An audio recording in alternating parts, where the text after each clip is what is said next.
Good morning, ladies and gentlemen, boys and girls, children of all ages. Welcome along to day number 2 of round 3 of the Iame Series Benelux season 2025. As Saturday morning sunshine bathes Karting Genk, the home of champions, our battleground for not just round number 3, but also in 3 weeks' time, round 4. You join myself, Alex Goldschmidt, and Guillaume Alvarez in the commentary box once again. An exciting opening day of proceedings, Guillaume, because we had quite a lot of great racing, some great racecraft being showcased, but of course there were some people that definitely showed their impact, especially in X30 Senior. Otto Paikkonen from Crop Promotion doing a very good job picking up 3 wins. We also had winners in the form of Oscar Gutschow, Henki Kalteren, Clément Outron, who picked up 2 victories, and Matthias van der Kerkhoff as well. In terms of X30 Junior, it's the 2 of Louis Baziré, the current Junior X30 Championship leader, and Euro Karting's Antoine Duval, who picked up a win apiece yesterday. But today is the first of 2 respective finals day. It feels really, really weird saying that because, of course, tomorrow we're going to have mini rookie, X30 Senior Cup Gentlemen and Masters, but the focus for the first 2 days of every weekend out of 6 here in 2025, it will be X30 Junior and X30 Senior that are the stars of our show. En effet, mon cher Alex, bien le bonjour à toutes et tous et bienvenue sous le soleil de Genk dans le Limbourg. 17,5 degrés de température ambiante sur ce qui constitue l'une des grandes cathédrales du karting européen, même du karting mondial depuis le début des années 80. La Home of Champions, la bien nommée, le karting de Genk, donc, qui accueille sa première étape de la saison dans le cadre de la Iame Series Benelux. Nous y reviendrons également à la mi-août pour la 4e des 6 manches au programme du calendrier de ce qui constitue la crème de la crème des classes Iame X30 à l'échelon européen. Plus de 200 compétiteurs ont répondu présent pour ce retour aux affaires dans le cadre du championnat de Belgique de la spécialité. Quelques mois après notre dernière expédition du côté des Hauts-de-France sur le karting de Austricourt et le coup d'envoi évidemment sur le célèbre karting Define de Mariembourg qui conclura également, comme le veut une longue tradition, cette saison avec bien sûr de l'intervalle, un retour très attendu sur le karting du RACB du côté de Spa-Francorchamps. Ce sera pour le mois de septembre prochain. En attendant, comme vous le voyez, les pilotes sont en place. Les dernières recommandations de la part de notre directeur de course, Dave Ridzen. Et voici que la pré-grille va tout doucement s'élancer sur le coup de 10h30. D'ici une poignée de minutes, nous serons prêts pour la première des 14 courses au programme de cette journée. 35 épreuves sur 3 jours. Nous en avons eu 11 hier vendredi dans la foulée des séances qualificatives. Deuxième partie de programme pour les juniors et les seniors. Et comme vous l'avez dit, Alex, la journée du dimanche est consacrée au reste des catégories, les mini-rookies, les mini, ainsi que la Senior Cup, les X30 Master, Gentlemen et Master. Et pour ce qui est de la double catégorie K100, nous la retrouverons en fin de saison. Dans l'intervalle, beaucoup de courses hier nous ont tenu en haleine. Si vous étiez avec nous en live sur la chaîne YouTube de la Iame Series Benelux ainsi que sur iamemotorsport.com, le site officiel de notre partenaire, on vous en remercie et vous avez sans doute vécu une belle après-midi autant que nous. Des courses passionnantes, énormément de dépassements, quelques vainqueurs bien sonnés. Du côté du senior, Matthias van der Kerkhoff, Otto Paikkonen et Clément Outron se sont distingués avec des victoires respectives. Pour l'instant, c'est Otto Paikkonen, le Finlandais, qui mène la danse au classement provisoire. Il reste 2 épreuves à disputer pour chacun des pilotes de la classe senior en matinée. Du côté des juniors, vous l'avez dit, c'est le Français Louis Baziré qui s'est distingué, tout comme le jeune Belge Antoine Duval, 2 vainqueurs en 2 courses, le reste du programme en junior ce matin. Et nous terminerons par les grandes finales très attendues pour déterminer les vainqueurs de cette 3e manche de la saison. Yes, so after there you see the timetable on your screens from, I think that is from yesterday, but we do have our respective heats. So heats 10 to 12 will be the first order of business for X30 Senior. Then we'll have heats 3 and 4 for juniors. And then we'll also have the final assembled grids for the last 3 senior heats and also for juniors. 6 heats for X30 Junior and quite a few. That's 15 in total. So all of the X30 Senior competitors, of which there are around about 80 here this weekend. The top 36 from each respective class will go into the respective A finals. The A finals for seniors will take place at 4 p.m. local time and 4:50 for X30 Junior. So we have got a very, very busy schedule We're going to even have a very compacted schedule tomorrow with the rest of the Iame family that will be joining us here in the Limburg region of Belgium. So it is going to be an interesting one. We have got 27 drivers set to take part in this race. Also, we can't forget about notable mentions. Patrice Kowalski yesterday has made over 50 on-track overtakes. He did 24 in his final heat yesterday, and we did have 2 races, race 8 for seniors and race 1 for juniors that finished under a full course slow procedure. I've had a chat with a couple of drivers this morning. Tess for sure suffering with a little bit of a back pain. Alessandro Tedesca missing exhaust for heat 1. But let's get ourselves ready to race here for the first heat on finals day, day 1. So time to take you through the grid for X30 Senior. Heat 10, groups B versus E. It's Clément Outron and Wouter Bergano on the front row of the grid. Victor Louis and Oscar Gucciol round out row 2. Charlie Guillaume and Lucas Horsica, row 3. Robbie Buckley and Simon Lacroix on row 4. Arthur Huang and Maxime Blanchimont rounding out the top 10. Dinan de Vos and Thomas van Vliet on row 6. Row 7, Tess Fischer and Jens Bozart, Jules Van Hul and Thijs van Dijk on row 8. Angelo Milly and Joey Brown row 9. And completing the top 20 will be Mathis Ranette and Monty Braithwaite. Zachary Gunnan, Tyrone Kinard, Raphaël Boulard, Yanis Martin, Florent Dirda, Noah Meyer and Patrice Kowalski round out the 27-strong grid. So I think probably by approximate counts, Patrice Kowalski I think has done about 55 on-track overtakes. His second heat, well, he got a 10-second penalty post-race. So all that work he'd undone through post-race penalties. But the sun is beating down hard on the circuit.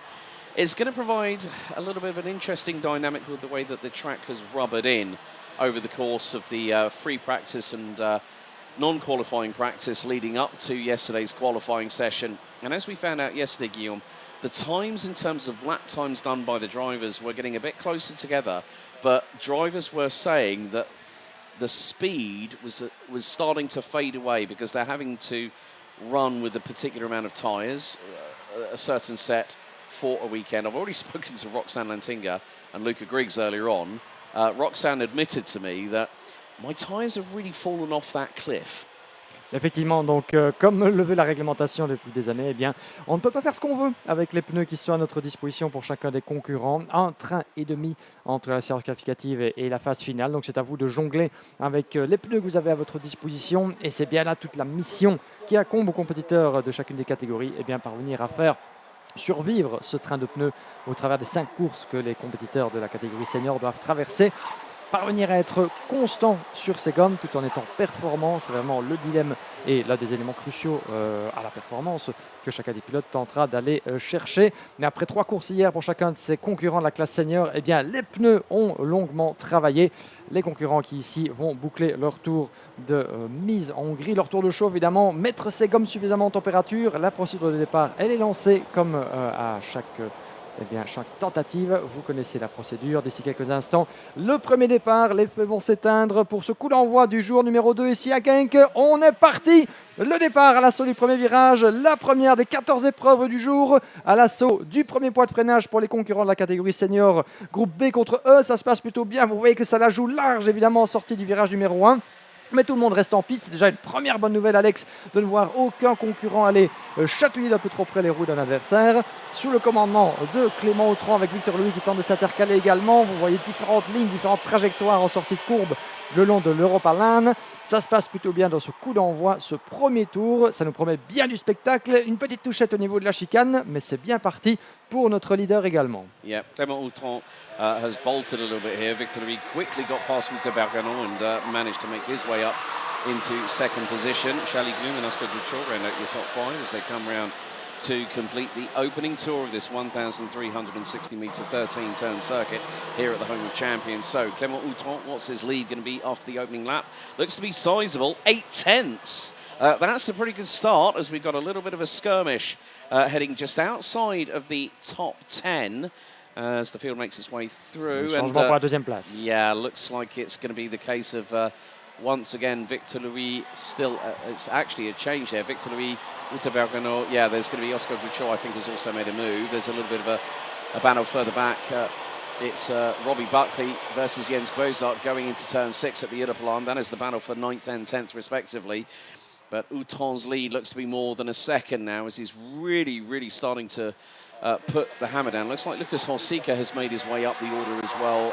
That is possibly going to be 6th, maybe 7th position as the Czech Republic driver running with Thierry Delray's team, the TD Kart outfit. Good to see Thierry back on site and a nice little move there through for P3. So that is going to be Oscar Guccio on Wouter Bergano, and that is a change for 3rd. Oui, bien joué de la part donc de Oscar Guccio. On refait le pointage. Clément Outran, 1 seconde 6 d'avance désormais. Outran qui pour l'instant est bien occupé à vraiment prendre la poudre d'escampette pour cette entame de journée. Il a déjà 2 victoires à son actif, Clément Outran, n'oublions pas. Et pour occuper en tout cas à creuser l'écart pour aller chercher pourquoi pas une 3e. Derrière, ça se bat très fort. On a le numéro 203 à l'image. C'est Thomas Van Vliet sous la pression de l'Irlandais Robbie Buckley. Thomas Van Vliet qui tente également de garder contact avec Luca Horsika dans l'enchaînement du virage 6-7 jusqu'à l'épingle du virage numéro 9. Gare au changement potentiel pour la 2e place. Ça ne bronche pas entre Victor Louis et Oscar Guccio en 3e position. Guccio devant Victor Louis pour la 2e place, devant Wouter Berganu. Charlie Glum qui s'accroche à la 5e position devant Simon Lacroix. 2e peloton, un 2e wagon en tout cas dans ce train de tête très serré. Éventuel changement à la corde du dernier virage. J'ai bien peur que pour Victor Louis, la corde, eh bien, il n'est pas allé la chercher suffisamment. La porte était suffisamment ouverte pour permettre à certains de ses adversaires de passer devant. Wouter Berganu en 3e position. L'enchaînement du premier virage. Louis qui commence un petit peu à perdre pied dans ce peloton de tête. Malheureusement, il va falloir resserrer un petit peu la trajectoire dans certaines de ses courbes. Sinon, eh bien, ça pourrait s'avérer encore plus inquiétant que ça ne l'est déjà. Yeah, Simon Lacroix having a bit more luck here, as that is Charlie Glum being passed by Lucas Horsika. Thomas Van Vliet finds himself behind, I think, Simon Lacroix as the 259 now in 5th spot. But that is a beautiful move up the inside. That would have been Victor Louis on Wouter Bergano for P3 coming out of turn number 10 into turn 11 at Cafe Corner, just off of the grandstand by the a la carte brasserie here at the Home of Champions. But Clément Outran is absolutely flying. He's going to be more than 2 seconds up the road as he crosses the line to complete lap number 4. And what's the distance? 2.1 seconds. Guccio, Lacroix, Bergano, Van Vliet, Louis, Horsika, Glum, Arthur Huang for VDK Racing has got past Robbie Buckley, and now the 380 now up into 9th position. There are changes afoot as now Bergano tries to get through on Thomas Van Vliet at turn 5 onto the Udderplan, but has to back out of it, and now he's being swarmed all over the rear bumper by a certain Victor Louis in the 216. Victor Louis qui retrouve un petit peu les couleurs dans son rythme de ces derniers instants. Là-bas, ça se bat très fort. Ils sont 5 dans la même image à la sortie de l'épingle du virage numéro 9 sous le commandement de Victor Louis, sous la pression avec Luca Horsika, Charlie Glum, Arthur Wang, Robbie Buckley, Jens Bozart qui n'est pas loin. Arthur Wang up the inside at turn 12. Great move there from him. So the 380 doing a pretty good job, and now the fight c'est une belle bagarre ici. Hein. C'est une très belle bagarre. Arthur Wang, vous l'avez bien vu, qui vient de se frayer un passage là-bas avec le châssis Car Republic et de VDK Racing. Oh, et ça se tambourine là-bas. Oh, il y a pilote en difficulté, j'en ai bien peur. À la sortie du virage numéro 3, on l'a vu depuis notre point de vue d'aigle et le drone de notre production ici, qui vous offre quelques-unes de ces plus superbes images. Oh, et contact au virage numéro 6. Contact là-bas. De qui s'agit-il là-bas à la boucle, à la conclusion de la ligne droite de l'Europa Land. 2 pilotes ne se sont pas compris. Ils sont partis à la faute, malheureusement. Ça semble être reparti. Non, un des deux est toujours bloqué là-bas de l'autre côté du tracé. On va essayer d'identifier d'ici quelques instants. Oh non, Simon Lacroix et Thomas Van Vliet. Et voilà, malheureusement, Lacroix et Van Vliet ne se sont guère compris là-bas et ça semble être l'abandon pour un des deux. Je ne pourrais pas distinguer de qui il s'agit. Van Vliet. C'est Van Vliet. Merci beaucoup Alex, qui reste sur le carreau. Alors qu'il reste 4 minutes et 1 tour, et Clément Outran qui ne s'en laisse pas compter. 3 secondes d'avance. Il est véritablement sur une autre planète pour cette entame de journée.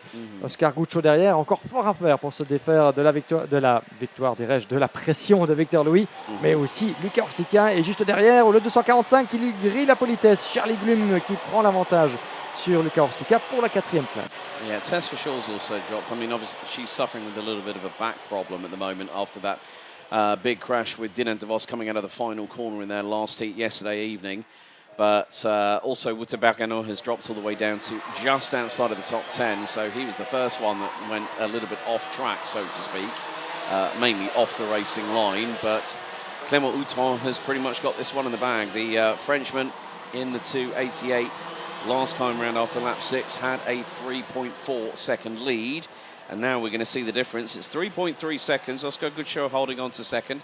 Victor Louis, Charlie Gloom, Lucas Horsika, Arthur Huang, Jens Berzard has done a pretty good job. Started 14th, now up 7 spots into P7, ahead of Robbie Buckley. Patrice Kowalski, 18 spots gained. That is now over 70 plus overtakes in 4 heats. By contact, malheureusement. No. And that is Patrice Kowalski, Nassau panel. Is askew to the right front, and well, you can tell that the frustration is very evident to see a slam on the steering wheel by the right hand. And well, Thomas Van Vliet is out. Yannis Martin and Monty Braithwaite have dropped to the bottom end of the table. So is Raphaël Boulard, who hasn't had a good one. He was in junior and he was also running in KSR last year, and he's now become a rookie. So he's not had a good one either this weekend. So it has been a bit of a tall order. In the meantime, Clément Outron is managing the gap, but it's come down to just under 3 seconds.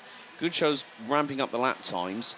Fastest lap at the moment is from, funny enough, is one driver that has retired, Thomas Van Vliet.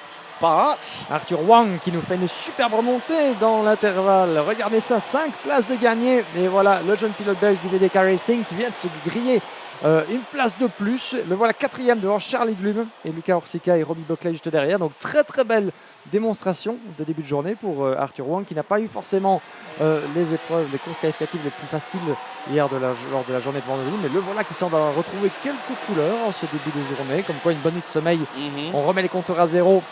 On fait fi de ce qui a pu se passer précédemment lors de courses peut-être moins bien maîtrisées.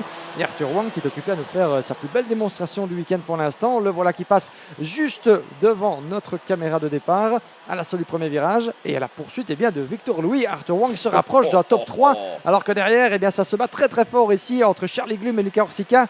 Horsika très proche et qui a pris l'avantage, je pense, sur Charlie Gloom pour le gain de la 5e place. Yes, he did get the slipstream going into turn number 1. Monty Braithwaite has picked up a 5-second time penalty for pushing the 380. Arthur Huang has received the black and white warning flag from race control, so driving standards are being kept a close eye on. It's just basically to say that, look, we are keeping an eye on you. It's there's nothing associated with that about just saying, just watch what you're doing. And it comes down to how things are closing in, because this is now the battle for P3. Victor Louis still ahead of Arthur Huang, who is closing in and could get a pretty good run coming out of the final corner. He's in the slipstream at the moment as they cross the stripe, about a tenth and a bit apart, as now there's going to be a move, and that is up the inside, through goes. I think that would have been Arthur Huang, if that is a front, if he's got a all-white front bumper. That is Arthur Huang through on Victor Louis, and the VDK Racing driver up to 3rd position with the driver from RSD Karting. Oui, bien joué de la part d'Arthur qui est vraiment sur un autre rythme dans cette deuxième partie d'épreuve. Ici qui va toucher à son terme. Nous rentrons dans l'avant-dernier tour. Le chrono qui va arriver à 0 d'ici quelques instants. Il restera un tour après celui-ci. Et Clément Outron, 2 secondes 2 d'avance, en pleine gestion son avantage pour l'instant.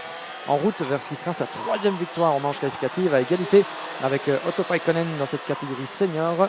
Mais derrière, évidemment, Oscar Gutschow, vous l'avez vu sur sa petite planète, profitant aussi de la pression sur les épaules de Victor Louis qui vient de craquer juste devant Arthur Huang, désormais en 3e position. Final lap, dernier tour, chers amis.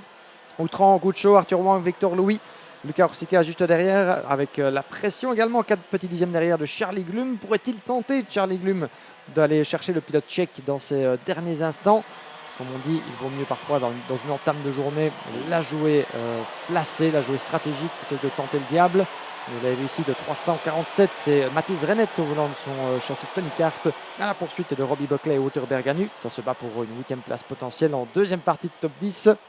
Mais dommage pour Patrice Kowalski, je reviens brièvement là-dessus, alors qu'on se dirige vers le drapeau à damier. Une superbe remontée comme il nous en a gratifié hier, qui s'est mal terminée. Et malheureusement, ça va signifier pour lui une dernière course tout à l'heure, où il devra y aller à couteau tiré. Alors que le drapeau à damier est brandi, la victoire, la 3e depuis l'entame du week-end pour Clément Outron. So Clément Outron picks up his third victory in the heats of the weekend by a comfortable 2.5 seconds. There's still side-by-side battles as the remainder of the field come across the line to complete heat number 10 out of 15 for X30 Senior. So for heat 10, B and E, it is Clément Outron that picks up the victory after 12 laps by nearly 2.5 seconds ahead of Oscar Gouchot. Arthur Huang takes his first top 3 finish of the weekend, having started 9th. And rounds out the top 3. Victor Louis, Lucas Horsika, Charlie Gloom, Gilles Van Hool, Wouter Bergano, the second highest of the rookies in that race after Gouchot in second. Robbie Buckley and Mathis Renette ran at your top 10. Renette started 19th. Angelo Milly started 17th, finished in P11 ahead of France's Maxime Blanchiment. Great run by Florent Dierda from Luxembourg. 12 places gained to finish in 13th. Then a test for sure. Simon Lacroix, Joey Brown, Noah Meyer, Jens Bozart, Zachary Gernon, Tyrone Kinard, Dinan de Vos losing 10 places. Started 11th, finished in 21st, ahead of Days Van Dijk, Yannis Martin, Monty Braithwaite, Raphael Boulard, and unfortunately, lap 7, we lose Patrice Kowalski. And on lap 5, Thomas Van Vliet, who also picked up the fastest lap of the race. But Clément Outron bags his third win of the weekend in the qualifying heat stages for X30 Senior.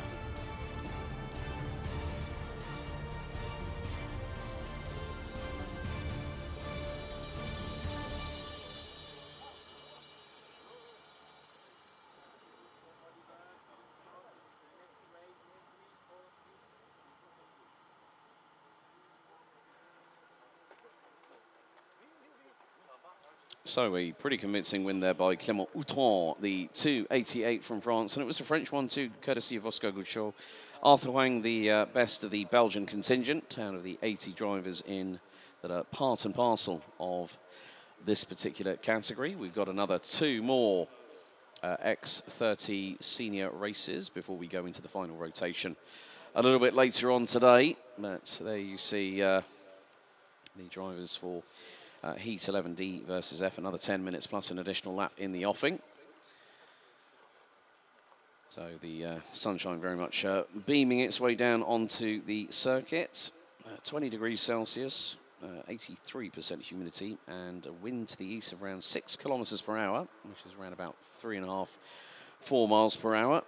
So a little bit of a breeze across the circuit. There is Series Race Director Dave Ritson, who is just giving his instructions very shortly once he's got the attention of all the drivers down there, just what he expects over the course of this particular race.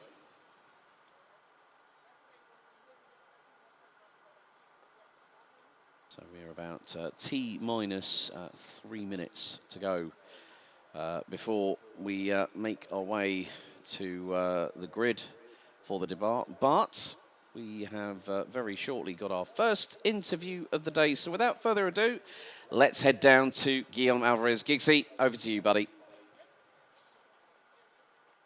Thanks very much, Alex. Welcome back, everybody, here under the sun of Genk into the Parc Fermé zone. As we have a bit of a breather, let's take a few minutes to speak to Lucas Horsika. Lucas, thanks for joining us, first of all. Let's debrief the race that just happened, the first of a couple left before the final today. Good pace, as it seems, as it was yesterday. Were they progressed being made through the night? Yeah, absolutely. I think last night, after the heat that we had, we made some changes to the car to make it a little bit more racy. I think this heat in particular was very tricky. A lot of people put new tires because yesterday was quite tricky with a lot of DNFs. I unfortunately picked up one in the first heat myself, but you know, it was all about being patient, you know, being calm, because the pack was very congested from the people coming from the back with the new. It was just about being smart, taking the points, and saving ourselves for the final. So there's an interesting factor, thanks for sharing, by the way, that some drivers into the field have decided that early to put new tires, at least half of a new tire set as it's allowed by the rules. So that means that some of them are not waiting the last heat just to try to get a bit more space. Yeah, exactly. I mean, especially if you've had a DNF, you want to try and get that strategic advantage. So they put a two new tires on the left side to try and get a bit of an advantage. And especially when you're racing, you're scrubbing the tires, you're not taking care of them as well as you can. So when you're on old tires, it's quite tricky. So it's just about picking the right battles, not being too stupid, not to defend too much, and just picking up the points. So absolutely. And talking about tires, how are yours so far? Happy with what you have? Yeah, so far taking care of the tires. I mean, the TD chassis is great about tire management, which is a great plus, especially when it comes to the final, because, you know, 5 long heats and plus a qualifying session is a long time. So it's just about saving them. So far, we haven't used our 2 new tires yet, and we'll make that decision for the last heat and then for the final. And I guess there's always a bit of a plus when you have someone like Thierry Delray leading the team and giving you advice as well on what to do next.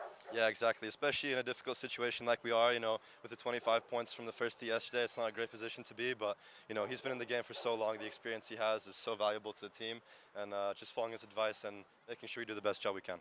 Fantastic. Thanks for talking to us, Thank Luca Orsica. Good luck for the last heat, and we'll see you into the final. Thanks. Back to you, Alex, as we have the second race coming up still for the senior class.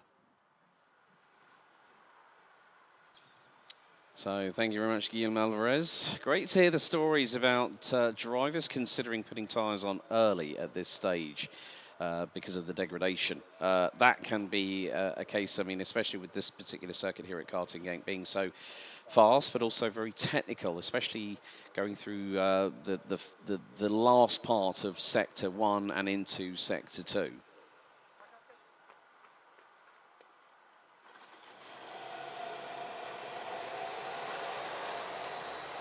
So the green light signal is given to the drivers. Here is the starting grid for X30 Senior. Qualifying heat number 11, D and F. Yanni Bouillet will start on pole position. Sem van der Heyden alongside on the front row. Roxane Lantinger and Clément Massot on row 2. Marcus Gloom and Alexandre Mercier round out the top 3 rows, ahead of Eva Dodderstein, who's joined by Milan Marczak on row 4. Rounding out the top 10, it's Marlon Beyer and CJ Bennett. Alessandro Tudisca and Keanu Vellens rounding out row 6. James Merkelberg and Roberto Baz on row 7. Luca Montebello and Thibaut Veyers on row 8. Anthony Bongartz and Casper Norman on row 9. Completing the top 20, Delano Vellens and Tom Schultz. Rounding out the 26-strong grid will be the following drivers. Looks like Luke Taylor might be a non-starter again, but he's due to start on the inside of row number 11 alongside Kaz Ordhaus. Riyad Yusfi, Maxime Prudhomme, Matt Simon and Roman Krupyankov complete your 26-strong grid. So another 10 minutes plus an additional lap here at the home of champions.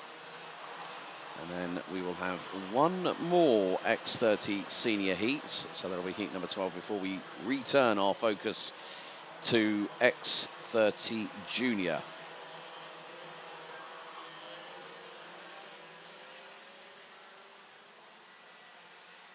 So once again, with the Saturday morning sunshine, this is going to bring warmth and temperature to the circuit, but can also provide a further abrasiveness. Of course, we've been wondering what the Limburg weather is going to do in terms of the locality, but at the moment, the track is absolutely bone dry. There has been a complete shift in terms of further grip with rubber being laid down on the circuit, and that is going to be a key differentiator.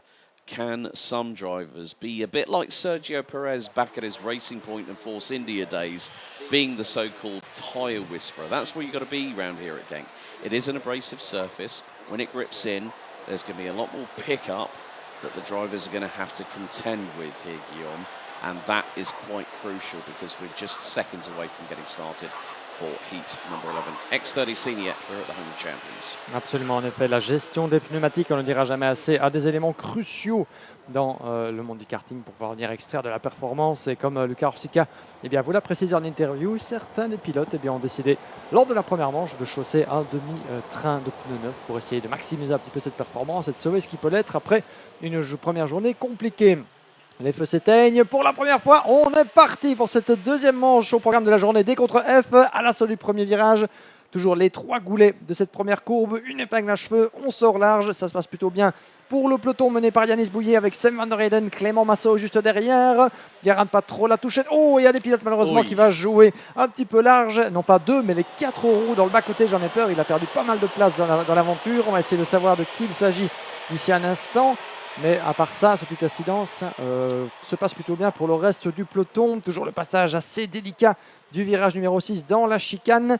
Et sinon, pour l'instant, eh bien, les leaders commencent déjà à creuser un petit écart sur le reste du peloton, sous la poursuite de Clément Massot, Yannis Bouillet et Sem van der Heyden qui vont boucler ce premier tour sans encombre. I think it might have been CJ Bennett that went off the circuit coming out of turn number 3 there and kicking up the rallycross style dust.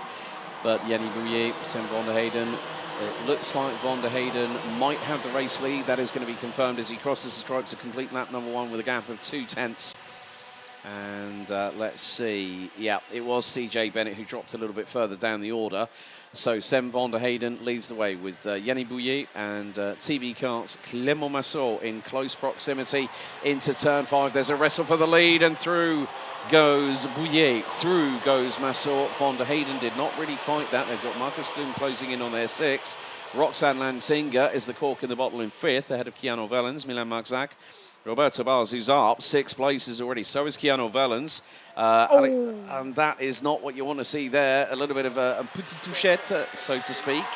And now the gloves are really off because we're now going to see those signs of desperation rather than urgency because it's now the battle to get into the top 36 for the A final later on. Oui, en effet, évidemment, cette matinée-ci, les manches seront rythmées par une volonté de certains de tenter le tout pour aller grignoter les places et les points qu'il leur reste. La bataille pour la première place est lancée. Clément Massot, Yanis Bouillet. On avait vu juste avant le dépassement de Sam Van der Heyden sur Charlie Glum avec Milan Marza qui en a profité pour s'infiltrer dans un petit trou de souris pour aller chercher la 4e place.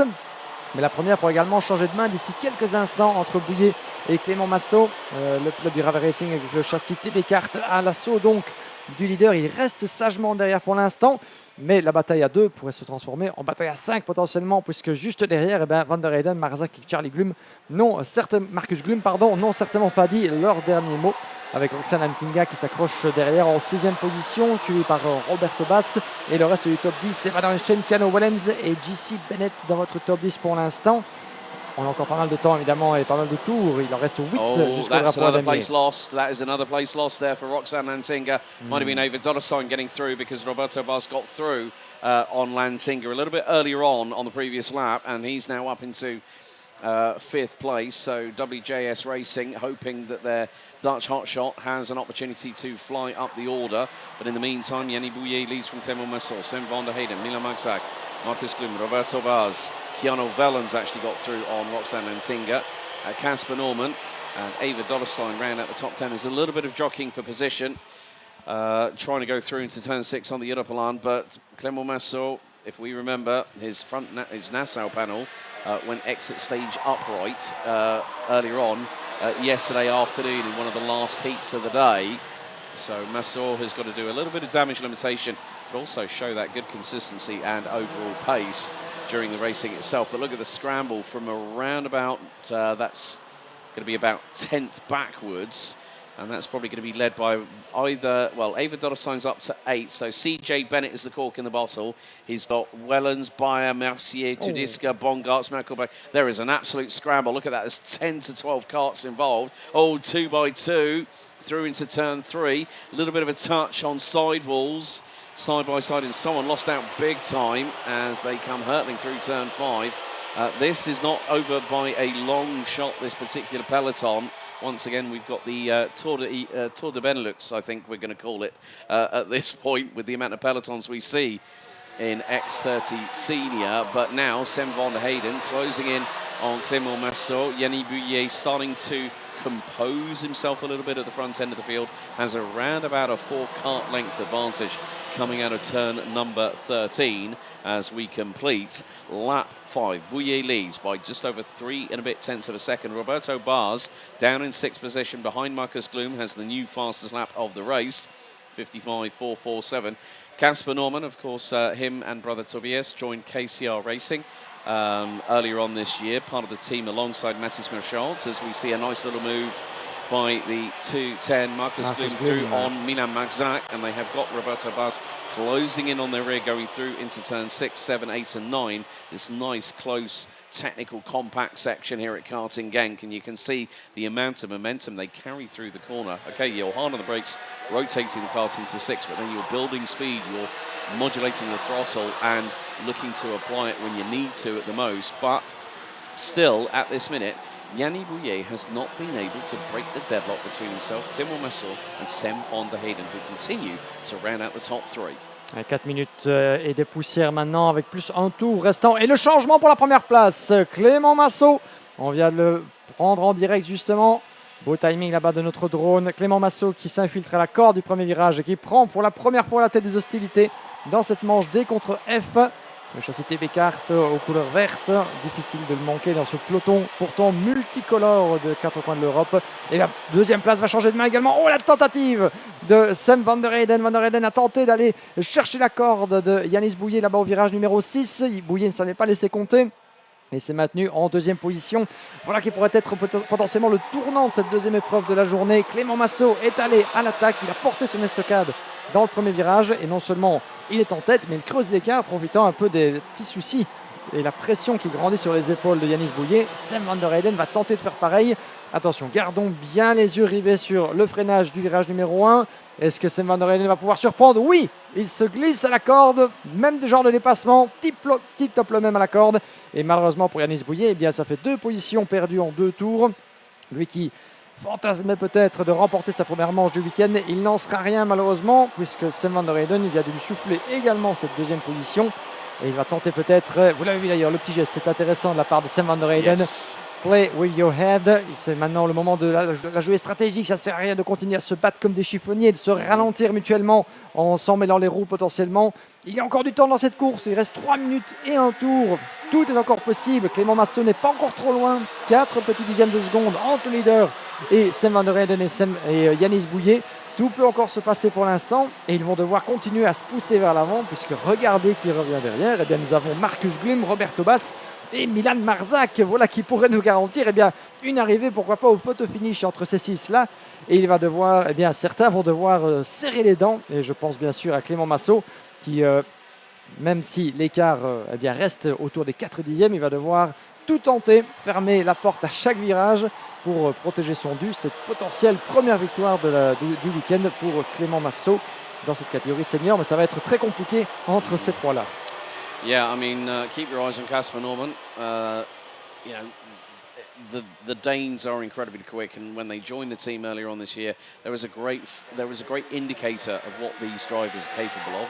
Of course, they've run with other teams. I think, if I remember correctly, the first time I saw them, they had Ward Racing suits on them, so you know the pedigree of that particular team from Scandinavia. But Roberto Bars, a couple of laps ago, got through on Milan Marzac. So Marzac being left a little bit in the doldrums, so to speak, but he is being chased. But there's going to be a change for the lead through at turn 1. Sam van der Heyden back through for the race lead, getting through on TB cuts. Clément Massot at the meantime, and Yanis Bouillet holding on to that third position, but up the inside of Marcus Gloom at turn 5 onto the Europlan goes WJS Racing's Roberto Bars. So the Dutchman is looking to move up the order. We got just over 60 seconds plus an additional lap here at the Home of Champions for heat number 11 in the qualifying heat stages for the X30 Senior Division for this third round of the championship season. It is still at the moment pretty much close to one complete lap where Sam van der Heyden has led. He's leading the field out of the final corner, and Casper Norman is now starting to make it a septet of drivers, seven drivers in total. He's trying to chase down Milan Marzac, who is still holding on to that 6th position, but the top 3, van der Heyden, Massot and Bouillet, covered by just under half a second. But at the moment, van der Heyden has the lead in his pocket so far, but we know that sometimes here at Karting Genk, it's difficult to lead because once you're the one pushing that hole through the dirty air, you're at the behest of the people behind you. Exactement, avec encore quelques secondes, nous sommes dans l'avant-dernier tour et la pression est plus que jamais sur les épaules de Sam van der Heyden, le néerlandais, avec Clément Massot juste derrière qui doit rager sous son casque de s'être fait chipper assis. La première place qu'il tenait entre les mains. Tout est encore possible, une sortie un peu large juste derrière le podium pour Clément Massot. Bien évidemment au rythme qu'il va pouvoir conserver dans cette dernière courbe, puisque Yanis Bouillet a des attentions juste derrière. On va rentrer dans le dernier tour, chers amis. Final lap au moment top où il passe la ligne juste devant nous.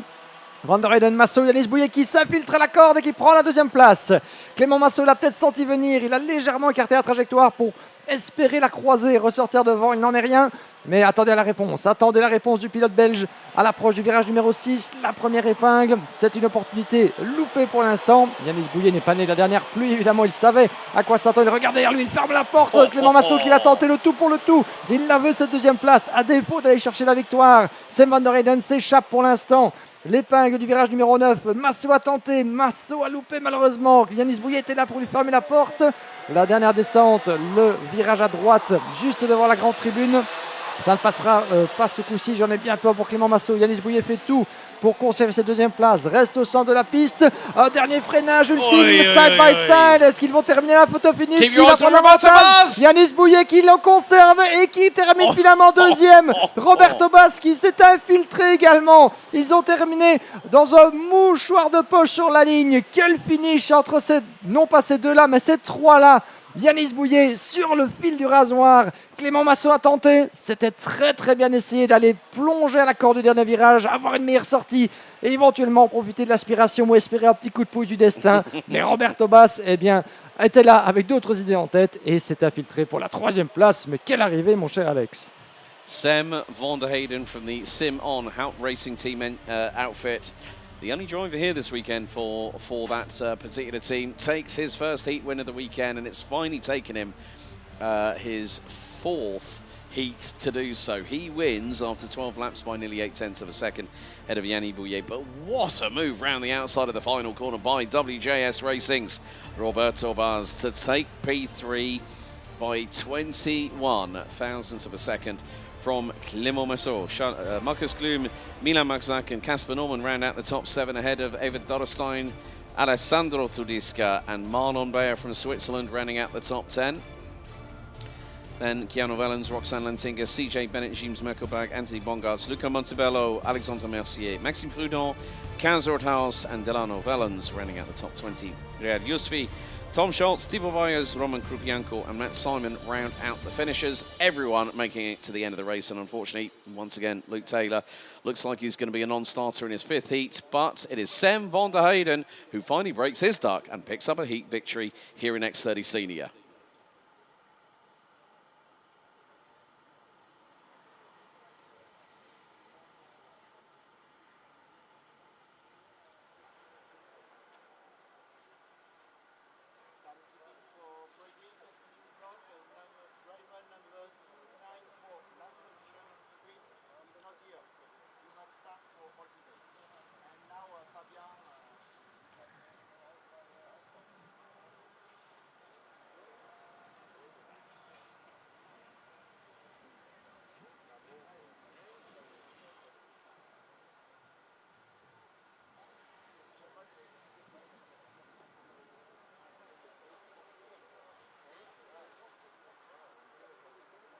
But what a great job by Sam van der Heyden from the Netherlands for Sim On Hout Racing Team to pick up his first heat win of the weekend. And, well, we've got a couple of minutes to go until our penultimate rotation of X30 Senior Heats here at the Home of Champions. But very shortly, we're going to be heading back down to the interview zone, and standing by as we speak with race winner Sam van der Heyden is Guillaume Alvarez.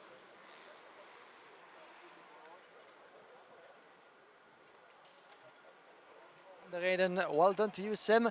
What a race this has been, first of all. Let's take a little bit of a breather, because even for us, we're like, wow, a lot of overtaking maneuvers, plenty of action, but in the end, you pick up your first win of the weekend. Congratulations. Yeah, it was not fight, but fair, so yeah, it was good. Managed to get P1 by the start, and then I fell back because it was dirt on the track, and I fell back to position, and then I fight to the front again, so yeah, it was good. In the end, of course, of that race, obviously you were focusing on what was happening in front of you, but behind there was a lot happening as well. You had a bit of help, shall we say, because Clément was trying to catch up with you, but then Yanis Bouillet and in the end Roberto Bas came into play. So in the end, a little bit of a gap for you to just finish relatively comfortably. Last 2 laps was just cruising and just managed the tires, but the lap before was a bit hard, needs to a bit more pushing, but on the last 2 laps I can manage the tires again, so that was good. So. Yeah, still having a bit of tires left for the last race and heading to the final. Do you keep maybe the fresh half of a set for the last and most important race, or? We need to look look what the other drivers do, and then we decide, so maybe. We need to see. Maybe he won't tell us. That's the secret of the drivers, of course, that they keep it to themselves until the very end. Congratulations to you, Sam. Maybe if you'd like to say a few words in Dutch as well for the Dutch-speaking audiences and maybe the family and friends along that keep on watching live. Ja, dat is goed. Dat is goed. Ja. Nee, het was een goede wedstrijd samengevat eigenlijk. Bij start, ik startte P2, ben in één bocht eigenlijk naar P1 gegaan. Toen viel ik terug naar P3 en daarna weer netjes naar voren toe gereden. En daarna een beetje de banden lopen managen, zodat ik nog genoeg banden over heb voor de final straks. Dus dat eigenlijk. Mooi, hartelijk dank voor jouw tijd en succes voor de laatste heat en de final een beetje later vandaag.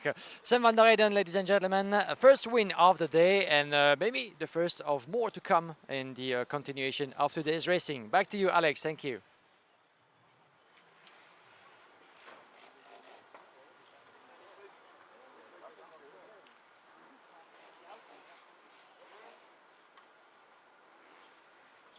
So a big thank you to Guillaume Alvarez having a chat there with Sim on Help Racing Team's Sam van der Heyden, who becomes the latest driver to pick up a race win in the qualifying heat stages for X30 Senior. We've got one more race to go before we give them a little bit of a respite, and then we shuffle the deck of cards once again.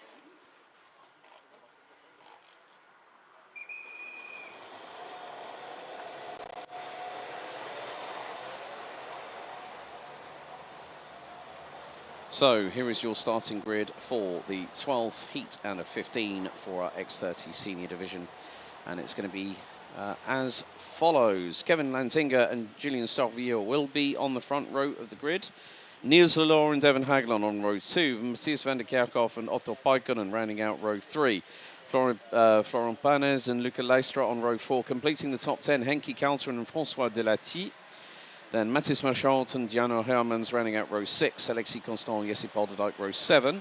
Row 8 will be Mirko Wouters and Pepin Steiger. Row 9 will be Tobias Norman and Esteban Valgrave. Rafael Linders and Luca Moulin round out your top 20. Completing the remainder of the grid. Unfortunately, there is going to be a non-starter. That is going to be Mick Blankerspoor due to start 28th. But we will have Faris Jalil, Rosan Den driver, Roman Saleh, Gaetan de Brabandera, Aaron Savignac, Mindelkovic and Ellie Dax completing the starting order.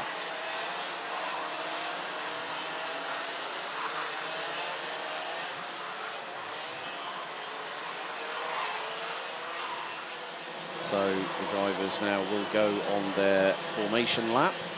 So they get 2 laps to get accustomed to the circuit, feel where the grip is on the track. Of course, you can see the definitive darker line on the circuit, which indicates where the rubber has been laid down by the tyres. As Guillaume said, there is a small amount of dispensation. There is only there's one main set, and then there's a couple of other. There's a half set you're able to use to try and get the best out of the tyres over the course of what is a very, very heavily contested weekend. And obviously to hear that some drivers and teams have opted to go for the additional tyres that they have been waiting to use, which normally some drivers will wait for right up until the final. They'll think that they've got an advantage. Now Otto Paikonen already has 3 wins. Can the Finn from Rock Promotion keep the balance of his racing going? He's had a 100% success rate. He starts on the outside of row number 3 and has got Matthias van der Kerkhoff, who's got 2 wins to his credit alongside, as the drivers slow to a crawl. Out of turn number 13, the red lights are on the gantry. Revs up, lights on, lights out. We're underway here for heat number 12, and it's the run down to the first corner. And the drivers trying to make their way through, and a couple of drivers using the runoff area, including Julien Sorvillot, maybe even Luca Leistra from MCK Racing, as a little bit of a skirmish from around about 7th, 8th backwards between 3 drivers, as Matthias van der Kerkhoff gets his way through at turn 5 on Niels Lelore, wobbling all over the up and down the order on this field, and it's going to be a bit tight between the lot that are going through into turn 7 at the moment. You can make it 2 wide, 3 wide. You're not going to make it happen at all. But in the meantime, Kevin Lantinga holds on to the race lead as the field makes its way through the right-hand sweeper at Cafe Corner at turn 11. So Lantinga leads. Van der Kerkhoff is second. Niels Lelaw in P3. Fourth, it's Devon Hagelen as the field makes its way to complete the opening tour of this race. There are squabbles up and down the order as Van der Kerkhoff closing in once again on Lantinga. Dives to the inside here at turn 1, lap 2. And the man from Victory Lane from Belgium gets through on the first corner of the second lap of this race. Niels Lelaw being, keeping Devon Hagelen very, very honest indeed. As there are more overtakes happening going through into turn number 5. Nicola Lystra finds himself outside of the top 10. A little bit of a stumble by Ellie Dax, the Luxembourg driver. She's just had a bit of a stumble going across the curbing through at turn number 10, but a scramble for third. We've already had a couple of drivers trying to push each other wide. At the moment, things are not going to possibly to plan for Otto Paikkonen, as it's going to be side by side into turn number 13. There's a scramble of 5 drivers round towards the bottom part of the top 10, which will include a few of the stern competitors. So Van der Kerkhoff leads Lantinga by 0.3 of a second. There's going to be some nice overtaking happening once again here into turn number 2, but a couple of drivers coming into slight touching contact, a slight glance, front to rear bumpers. But at the moment, this is a repeat of what we saw when Van der Kerkhoff, Guillaume, took his second heat win yesterday. That was well held. That was well held. Niels Lelaw nearly had a code brown. Coming out of turn number 5 onto the Europlan, bumped on the curbs. It unsettled the back end. He kicked up the dust with the left rear, but still managed to keep the throttle pin. Like I was saying, with regards to Van der Kerkhoff and Lantinga, Van der Kerkhoff started to stride away in the latter phases of the race, but this time Lantinga might have put an additional one of those 2 tyres on his kart, as Mirko Wouters, I think, has just made up a move on Devon Hagelen. Otto Paikkonen now P3, so Mirko Wouters from Eichmann's Grand Prix, I believe, judging by that colour scheme. Had a chat with one of their mechanics this morning, and I had a nice little catch up with Ian Eichmann's as well. He's been running in Spanish F4 and also been doing some Frettler as well this year. He's leading in the Spanish F4 Championship this season. So the guy went, yeah, I need him back in the kart, which is quite funny. I mean, when I was saying about Milan Maxak doing Porsche Carrera Cup Benelux, and also still having time to doing our lovely series, Iame series Benelux as well. So keeping karting as a training ground for other forms of motorsport. But things are looking really, really hot and racy because Otto Paikkonen is closing in on Lantinga and Van der Kerkhoff. Un peu plus de 6 minutes et un tour avant le drapeau à la mai dans cette épreuve entre A et C. Et Matthias Van der Kerkhoff, 3 petits dixièmes. Regardez les 4 leaders, voire même 5, pratiquement dans la même image à la sortie du premier virage. La pression sur les épaules du pilote belge de Victory Lane en tête. Il a déjà 2 victoires à son actif, Matthias Van der Kerkhoff, n'oublions pas, depuis hier. Donc que peut-il faire dans cette épreuve après sa superbe remontée depuis l'entame de cette épreuve? Donc 2 victoires pour lui, peut-être 3, ce qui le mettrait à égalité avec Otto Paikkonen et désormais donc Clément Outran dans cette catégorie senior. Ce n'est pas encore fait évidemment, puisque Kevin Lantinga désespérément a besoin de cette première victoire. Il la cherche depuis hier et l'entame de cette compétition, alors que derrière, eh bien, entre Mirko Wouters qui vient de s'infiltrer donc devant Otto Paikkonen, ça se bat très très fort et Wouters pas forcément des plus satisfaits, en train de gesticulant à Otto Paikkonen de rester avec moi, ne tente pas de me redépasser, alors que derrière ça double dans le dernier virage. C'était pour le gain potentiellement de la 8e place, je pense, entre Mathis Merskot et Tobias Norman. Mathis Merskot 7e, Juan Sorvillo est passé devant en 8e position et Tobias Norman qui rétrograde donc au 9e rang, juste devant Florent Panès. Donc pour l'instant, à 5 minutes et un tour, eh bien, rien n'est encore joué entre Van der Kerkhoff, Kevin Lantinga, Mirko Wouters et Otto Paikkonen, vos 4 leaders dans un mouchoir de poche là-bas. Regardez-les, le petit coup d'œil de la part du 201. Mirko Wouters du team GP Racing, effectivement, avec l'enchaînement du virage numéro 6 dans la chicane. Ça se passe plutôt bien. Ça s'observe, évidemment. C'est encore trop tôt pour tenter quelque chose, même si Mirko Wouters semble avoir une autre idée en tête. Il se rapproche pas mal en entrée de virage dans la courbe numéro 9. Ne cherche pas évidemment le contact, mais surtout à compromettre sa trajectoire dans ce virage particulier, sans quoi eh bien, il se fera manger tout cru par Otto Paikkonen, qui n'attend peut-être que ça Peut-être une surprise dans l'avant-dernier tour, dans la dernière boucle, pourquoi pas. Est-ce que le Finlandais pourra aller chercher sa 4e victoire de manche et consolider son statut de leader dans cette épreuve, alors que c'est très très proche dans la roue de Matthias van der Kerkhove. Rappel important, le leader a souffert d'un DNF, d'un abandon sur casse mécanique, une casse de bielle au niveau de son moteur qui l'avait contraint donc à abandonner malheureusement lors de sa première manche. Donc résultat, eh bien, il est condamné à performer le plus possible en tête de la hiérarchie, ce qu'il a fait avec de bien belles manières, avec des succès, peut-être 3 d'ici quelques instants. S'il parvient eh bien, à se maintenir en tête et à conserver la tête froide par rapport à ses adversaires. Donc à DNF, un abandon à ce niveau, c'est évidemment un peu un cadeau empoisonné. Ce n'est jamais une bonne nouvelle pour un pilote du cru qui cherche évidemment à jouer la gagne et à minima le podium.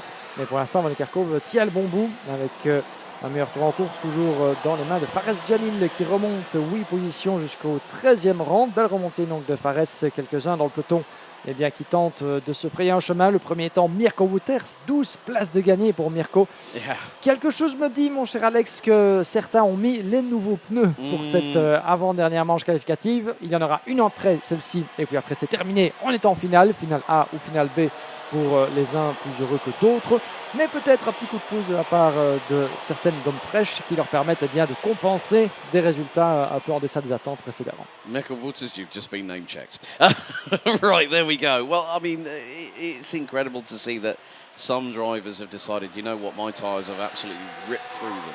And that's exactly what we saw, you know, with a quick barrage of heats. And now it's the case of, oh, right, who has just dived into pit lane is the big thing. So someone has found that they've got a technical difficulty, and that driver is now out of this race. Matthias van der Kerkhove new fastest lap of the race, and the quartet at the front of the field covered by 9/10 of a second. Bonjour to Ralph Gaming, one of my friends, well, one of the many people that are watching.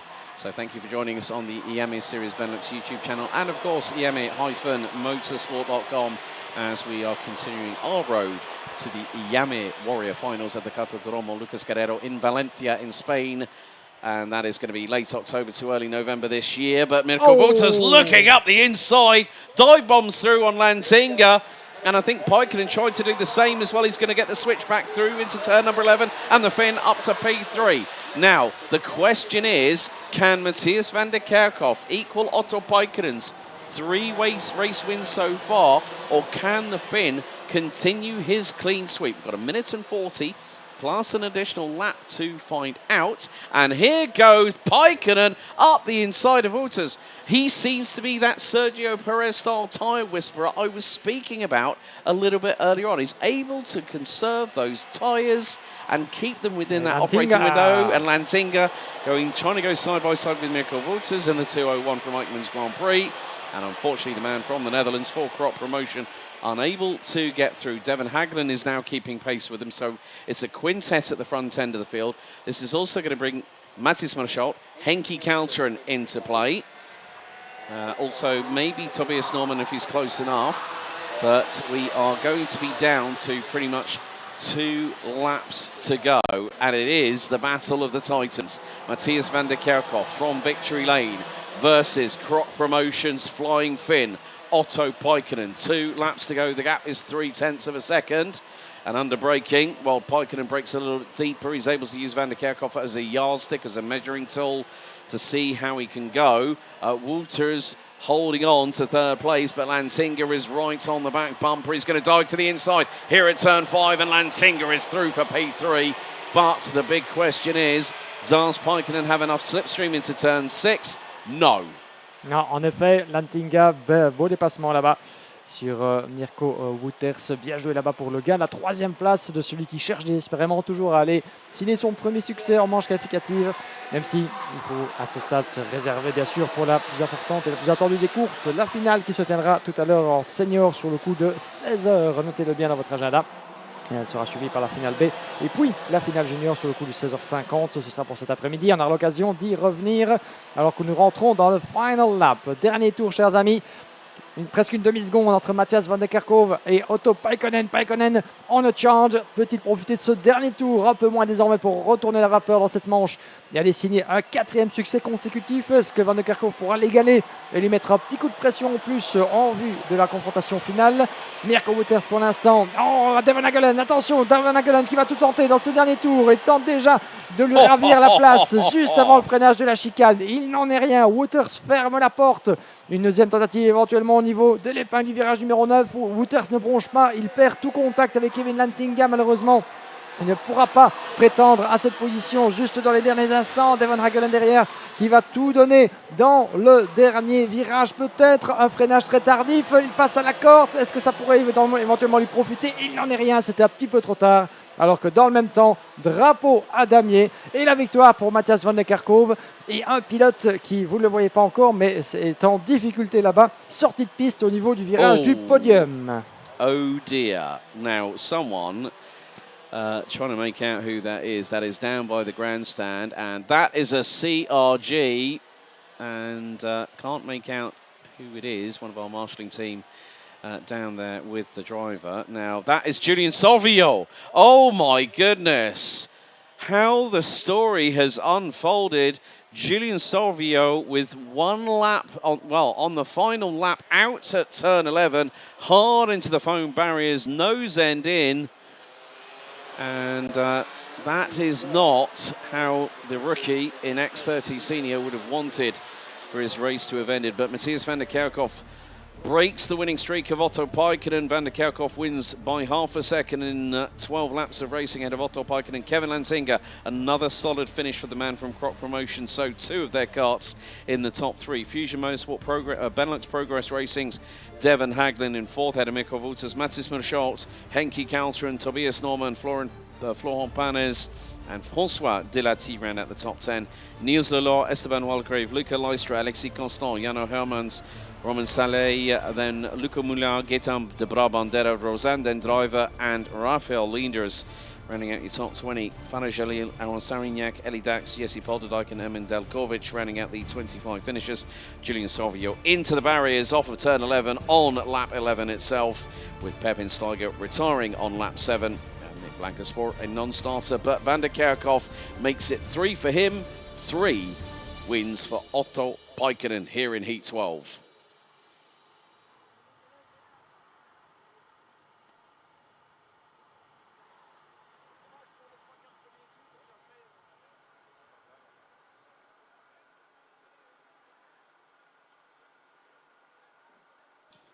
While we now return our attention to X30 Junior amidst drama in that final lap, Julian Salvio out on with just 2 corners to go. And, well, you could see that there was a very disgruntled Belgian driver on the CRG, not at all happy.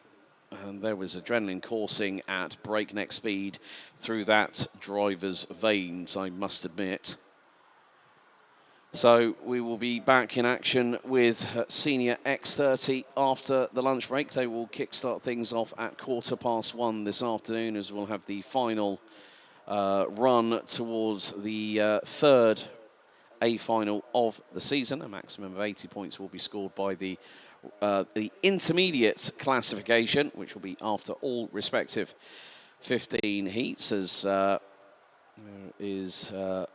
our X30 Junior division. They are going to be, they've been called forward. So there is the timetable.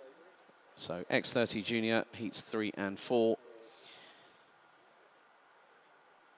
And looks like we are going to be heading down to the interview zone, as joining Guillaume Alvarez from Eichmann's Grand Prix is Mirko Wouters. Yes, indeed. Good day, Alex. I'm here in the Parc Fermé with Mirko Wouters from AGP Racing Team. Mirko, thanks for joining us, first of all. Dat was voor jou een mooi resultaat. En sterke remontada, uiteindelijk. Ben je daarmee toch blij? Een beetje, maar ik had toch wel meer verwacht. In het begin had ik heel goede grip. Oh, sorry, with the microphone on, that will be better. Oké. Ja, in het begin had ik heel goede grip. Ik stormde naar voren. Alleen op het einde begon ik een beetje het momentum te verliezen. En dan ja, begonnen toch weer een paar snelle mij in te halen. Maar uiteindelijk vierde is zeker niet slecht als ik zie wat ik al heb gereden dit weekend. Ja, en op het einde het resultaat dat is misschien een beetje meer positief dan gisteren was.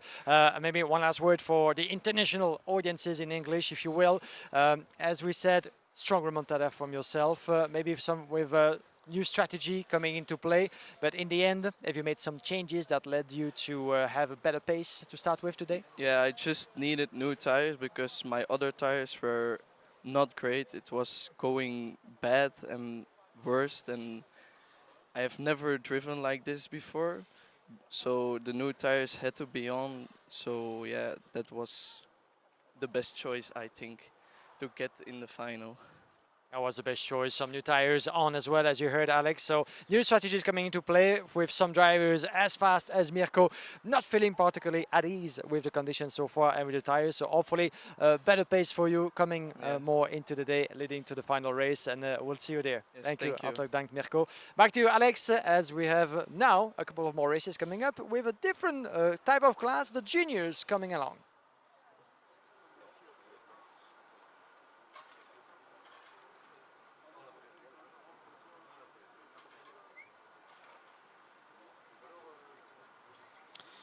So the focus returns to X30 Junior. Two respective winners in the opening qualifying heats yesterday. Louis Baziré in Heat 1 and Antoine Duval in Heat number 2. The 50-strong contingent will compete in a respective 2 heats each, as these 2 junior heats will bring us into the lunch break. Time for the grid for Heat 3, X30 Junior A and C. Flavio Caira starts on pole position. Adam Vida will be alongside on the front row. Louis Baziré and Lucas Belizari from France and Luxembourg round out row 2. It's the Netherlands and Belgium on row 3. Finn Rossen and Noah Grignier. Alexandre Poix and Aurelio Justinelli make it a Luxembourg-Belgium row 4, with Timio Huifla and Danny Burs from Belgium and the Netherlands completing the top 10. Merle Taylor and Denis Kozlowski round out row number 6, head of Lennon Henriquez and Sam Galuk.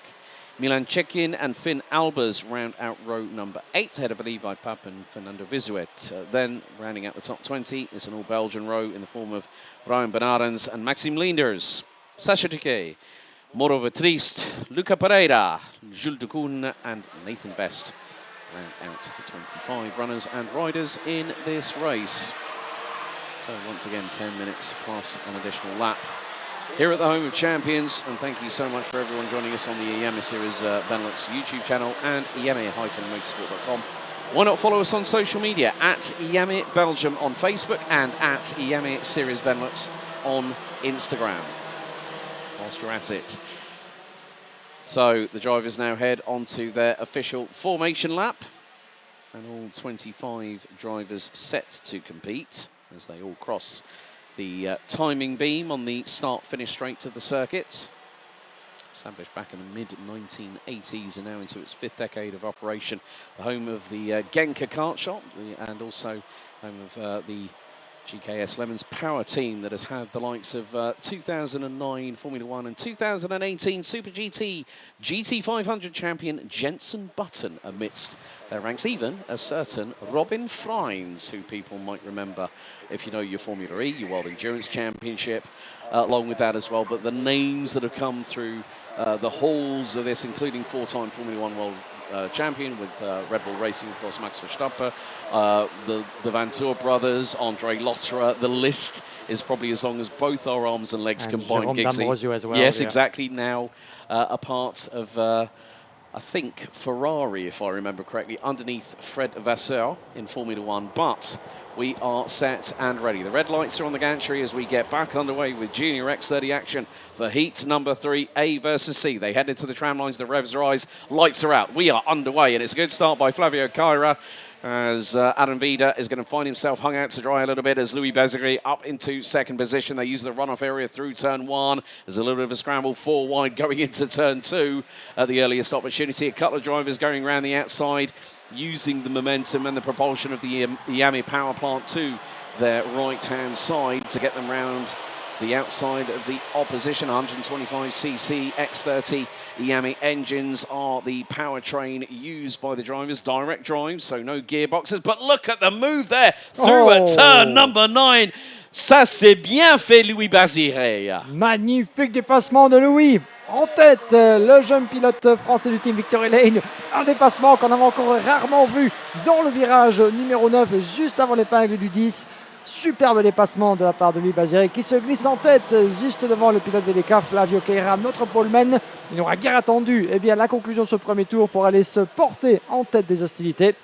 Et bien voilà Louis Baziré, le leader du championnat junior avant cette épreuve de Genk et vainqueur de sa première manche hier, tout comme Antoine Duval que l'on retrouvera en piste d'ici quelques instants après cette épreuve. Et bien voilà un dépassement qui montre autorité dans le chef de Louis Baziré. Flavio Queira qui va tenter de lui renvoyer la monnaie, éventuellement d'abord conserver l'avantage sur Aaron Ueda au volant de son châssis Enza, alors que les batailles continuent de faire rage au travers du peloton avec Finn Rosen en 4e position, Luca Pellizzari 5e juste devant Alexandre Point, Noah Grignet, Aurelio Gustinelli, Danny Bourse et Sam Geluck qui ferment la marche en 10e position avec une belle remontée de 4 places. L'approche du virage de la grande tribune juste avant le gauche du podium. Le dernier secteur du karting de Genk propice à bon nombre de dépassements, notamment la dernière courbe. Est-ce que ça vient de changer? Un petit problème pour un pilote, Alex? Yeah, just trying to see who that is as they're going to come across the line very, very shortly. It is Alexandre Point, the Luxembourger, has pulled into pit lane. I fear a technical drama has hit the Luxembourger, and that is a real shame for the 124. Started 7th on the grid. Pas de chance effectivement pour Alexandre Point qui vient de se ranger dans la pit lane. Peut-être un incident mécanique à noter là-bas pour le pilote luxembourgeois qui va donc mettre pied à terre plutôt que prévu, avec encore 7 minutes et un tour dans cette première manche de la journée en catégorie junior. Et les juniors qui n'ont que 3 courses qualificatives avant leur finale, c'est très court, c'est 2 de moins que les seniors. Encore moins d'espace à l'erreur pour les pilotes de la catégorie âgés entre 12 et 15 ans. Et en parlant d'erreur, Louis Baziré n'en commet aucune pour l'instant depuis notre point de vue, tout comme Flavio Queira qui a la pression derrière de Aaron Ueda, le pilote néerlandais qui revient très fort derrière et qui pourrait se glisser à sa corde. En tout cas, il tente de l'intimider en sortie de virage, reste derrière, va tenter de profiter de l'aspiration. À l'approche du freinage du virage numéro 1, Luca Pellizzari pourrait tenter de faire de même. Personne ne bronche, ça reste dans le même ordre. Mais ça pourrait profiter également aux poursuivants, puisque Finn Rosen, Gustinelli et Noah Grignet sont dans un mouchoir de poche derrière, tentent de se pousser vers l'avant et pourquoi pas de se mêler à la lutte dans les derniers tours. L'épingle de l'Europa LAN. On sent qu'il y a une volonté de la part d'Aaron Ueda. Il se rapproche très fort, le coup dans les rétros, et ça ne passe toujours pas devant le pilote VDK. Yeah, Flavio Caro, remember when him and his brother Livio it's getting so close because you've got Lucas Pellizzari right on the rear of Adam Vida, and now the train is starting to compact a little bit there.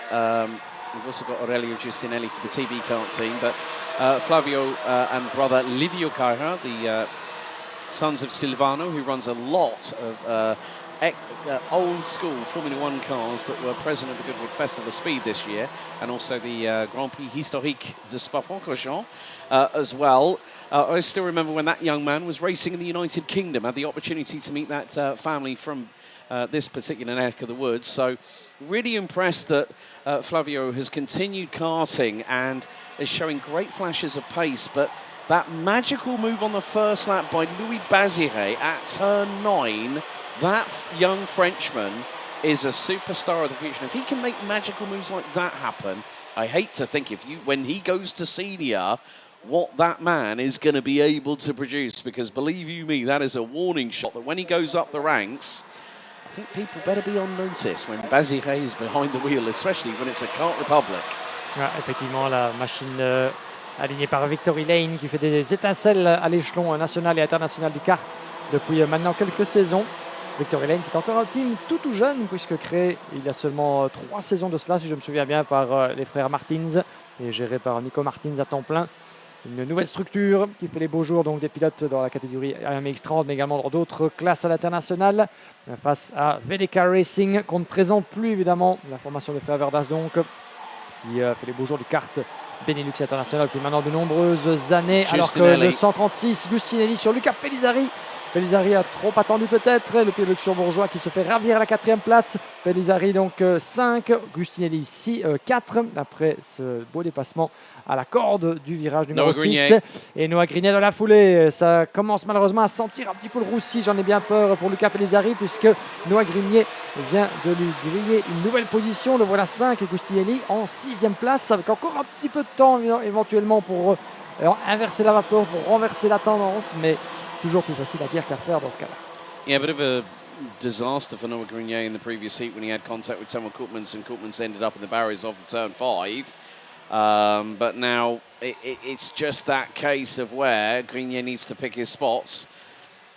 And now that he's ahead of Pellizzari for P5, well, they are line astern, but Flavio Caja is still keeping in the fastest laps at the moment. And Louis Béziré, 56.649, Flavio Caja, 56.646. So they are trading it between themselves for the fastest lap of the race, and it's stabilised a little bit at the front end between the top 4. So Béziré leads Caja from Vida, from Giustinelli. The gap is about 1.3 seconds. Then the small in stature, big in heart, Noah Grignet rounds out your top 5 ahead of Lucas Pellizzari. Then Danny Burrs, Sam Gluck, Finn Rossen and Finn Albers. It's a quartet of Dutch drivers rounding out the top 10. But still at the moment, Louis Béziré controlling proceedings, keeping the gap at around about an equal 0.3 of a second, despite the best efforts of Flavio Caja, who's deep on the brakes going into turn 1 then, just on lap 8. But at the moment, Caja does not have an answer to Béziré, who's on magnanimous form back at Austricourt last time out at round 2, and he's keeping that form here at round 3. But there is still another set of heats to go after this one, after the lunch break, once we've completed heats 3 and 4 of X30 Junior. But Béziré is just, he's micromanaging it. He's like thinking, okay, I don't want to have too little a lead, but I don't want to have too big a lead, because we've seen it before, like Clément Houton's win earlier on today in X30 Senior. He built a gap of 3.3 seconds, then Oscar Guccio closed it into about 2 seconds, and then it started extending again. So there's that kind of pendulum swing with this tyre situation. With X30 Junior, it's not as exacerbated as the seniors, because there are only 3 heats that they have to go through each, whereas it's 5 for the X30 seniors, and thereby bigger weight, more power, more speed means higher tyre degradation. Oui, en effet, la dégradation des pneus qui cause quelques soucis, mais qui amène bien à des décisions stratégiques pour le moins inhabituelles dans le cas des seniors et aussi des juniors, avec certains pilotes qui choisissent de passer leur demi-train de pneus neufs alloués dès leur première manche de la journée. Ça se voit parfois, même si ce genre d'option stratégique a tendance généralement à être prise vers la dernière ou avant-dernière manche, quand il n'y a plus d'autres options pour aller chercher un meilleur résultat possible. Comme quoi, le jonglage entre les pneus fait partie évidemment de ces facteurs à maîtriser du bout des doigts à l'échelon de la compétition karting. 1 minute 30 et un tour encore avant le drapeau à damier. Et pour l'instant, comme vous le disiez Alex, Flavio Caja qui ne trouve pas la solution, qui ne trouve pas le moyen de se rapprocher suffisamment de Louis Béziré, imperturbable, alors que derrière, changement pour la 4e place, si je ne m'abuse, Noah Grignet qui a pris l'avantage, non c'était derrière Aurelio Gostinelli, c'est Luca Pellizzari qui a repris l'avantage sur Noah Grignet potentiellement, les voilà. Le 166 qui repasse devant, effectivement, Grignet devant Pellizzari. Belle bataille avec le 147 Danny Burrs qui va tenter d'aller s'immiscer dans cette lutte à 3 dans le virage numéro 6. Mais pour l'instant, Grignet et Pellizzari dans une belle explication pour un top 5 final, avec Gustinelli qui est désormais hors de portée au volant de son châssis TB Kart là-bas. Il va lui-même aller tenter, Gustinelli, depuis la 4e place, aller chercher, pourquoi pas, Aaron Ueda. Il finit dans le top 3 de cette épreuve. On y reviendra alors que les secondes s'égrènent. Il restera 2 tours après celui-ci. Et on n'a pas encore tout vu, même si pour la première place, on le disait, Louis Béziré, le vainqueur de Stricourt, la 2e manche il y a quelques mois de cela, une victoire qu'il avait déjà signée en 2024 sur ce même circuit.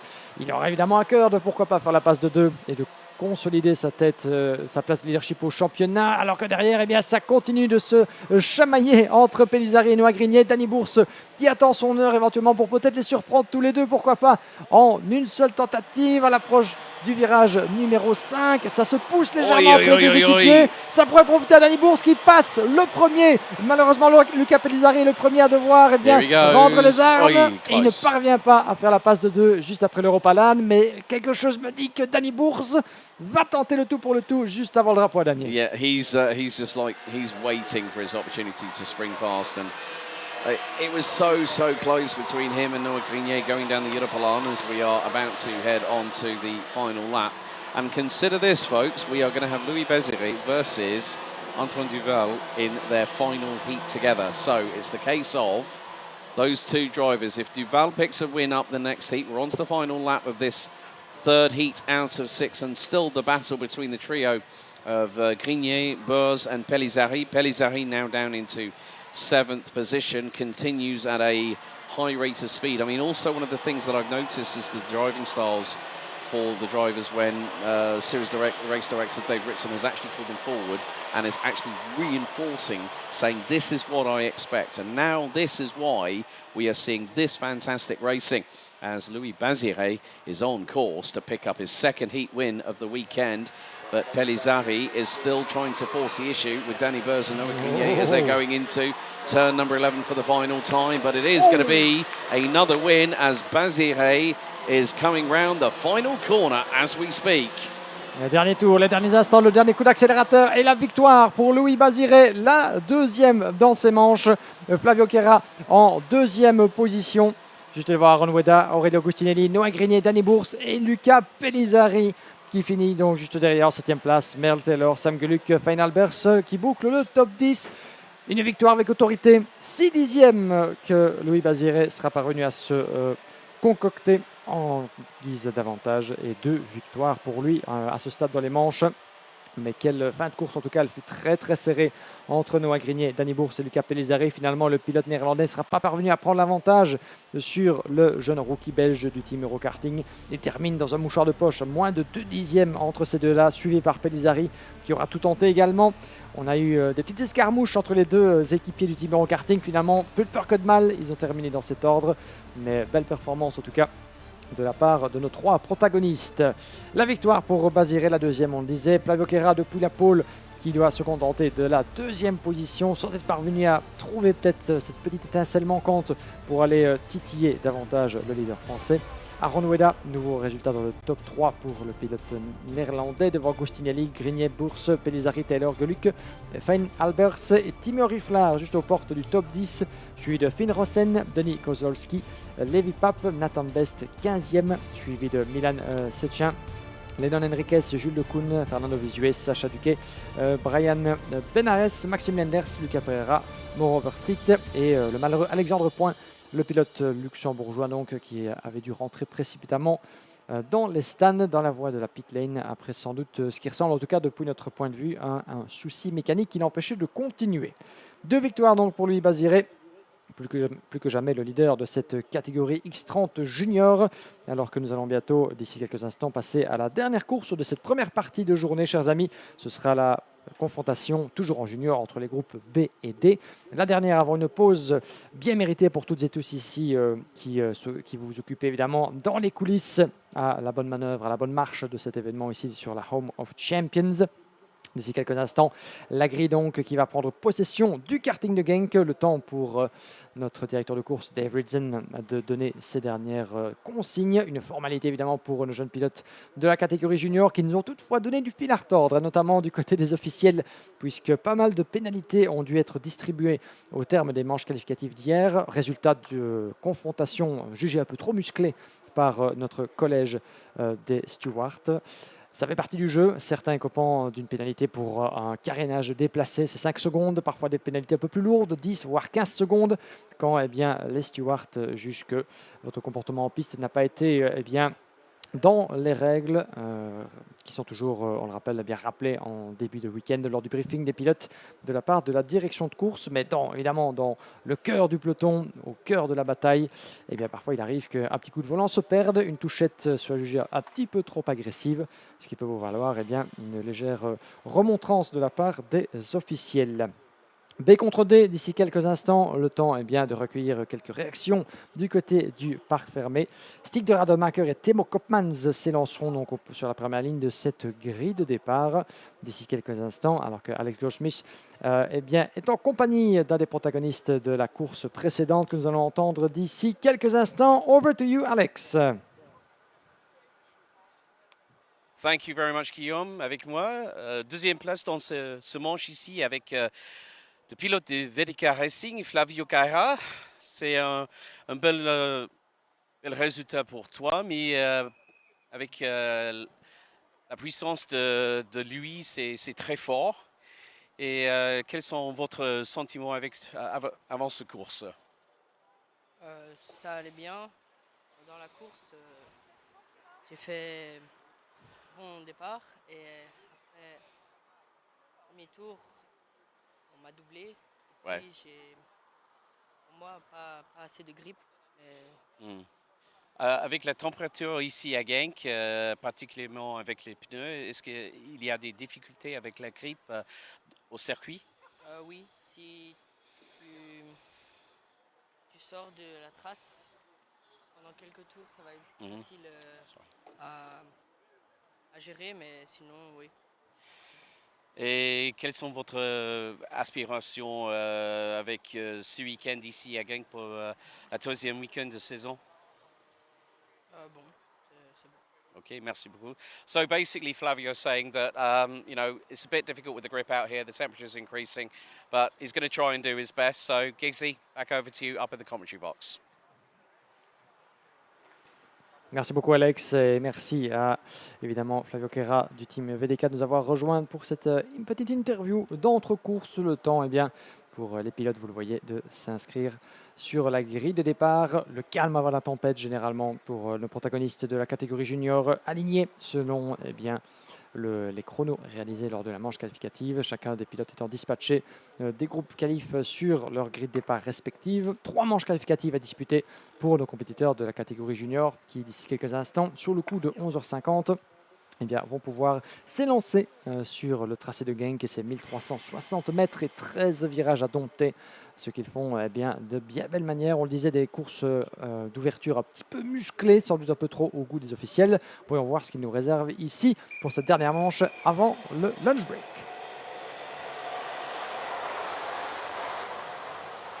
C'est parti donc, le drapeau vert et le feu vert également qui est brandi pour les concurrents de la catégorie junior. Notre grille de départ au complet avec Stig de Rademacher qui va s'élancer donc depuis la pole position. Timo Koopmans à ses côtés, Didier Crypt et Antoine Duval, vainqueur de manche hier à ses côtés sur la deuxième ligne. Troisième ligne de la grille, Maurice Verkreuz et Aurélien Lemaire, suivi de Antoine Boets et Henri Carter. Sjoerd de Vries et Elias Titus sur la cinquième ligne, suivi de Yannis van den Bosch et Jamaro Hoft. Yves Ries et Edouard Godefroy sur la septième ligne, suivi de Tchèque Peterse, Jan Rodriguez, Lucas Metz, Mathis Mouche, Lorenzo Notarego, Kanagi Optov, Harry Myers, Charlie Myers sur la 11e ligne avec Isaac Zairi Vigomunds et ensuite Mathis Landen. Un total de 25 pilotes sur cette grille de départ. Et lancés donc dans leur tour de chauffe et leur tour de mise en grille. Le temps évidemment de mettre un petit peu de température dans les différentes gommes comètes qui les ont chaussées. On le rappelle donc à ce stade du week-end, la catégorie junior aura encore une rotation de course après celle-ci. Donc il s'agit de la deuxième manche qualificative pour les pilotes des groupes B et D. Ce qui signifie donc qu'il y a encore une option après celle-ci pour les pilotes de faire la différence. On peut s'attendre à quelques remontadas, possiblement pour la troisième épreuve de certains pilotes qui n'ont pas forcément été heureux lors de leur première confrontation et lors de la course que nous allons vivre ensemble ici. Toujours en direct évidemment depuis la chaîne YouTube officielle de la Iame Series Benelux et depuis le site officiel de notre partenaire iame-motorsport.com.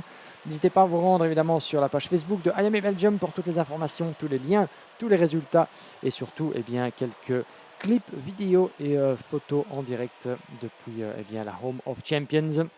On n'hésite pas évidemment à faire vivre tout au long du week-end les réseaux sociaux de Iame Belgium et de la série, l'une des plus courues et une des plus compétitives à l'échelon européen du karting, à n'en pas douter, et qui confirme encore une fois de plus ce week-end dans la Home of Champions son attrait pour les pilotes évoluant dans les catégories Iame X30. Comme vous le voyez, des conditions de course on ne peut plus optimales depuis l'entame de la journée avec 23 degrés de température avant légèrement soutenu, un peu moins qu'hier, et un risque en tout cas d'averse on ne peut plus minime, on l'espère, pour le courant de la journée. Hier, nous sommes passés entre les gouttes malgré quelques prévisions un peu alarmistes. Espérons qu'il en sera de même pour la suite du week-end. On ne sait jamais évidemment en Belgique et notamment dans cette région de Genk ce que Dame Météo peut nous réserver. En attendant, le calme avant la tempête, mais qui bientôt, cette tempête va se déclarer sur le karting de Genk alors que les moteurs chauffent, tout comme les gommes, les pilotes aux aguets. Stick de Rademacher, Timo Koopmans sur la première ligne, la formation de la grille me paraît descente, les feux s'éteignent, on est parti à l'assaut du premier virage, un départ pour notre peloton B contre D de la catégorie junior, la vue aérienne pour ne rien perdre des bagarres à l'assaut du premier point de freinage. Ça se passe plutôt bien. À nouveau, un départ relativement propre, très clean. Je pense que les consignes de la part de notre directeur de course, Dave Ridzen, ont été plus qu'entendues. Il fut rare ces dernières courses que l'on assiste à un gros carnage au niveau du point de freinage. C'est parce qu'on souhaite évidemment, mais le karting de Genk peut être réputé dans ses procédures de départ pour faire de la casse parfois dans cette première épingle. Il n'en est rien, tout comme dans le virage numéro 6. Et le peloton qui déjà s'étire un petit peu sous le commandement de Stick de Rademacher, le pilote Fusion Motorsport Benelux. Timo Koopmans juste derrière. Avec en deuxième position, c'est Didi Krift, je pense, qui s'est glissé en deuxième place. Très bon départ du jeune pilote néerlandais qui récemment a fait quelques petites merveilles à l'international du côté de Jesolo.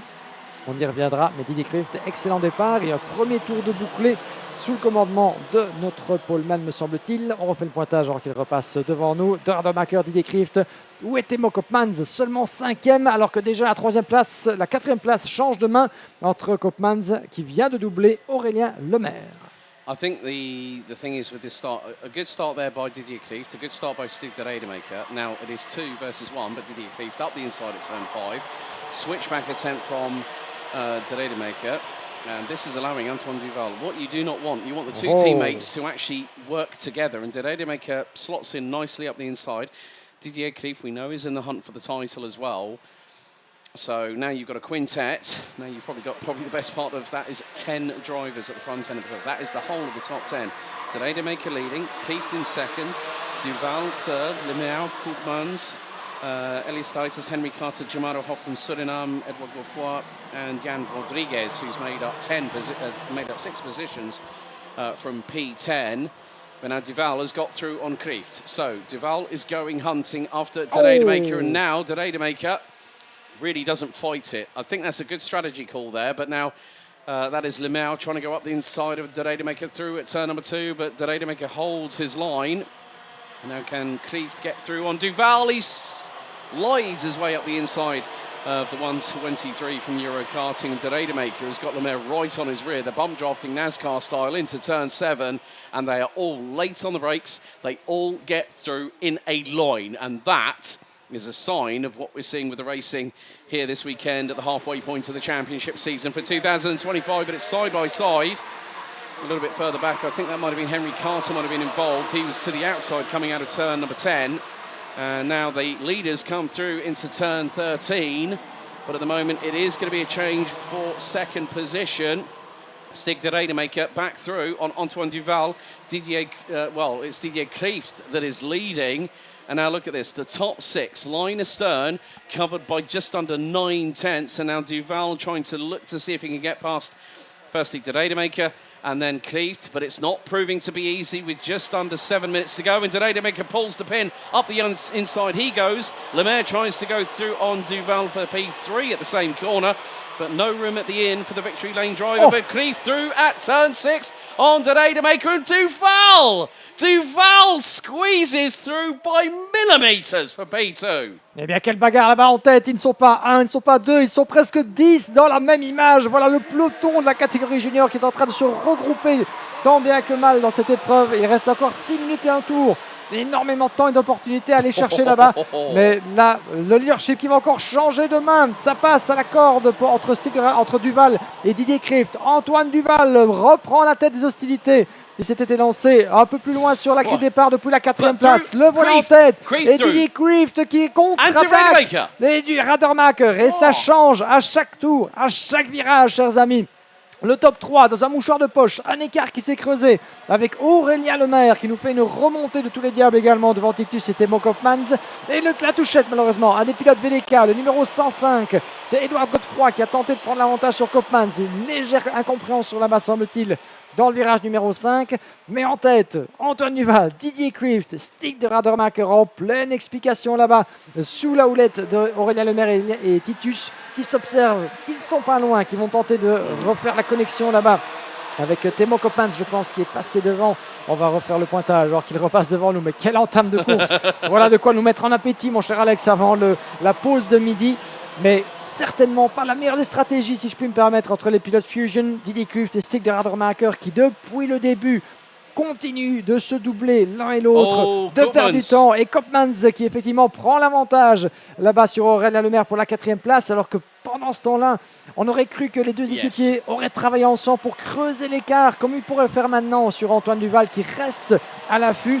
Mais c'était un petit peu brouillon peut-être dans ces premiers tours. The adrenaline and the passion is flowing through our veins here in the commentary box. I mean, it's been an absolutely spellbinding race. After 5 laps, get this, top 20 covered by just over 7.1 seconds. We've already unfortunately lost Cesc Pedersen, who started 15th, but the top 3 last time round were just over 0.4 of a second apart as Didier Krieft continues to lead ahead of Fusion Motorsport Benelux teammate Stig de Radermacher. Antoine Duval closely behind, but Timo Koopmans, of course, the battle between him and Noah Grenier yesterday in their heats came to blows, and Koopmans found himself in the barriers. But de Radermacher now looking for that opportunity to get through. We're 60% of the way through the time allocated for this race, so 4 minutes to go, plus an additional lap. But the racecraft we have seen, like I say, by that reinforcing of what Dave Ritson, our series race director, expects, as we see a great move by Jan Rodriguez, the Portuguese driver, getting through on the man from Suriname, Jamairo Hoff for WJS Racing. Jamairo Hoff running in Mini last year, along with the likes of Noah Grenier. So really good to see that this battle is coming to the fore. We've got 6 drivers that are in clear contention for this race at the very least. So you have got, after lap number 7, it is Didier Krieft continuing to lead. Stig de Radermacher, P2. Antoine Duval, P3. Timo Koopmans, 4th. Aurélien Lemaire rounds out the top 5 ahead of Maurice Vercroys, Jan Rodriguez. Edouard Godefroy up to 8th ahead of Jamairo Hoff, with Vigo Moons, who started 24th, now rounds out your top 10. The 198 from Belgium has been making some great moves through the order, and still these battles are not in. They're not dying down at all. The 104 goes side by side with the 144, so that was Charlie Myers from the United Kingdom, I think, for Optima Performance versus Jamairo Hoff. I think maybe Myers got through. Ouais, on va voir ce qu'il en est alors qu'à la corde, ça passe pour des châssis CRG là-bas. Plus loin dans la hiérarchie, on y reviendra d'ici quelques instants, mais ça continue de se battre à tous les étages du peloton dans l'épingle du virage numéro 10. Une des nombreuses opportunités du karting de Genk ici avec 2 minutes et 20 secondes, plus un tour, on le rappelle, avant le drapeau à damier. Alors qu'en tête, on refait le point. Oh, et contact juste au moment où nous étions dans ce dernier virage, un des pilotes Tony Kart là-bas qui est allé, c'est le numéro 8, j'en ai bien peur, il s'agit de Elias Titus, la pilote néerlandais là-bas qui perd gros dans l'aventure, à contact dans le peloton au moment d'un dépassement, et elle est allée taper par l'arrière au niveau du mur de pneus juste à la sortie de la pétine. Heureusement, plus de peur que le mal, elle est repartie. Elle a repris sa place en piste, mais avec pas mal de places de perdu. Le 144, attention, la marque référage. Jamairo Hoff, toujours en pleine explication avec Yanis Van Den Bosch et Yves Race également. Ça va être effectivement très compliqué. Jamairo Hoff qui est en difficulté, semble-t-il, dans certains instants de course. Et on est passé à côté d'un petit contact, semble-t-il. Les rouges sont effleurés, voire même un petit peu trop à la sortie là-bas du virage numéro 9. On revient avec les leaders de tête, les pilotes qui continuent de s'expliquer de manière on ne peut plus chaude, c'est le cas de le dire. L'écart entre les leaders est passé de 1 à 3 dixièmes, autant dire quasiment rien entre Didier Krieft et Stig de Radermacher. Antoine Duval, vous l'avez vu, a perdu un peu le contact, 1 seconde 1 de retard. Maintenant, tout ce qui importe au fils de François Duval, c'est de pouvoir se maintenir devant Timo Koopmans avec Aurélien Lemaire et Maurice Verkreuz qui ne sont pas loin derrière. And Viggo Moons has just been given a 5-second time penalty for pushing, so that is going to drop the 198 that started 24th, currently runs P12, a further 5 seconds down the order come the checkered flag. So that might have been the contact with Elias Titus in the number 8 that meant that the Dutch driver was behind the wall. And there we go. Timo Koopmans through on Antoine de Val, and there's a contact. And Koopmans is slowing. Oh no, Timo Koopmans might have damage to the right-hand side. There was a little bit of contact between him and maybe the chain might have come off the engine. The slightest contact with the right rear wheel. The sprocket is on that side of the back axle. And I think that has really hurt Timo Koopmans big time. He was in chance for P3 and his second race in a row. He is out. Et Antoine Duval, j'ai bien peur également, semble perdre quelques plumes par rapport à Maurice Verkreuz et Aurélien Lemaire dans l'intervalle. Nous sommes dans l'avant-dernier tour, on va y revenir. Le voilà, numéro 123, devant Aurélien Lemaire. Ils sont pour l'instant 4e et 5e. La bagarre fait rage, le 164, juste derrière également. Aurélien Lemaire n'a pas dit son dernier mot. Belle foire d'empoigne dans ces 2 derniers tours de cette épreuve qui nous aura bien réservé bien des surprises. Et effectivement, confirmation, on le revoit d'un contact, un léger contact pour Timo Koopmans que nous revoyons ici en replay dans notre cabine. Mais Koopmans, 2e abandon pour le pilote néerlandais. Malheureusement, Timo Koopmans qui a dû mettre pied à terre là-bas. Et certainement, ça n'a certainement pas aidé sa cause. Timo Koopmans pour l'instant qui va devoir voir la fin du week-end dans une situation on ne peut plus compliquée. Nous sommes dans le dernier tour, final lap, dernier tour entre les 2 pilotes pour l'instant. 3 petits dixièmes entre Didier Krieft et Stig de Rademacher. Alors que le drapeau damier est proche, pourrait-on voir un changement au niveau des positions entre les 2 équipiers? Avec ici, nous sommes en direct avec le 164, Aurélien Lemaire, Antoine Duval. C'est la bagarre pour la 3e place. Ça semble sous contrôle entre les 2 leaders. Mais est-ce que Lemaire va pouvoir nous réserver l'ultime surprise de cette manche juste avant la pause déjeuner? Dans le virage numéro 6, le virage numéro 7, la sortie en route vers l'épingle du virage numéro 10, peut-être un changement de position de la part d'Aurélien Lemaire. Il a la pression également juste derrière de Maurice Verkreuz. 3 pilotes dans la même image. Un léger écart, 1,5 mètre. Pas grand-chose à l'avantage de Antoine Duval qui a déjà remporté une épreuve hier. Il aurait eu à cœur évidemment de faire la passe de 2. Il n'en sera rien. Il va devoir se contenter de la 3e place. Une dernière accélération. La victoire pendant ce temps-là de Didier Krieft devant Stig de Rademacher. Ces 2-là se sont bien entendus pour ne pas se neutraliser jusque dans les derniers instants. Duval résiste et Duval franchit la ligne en 3e position. Aurélien Lemaire dans sa roue devant Maurice Verkreuz, Edouard Godefroy, Yannick Van Den Bosch, Charlie Meyers, Cameron Hoft et Lorenzo Notarigo qui bouclent le top 10.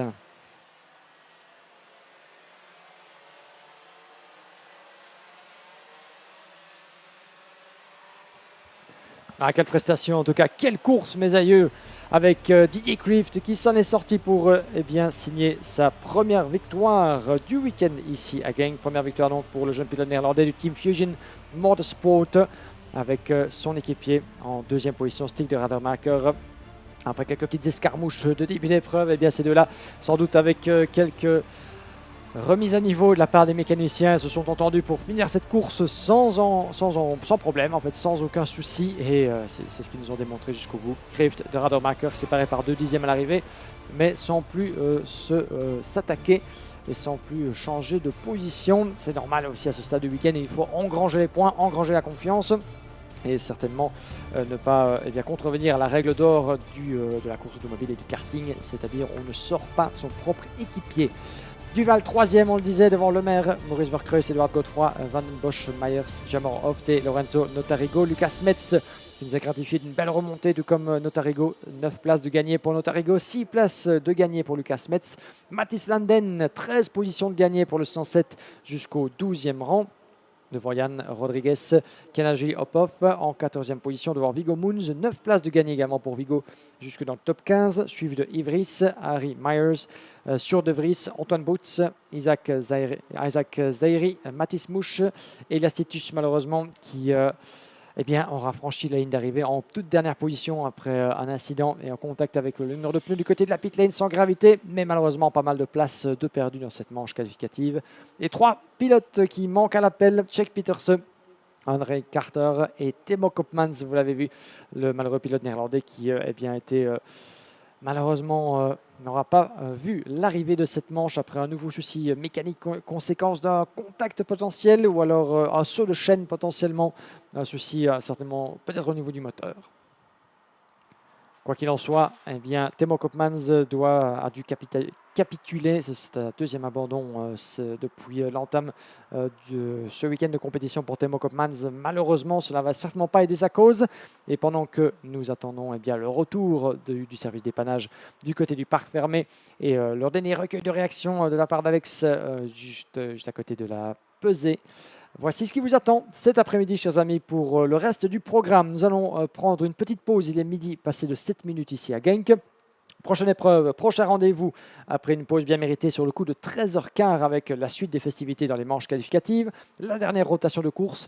Si vous voulez passer l'après-midi avec nous, on ne peut que vous le conseiller. Les conditions de course, les conditions météo sont optimales et ces dernières rotations d'épreuves seront les plus importantes. C'est là-bas qu'il n'y aura aucune marge d'erreur pour les concurrents de la classe junior et senior. Et au terme de ce premier classement, il y aura des points attribués dans l'optique du championnat, les grilles de départ déterminées pour les finales et pour les courses les plus attendues après une dernière petite pause. On vous donne rendez-vous bien sûr le coup de 16h avec la finale A rassemblant les 36 meilleurs concurrents de la catégorie, la finale B avec eh bien, celles et ceux qui malheureusement n'auront pas su clôturer le week-end comme ils l'auraient souhaité, mais qui ont tout de même droit à une dernière finale de repêchage pour eh bien, un dernier moment d'excitation sur le karting de Genk. Et puis on reprend les mêmes. On prend le même ordre et on recommence, mais cette fois-ci avec la catégorie junior qui viendra conclure le spectacle. Et sans oublier évidemment pour celles et ceux qui sont avec nous ici sur le karting de Genk, la cérémonie de podium qui se tiendra sur le coup de 18h devant le bâtiment principal.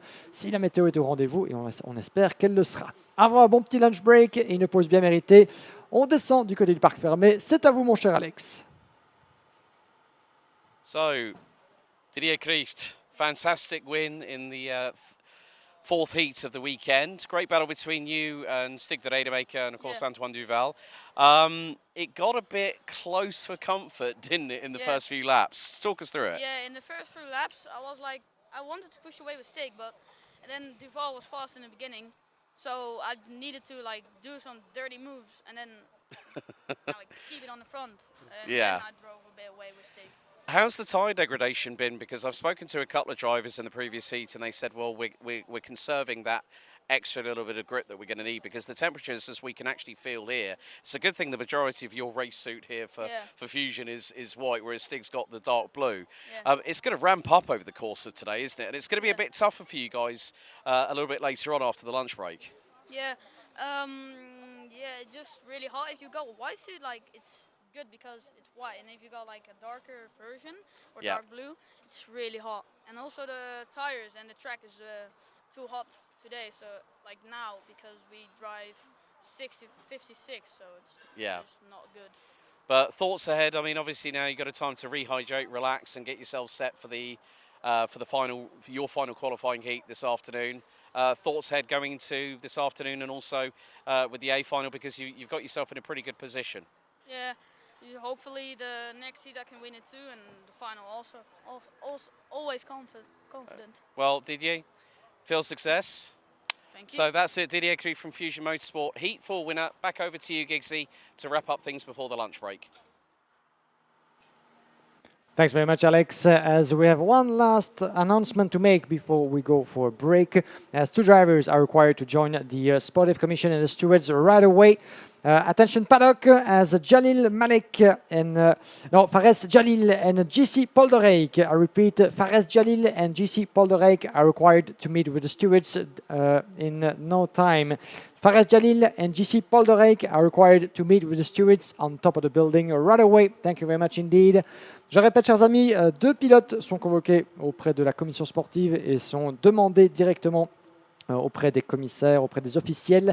Fares Jalil et GC Polderake. Fares Jalil, GC Polderake, vous êtes demandés auprès des officiels au sommet du bâtiment principal. Merci beaucoup.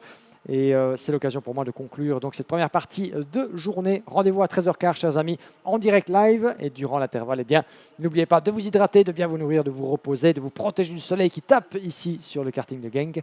Et on se retrouve d'ici une petite heure. Restez bien avec nous. À tout à l'heure. Ciao.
Mesdames et messieurs, chers amis, bien le bonjour à nouveau. Soyez les bienvenus, ou à nouveau les bienvenus si vous nous rejoignez et que vous étiez avec nous ce matin ou que vous êtes à nos côtés pour la première fois. Eh bien, la Home of Champions du Karting Genk vous accueille sous des nuages qui s'amoncellent tout doucement au-dessus de nos têtes. La météo est au beau fixe, les conditions de piste sont optimales.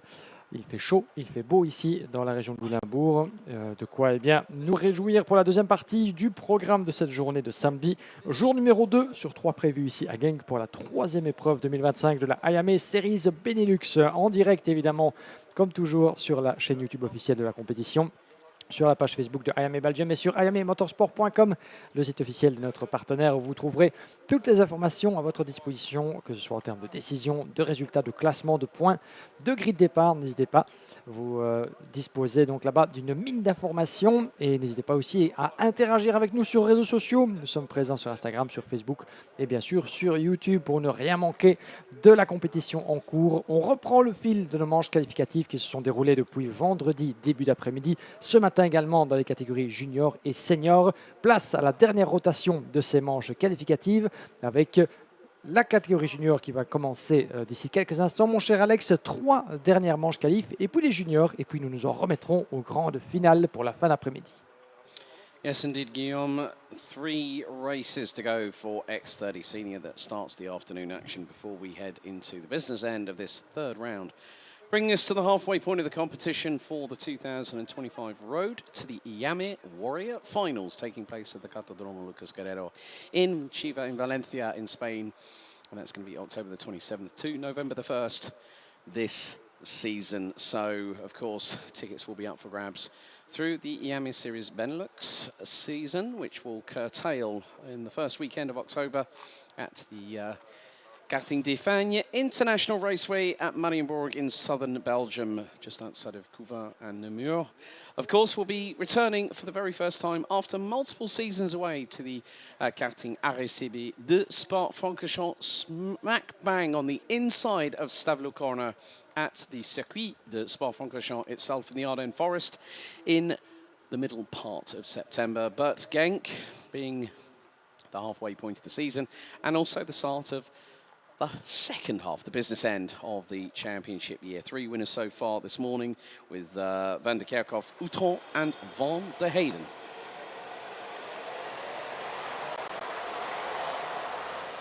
Et on est parti, chers amis. Le drapeau vert est brandi. C'est le signal donc, pour les concurrents de la catégorie X30 Senior, les groupes D et E, de prendre possession à nouveau du karting de Genk. Un coup d'œil sur votre grille de départ au complet avec en pole position Yanis Bouillet qui aura à ses côtés Wouter Berganu, Roxane Anting et Oscar Guccio se partageront la deuxième ligne, suivi de Marcus Glum, Lucas Orsica, Eva Dorenstein, Simon Lacroix. Cinquième ligne, Marlon Bayer et Maxime Blanchemin, suivi de Alessandro Tudiska, Thomas Van Vliet, Jimes Merkelbach, Jens Bezart.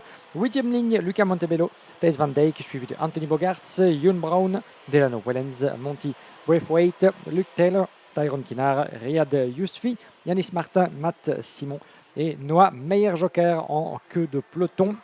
Un peloton de 26 concurrents qui prend possession du circuit donc pour leur traditionnel tour de mise en grille et tour de chauffe dans ces gommes comètes qui en ont bien besoin.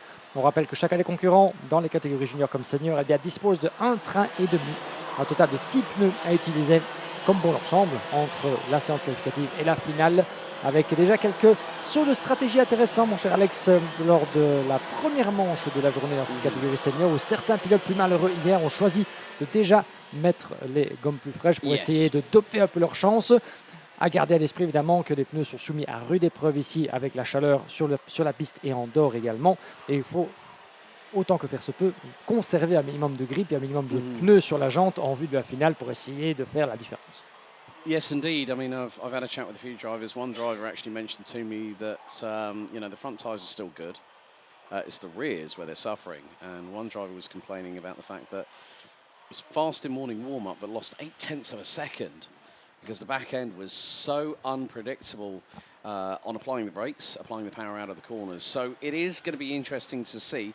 Now, Luke Taylor has not crossed the start-finish line, so it looks like Luke Taylor, I think, is the one that we haven't really seen out on circuit, due to start 21st, but might start from the repair area. Trying to see from my vantage point here in the commentary box as to whether we have got a kart standing by with the mechanics standing by it. But yeah, like you say, it is going to be an interesting one as the field, led by Bouillet and Bergano, will bring us to the line as we start the racing action here for race number 13 out of 15. Revs up, lights on, and it's green. We're underway to the first corner, and round the outside tries to go with Bergano on Yanni Bouillet, but has to use the runoff area. Roxanne Lantinga trying to find her way round the outside at turn 2. She still was wheel through 3, and a big contact at the back part of the field. Couple of karts onto the grass off of turn number 2. Yellow flags at Marshall Post 2. But les hostilités ont commencé cet après-midi, mon ami Brève. Oui, en effet, absolument, avec un contact malheureusement qui aura coûté pas mal de positions. J'en ai bien peur à 2 pilotes à la sortie du virage 2 et 3 dans le premier secteur. On va essayer de savoir de qui il s'agit. Je pense que c'est Yanis Bouillet qui aurait été pris là-bas dans un problème. Mais effectivement, à moins qu'il s'agisse d'une erreur de chronométrage, mais j'ai bien peur que le leader et Paulman ne semble plus. Non, il est là, effectivement. Donc voilà, mise à jour de mon écran et de notre classement. C'est les choses, apparition de technique. Hein. Voilà, ça peut arriver effectivement d'avoir un petit saut technique là-bas. Toutes nos excuses. Yanis Bouillet est bel et bien en tête. J'ai eu comme un moment d'hésitation là-bas. Je me disais, mais comment est-ce Dieu possible que Yanis Bouillet se retrouve dans un accrochage ou alors ait perdu du temps sans qu'on le voit dans ce premier tour. Il est bel et bien en tête, donc aucune excuse ni inquiétude. Avec déjà presque une seconde d'avance sur le reste du peloton, Oscar Guccio qui tient en joue Wouter Berganu 3e devant Luca Orsica, Roxanne Lantinga, Eva Dorenstein, Alessandro Tudiska qui a remonté déjà 4 places et ça plonge. Oui, et bien joué de la part de Roxanne Lantinga qui est allé se jouer du Luca Orsica là-bas pour la 4e place. C'est très très serré, vous avez 2 trains de pneus et Tudiska qui remonte, 4 places de remontée là-bas. Il vient juste derrière Eva Dorenstein pour essayer de se mêler à la bagarre dès les premiers instants, dès les premiers tours de course. Gare à la moindre touchette dans le virage du podium, le retour vers le dernier secteur. Ah, ça se bat déjà très très fort et un changement pour la 4e place à nouveau entre Wouter Berganu et le Tchèque Luca Orsica, je pense, qui est allé se frayer un passage. On va refaire le pointage. Effectivement, Orsica 3, Berganu 4. Tudiska remonté 5e désormais dans ce peloton de jeunes fous furieux devant Lantinga et Eva Dorenstein. Trying to go through on Eva Dorenstein there through turn 1. He's going to try and fire it around the outside. Marcus Gloom up the inside through into 3, now into 4. Roxanne Lantinga has got Eva Dorenstein to the inside. There goes Marlon Bayer, who nearly ends up getting a little bit of contact from behind, courtesy of Marcus Gloom. Thomas van Vliet is there, Jens Berzak, Maxime Blanchemin, Simon Lacroix, who's had no end of bad luck this weekend, is also in that peloton. But the top 4 are pulling away. At the end of the train is Wouter Berganu. But look at this freight train coming out of turn number 10. It's being led by Eva Dorenstein, who's got Roxanne Lantinga. Marlon Bayer from Switzerland with the Victory Lane outfit, but there's Lucas Orsica up the inside through the final corner on Oscar Guccio, but Yanni Bouillet is not in that lead. It's Oscar Guccio who's got the lead by 3/10. Orsica, Bouillet, Berganu, Tudiska with the new fastest lap of the race, but Tudiska has a 2-second margin to close up in the next 7 minutes, plus an additional lap to be on par with the top 4 currently. Et 3 petits dixièmes entre les 2 leaders désormais, Guccio et Luca Orsica. Yanis Bouillet 3 qui perd un peu de terrain. Regardez comme ça continue de se battre là-bas à la sortie de l'épingle du virage numéro 5 avec certains des compétiteurs, Marcus Gloom, Maxime Blanchemin, Thomas van Vliet qui se battent comme des chiffonniers là-bas juste aux portes du top 10. Le top 4 très très serré. Vous les avez tous les 4 dans la même image. Guccio, Luca Orsica juste derrière, Yanis Bouillet et Wouter Berganu à la sortie du virage de la tribune. On n'a encore rien vu dans cette première manche de l'après-midi. On rappelle que c'est la dernière rotation de course qualificative. Qu'est-ce que ça veut dire? Eh bien qu'après cette course-ci, il n'y aura plus d'autres opportunités pour ces compétiteurs des classes, des groupes D et E, eh bien d'inverser la vapeur, d'aller chercher un ultime résultat pour sécuriser une meilleure position sur la grille de départ de la finale. C'est leur dernière chance, c'est ici qu'il faut tout donner. La différence peut se créer ici. Après ça, on s'en remet à la plus importante des courses du week-end, la grande finale. Mais d'ici là, beaucoup de choses peuvent encore se passer. Regardez comme c'est encore chamaillé là-bas au cœur du peloton. On revient avec les 2 leaders. Guccio qui va se faire dépasser par Luca Orsica. Voilà, changement de leader juste à l'entame de la Europa Line. Luca Orsica, le pilote tchèque, qui vient de ravir la première place à Oscar Guccio, qui ne l'entend pas de cette oreille, qui va tenter de contre-attaquer. Et mon petit doigt me dit qu'avec la pression venant de derrière, il va devoir s'y prendre très très rapidement. Well, look at Alessandro Tudiska. He is now running in clear air and has a chance to push. He was 1.6 seconds behind Wouter Bergano on the previous tour. About to complete lap number 5 with just over 5.25 minutes remaining. So still leading after 5 laps is now, well, it's now Lucas Hopsika, Oscar Buchot, Yannick Bouillet, Wouter Berganou, and now Alessandro Tudisca is 1.3 seconds off of that 4th position. And then Marlon Bayer has got through on Ava Dorrestein. In the meantime, Roxanne Lantinga has dropped outside of the top 12. She basically admitted to me a little bit earlier on today, my tyres have fallen off the cliff. So some drivers are really, they're having to maximise the utility of these tyres as Roxanne Lantinga gets a bit of a hip check from the 251 of Monty Braithwaite from the UK. So Lantinga's doing a bit of damage limitation on those tyres, and if she gets through, she'll have done a Herculean effort and have a brand new half set of tyres to put on for the final and get that purchase she will need. 4.5 minutes to go, and look, the scramble's still happening. Dive bombs into turn 11 at Cafe Corner, but still I'm on Tudisca watch. He is less than a second, 1.2 seconds. Changement de leader. Yep. So that is Guccio back through on Horsika for the race lead here on lap number 7. And the intensity is at a precipice here at the Home of Champions, because it's going to be a case of, can Guccio hold on? Horsika looks to the outside into turn 6. Can he get the switch back? Not quite, as Guccio parks it on the racing line with absolute pertinence. Et on sent qu'Oscar Guccio n'est pas vraiment confortable là-bas. Il l'ajout défensive à chacun de ses virages. Il regarde à gauche et à droite. C'est le signal malheureusement d'un pilote légèrement aux abois en termes de rythme. Mais on peut le comprendre. Il a la pression de Luca Orsika, mais également de Bouillet et de Wouter Berganu juste derrière. Et justement, Alessandro Tudisca pourrait bien se mêler à la lutte. On sait combien il est rapide, le pilote belge. Il a le champ libre, derrière comme devant. Il peut aligner les tours qualificatifs, ce qu'il fait avec la pression qui grandit. Le changement pour la 2e place. Yanis Bouillet n'en pouvait plus l'attendre. Plonge à la corde de Luca Orsika, qui aurait peut-être dû s'y prendre un peu plus tôt pour tenter d'aller déloger Oscar Guccio. Il vient d'en payer le prix fort en perdant une place de plus. Mais ça pourrait se retourner dans tous les sens. Wouter Berganu qui attend son heure sagement. Regardez comme il la joue défensive. Lucas Orsika juste devant. Yanis Bouillet juste devant Orsika. Alors que nous avons un drapeau jaune en effet qui est brandi quelque part sur le tracé, juste au niveau du retour. The exit coming out of the off ramp, going past turn number 8 there. So, and look, I did say keep your eyes on Tudisca. He's put his new half set on, and he's absolutely flying. So Tudisca, now we're seeing the fact that Bouillet and Horsika are battling away. Tudisca has a good opportunity to get a good amount of result in this race. He's going to go for the move. Up the inside he goes on Wouter Berganu, and there it is. It's Alessandro Tudisca's comeback trail that is really going up into high gear. Horsika to the inside of Bouillet through at turn 5. Can Tudisca make the move as well? Not quite. But because these two are battling, this is giving Tudisca a ringside seat. And look at the run he's got coming out of turn 6. And gets a touch from behind, courtesy of Wouter Berganu. But can Tudisca make the move through at turn 10? Not quite, but he's going to get the run down into 11. He's got a switch to the right-hand side. But there is a defence by the car in front. And look at how quick Tudisca reacted there. Managed to get through for P3. Oh, could that be 2 for the price of 1 by Wouter Berganu? Not quite. But Tudisca finds himself now chasing down Lucas Horsika, who's 9/10 of a second up the road. We're on to our first lap in the double digits once again. We've seen 12 laps completed as full race distance. We're on lap 10 out of 12, and Tudisca has brought himself up into 3rd. Quel pilotage, quelle leçon de la part d'Alessandro Tudisca. En remontée de 8 places jusque dans le top 3. Reste à savoir s'il pourra éventuellement faire la connexion avec Luca Orsika. Ça me paraît éventuellement plus compliqué que prévu.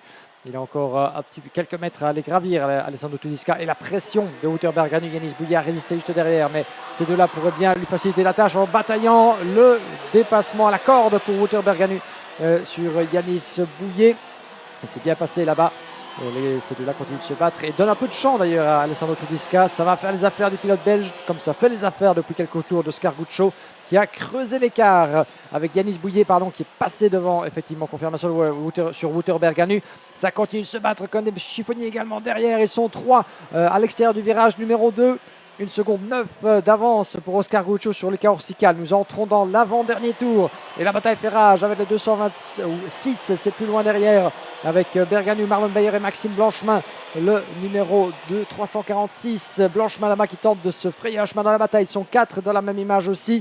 Ça pourrait se terminer sur une mauvaise note. Ces 4-là vont devoir faire attention à voir l'arrivée en un seul morceau. On va garder un œil là-dessus évidemment.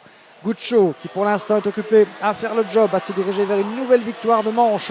Ce serait sa deuxième, le pilote français du team Dream Racing qui avait ouvert les festivités hier lors de la première manche, souvenez-vous, avec un premier succès.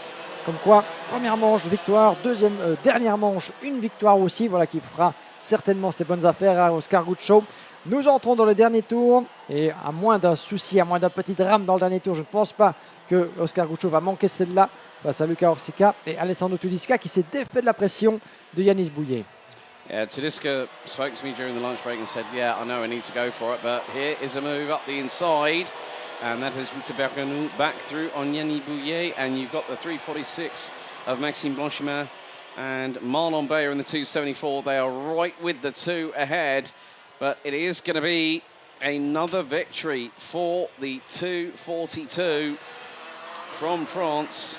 Oscar Guccio, who opened the win books this weekend at round 3, and still battles happening, but out of the final corner, it is going to be a second win. He's had to wait quite a while. Oscar Guccio takes the victory by just 1 3/4 seconds ahead of Lucas Orsica. Alessandro Tudiska, with his best result of the weekend so far, rounds out P3. Yannis Bouillet, Ruta Berganou, Marlon Bayer, Maxime Blanchemin, Joey Brown made up 10 places to finish in 8th, ahead of Eva Dorstein, and Simon Lacroix rounds out your top 10 of provisional finishers in this 13th qualifying heat out of 15 here at the Home of Champions.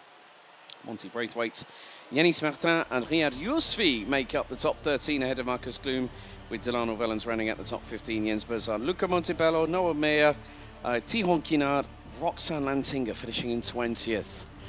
Not exactly how she would have wanted to finish the race, but tried to exercise as much damage limitation as possible. Matt Simon from Portugal makes it to 21st. Lap 9 lost Thomas van Vliet. Lap 6 we lost Thijs van Dijk and Anthony Bongarts, James Merkelbag and Luke Taylor. But Guccio picks up his second win of the weekend so far.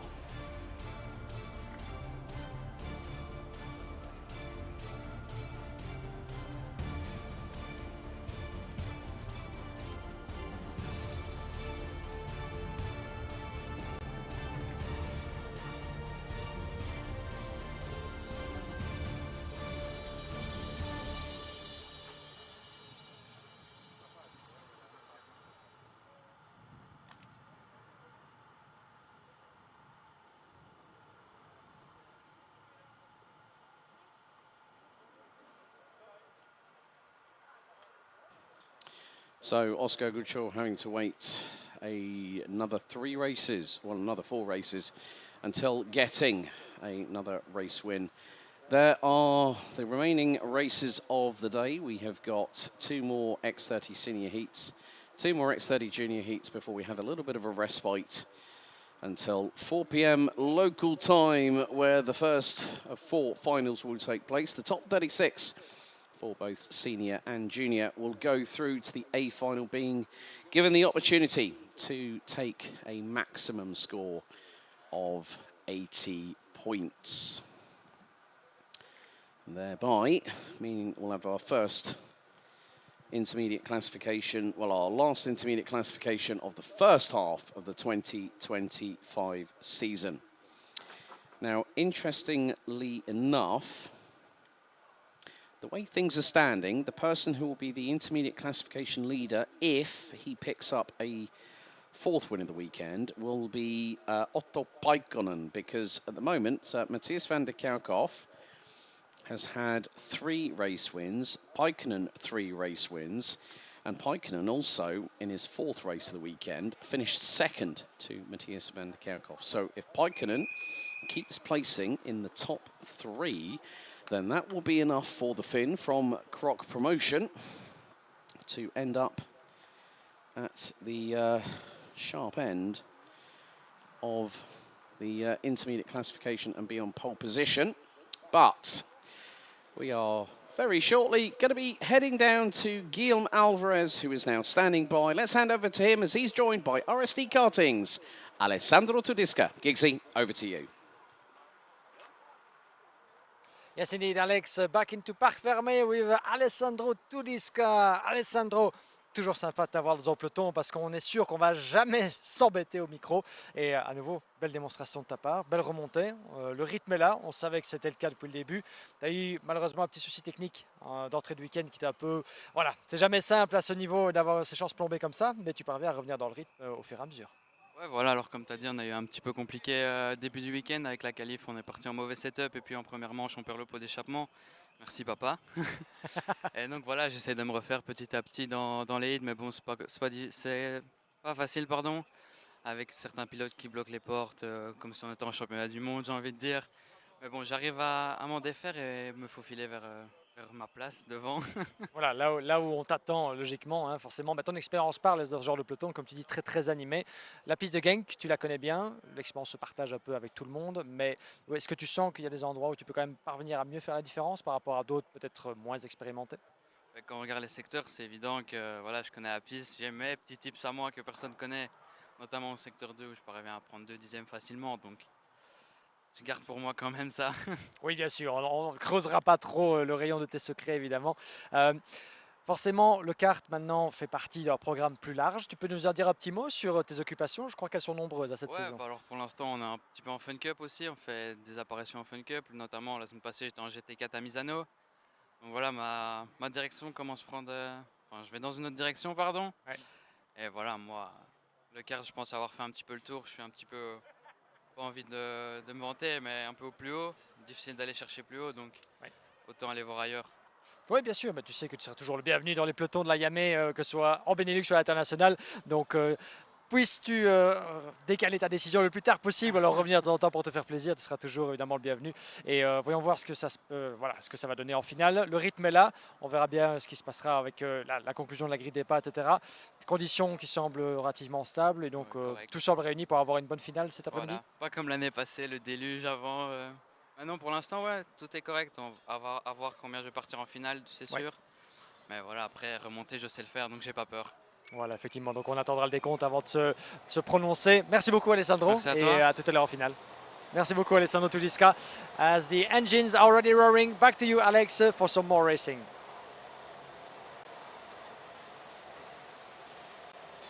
Thank you very much, Guillaume. As we head back to trackside, great to see Alessandro Tudisca saying, "Thanks, Dad," reference the missing exhaust on his kart for Heat 1. Well, let's take you through the grid for heat number 14 for X30 Senior A and F. It's Kevin Lansinger on pole position. Sam van der Hayden alongside on the front row, making it an all-front row for the Dutch. Niels Lelor and Clément Massot round out row number 2. Row 3, Matthias van der Kerkhoff and Alexander Mercier. Florid Panes and Milan Magzak round out the top 4 rows. Rounding out the top 10, Henki Kelteren and C.J. Bennett. Metis Mechant and Keanu Vellens. Rounding out row 6, row 7, Alexis Constant and Roberto Baz. Thibaut Byers will be on the outside of row 8, joined on the inside of the said row by Mirko Wolters. Row 9, Tobias and Kasper Norman, the brothers from Denmark. Line up on 17th and 18th respectively, rounding out the top 20. Raphael Linders and Tom Schultz. Fanny Jalil, Kaz Oddhaus, Roman Saleh, Maxime Prudent, Aaron Sarignac, Roman Krupianko and Ali Dax complete the starting grid.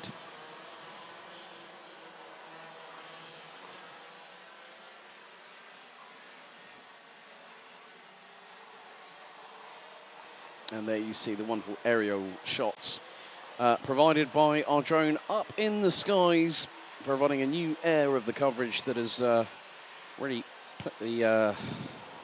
put things into a different perspective. When we started once again covering under Livestream. A big thank you to the team at Camp Company GmbH, who are also providing live timing and scoring along with the Livestream coverage for another season of cooperation. It really gives you an air and anticipation and seeing some great overtakes. But it is going to be the case. Can Matthias van der Kerkhoff put in a 4th victory. Even if he does, it might not be enough, but it depends on what happens in the final heat, because Otto Paikkonen will be in competition for that one. So time for Kevin Lantinga and Sam van der Heyden to line up on the front row of the grid. Whether we're going to get a clean start on this one is dependent on what happens now. The field concertinas out of the final corner. The red lights are on, the gantry revs up, lights on, and we're underway. First time of asking, and it's the run down to turn number 1 at a frantic pace. Lantinga holds on to the lead. Van der Heyden still in P2, but a big incident. 2 karts, and one has just shortcutted the circuit from turn 1 to turn 4. Went straight on, and that has caused the cat amongst the pigeons in X30 Senior. In this penultimate qualifying heat, it all came horribly wrong. There's someone very, very slow down the Europalan, down on the right-hand side of the circuit. Not too sure who that was, but 2 drivers. That was, oh no, it was Henki Kalteren and CJ Bennett that came together. And that has not proved to be well. Kalteren is out of the kart, I believe, and has not got, well, they both, well, Kalteren's rejoined. I thought Kalteren had stopped for a moment. So CJ Bennett and Henki Kalteren on the back foot. But Kevin Lantinga has a whopping 8.5 of a second advantage over Matthias van der Kerkhoff, who has Sam van der Heyden right behind him. And then they've also got Niels de Law, who's also very, very quick as well, the 295, but it's side by side a little bit further back in towards turn 4 as it's hard on the brakes into 5. Diving to the inside, Mirko Wouters makes it through on the 222 of Alexis Constant at turn 5. So this is where we start to see that sign of desperation. There's more contact, and there's a spinner at turn 6, backwards towards the foam barriers. Oh, it's going horribly wrong for some drivers who, unfortunately, at this point, will not make the A final at 4 o'clock this afternoon.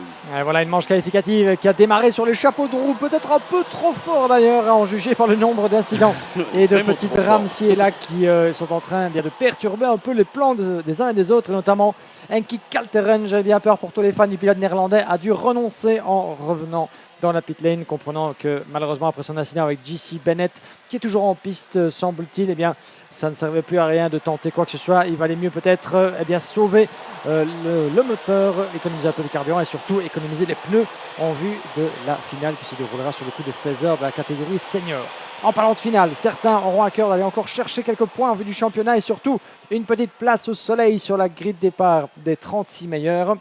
Et ça passe par peut-être aller porter une ultime attaque, demander un petit peu plus dans ses pneus au risque, malheureusement, que tout aille à l'encontre de vos plans. On verra ce qu'il en sera, mais un qui semble pour l'instant sur son petit nuage, c'est Kevin Lantinga avec presque une seconde d'avance sur Matthias van der Kerkhoff. Lantinga cherche toujours cette première victoire de manche. La tiendra-t-il ce coup-ci? Il vient de perdre 2 dixièmes sur Matthias van der Kerkhoff, le pilote Victor Hélène qui a enclenché la deuxième. Il sent qu'il peut aller chercher ce qui serait une potentielle 4e victoire qui le consacrerait pour l'instant, si rien ne bouge, après évidemment la dernière manche, le leader, en tout cas le vainqueur du plus grand nombre de manches en attendant le résultat de Otto Paikkonen. On n'en est pas encore là.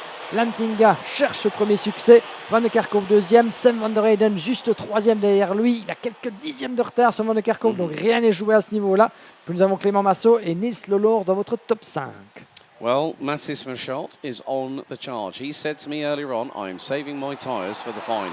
He wants to get top 10, top 12 on the top 36 grid, and he's making good his intention. So now he's going to fight with Clément Massot as they head into turn number 13.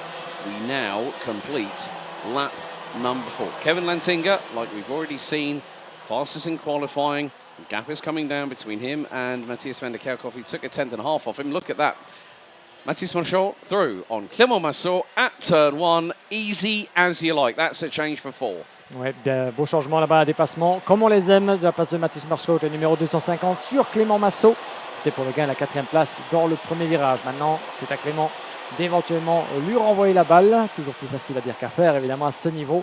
Mais les leaders, vous en avez 6 dans la même image, sous le commandement de Kevin Lantinga. Et on sent que porté par ses poursuivants, eh bien, Mathias Van der Kerkhove, Mathias Marskov est un peu plus loin, mais Mathias Van der Kerkhove revient toujours tenter plus sur le leader. Ça va être intéressant. Les dernières manches tendent évidemment à nous faire confronter les pilotes les plus rapides de la séance qualificative, dispatchés en différents groupes. Ce sont vers la dernière manche qu'ils s'affrontent et qu'on voit un peu le rapport de force entre les favoris. Mais Van der Kerkhove est revenu très très fort là-bas à l'entrée du virage numéro 1. Changement juste derrière. Mathias Marskov qui double Sam van der Heyden. Le pilote néerlandais s'incline mais reste dans la roue de son adversaire. Marskov est 3, Van der Heyden 4. Et Clément Massot qui observe tout ça de pas très très loin derrière avec Nils Lelour juste derrière également. Lelour qui a perdu un peu le contact sur le 268 au volant de son châssis TB Kart. On va voir s'il va pouvoir éventuellement refaire la connexion. Alors que derrière, nous avons également un train de 4 autres pilotes. Alexis Constant, 7e après une remontée de 6 places. 7 positions de gagné pour Mirko Wouters, 8. Et Fares Jalil, 12 positions de mieux vers la 9e place devant Tobias Norman. Donc pas mal de très belles remontadas également en dehors du top 10 dans cette dernière manche. On sent que les pneus frais sont de la partie, mon cher Alex. C'est la dernière manche, c'est la dernière chance également avant la finale. Ça passe à l'intérieur, je pense, pour un des autres pilotes derrière. Était-ce peut-être Fares Jalil sur Mirko Wouters? Non, c'était Mathias Marskov sur... non, effectivement, Fares Jalil sur Alexis Constant, on y arrivera. Mais en tout cas, les pneus sont frais, en tout cas en partie, puisque ce sont 2 pneus en plus que les pilotes peuvent ajouter à leur guise au fur et à mesure du week-end. Mais on sent que ça fait la différence. Certains ont retrouvé du rythme, certains ont retrouvé du grip pour éventuellement essayer de sauver ce qui peut l'être en vue de la finale. Yeah, I think the way things are going, if Otto Pekkanen stays within the top 3, he's got pole position for the A final.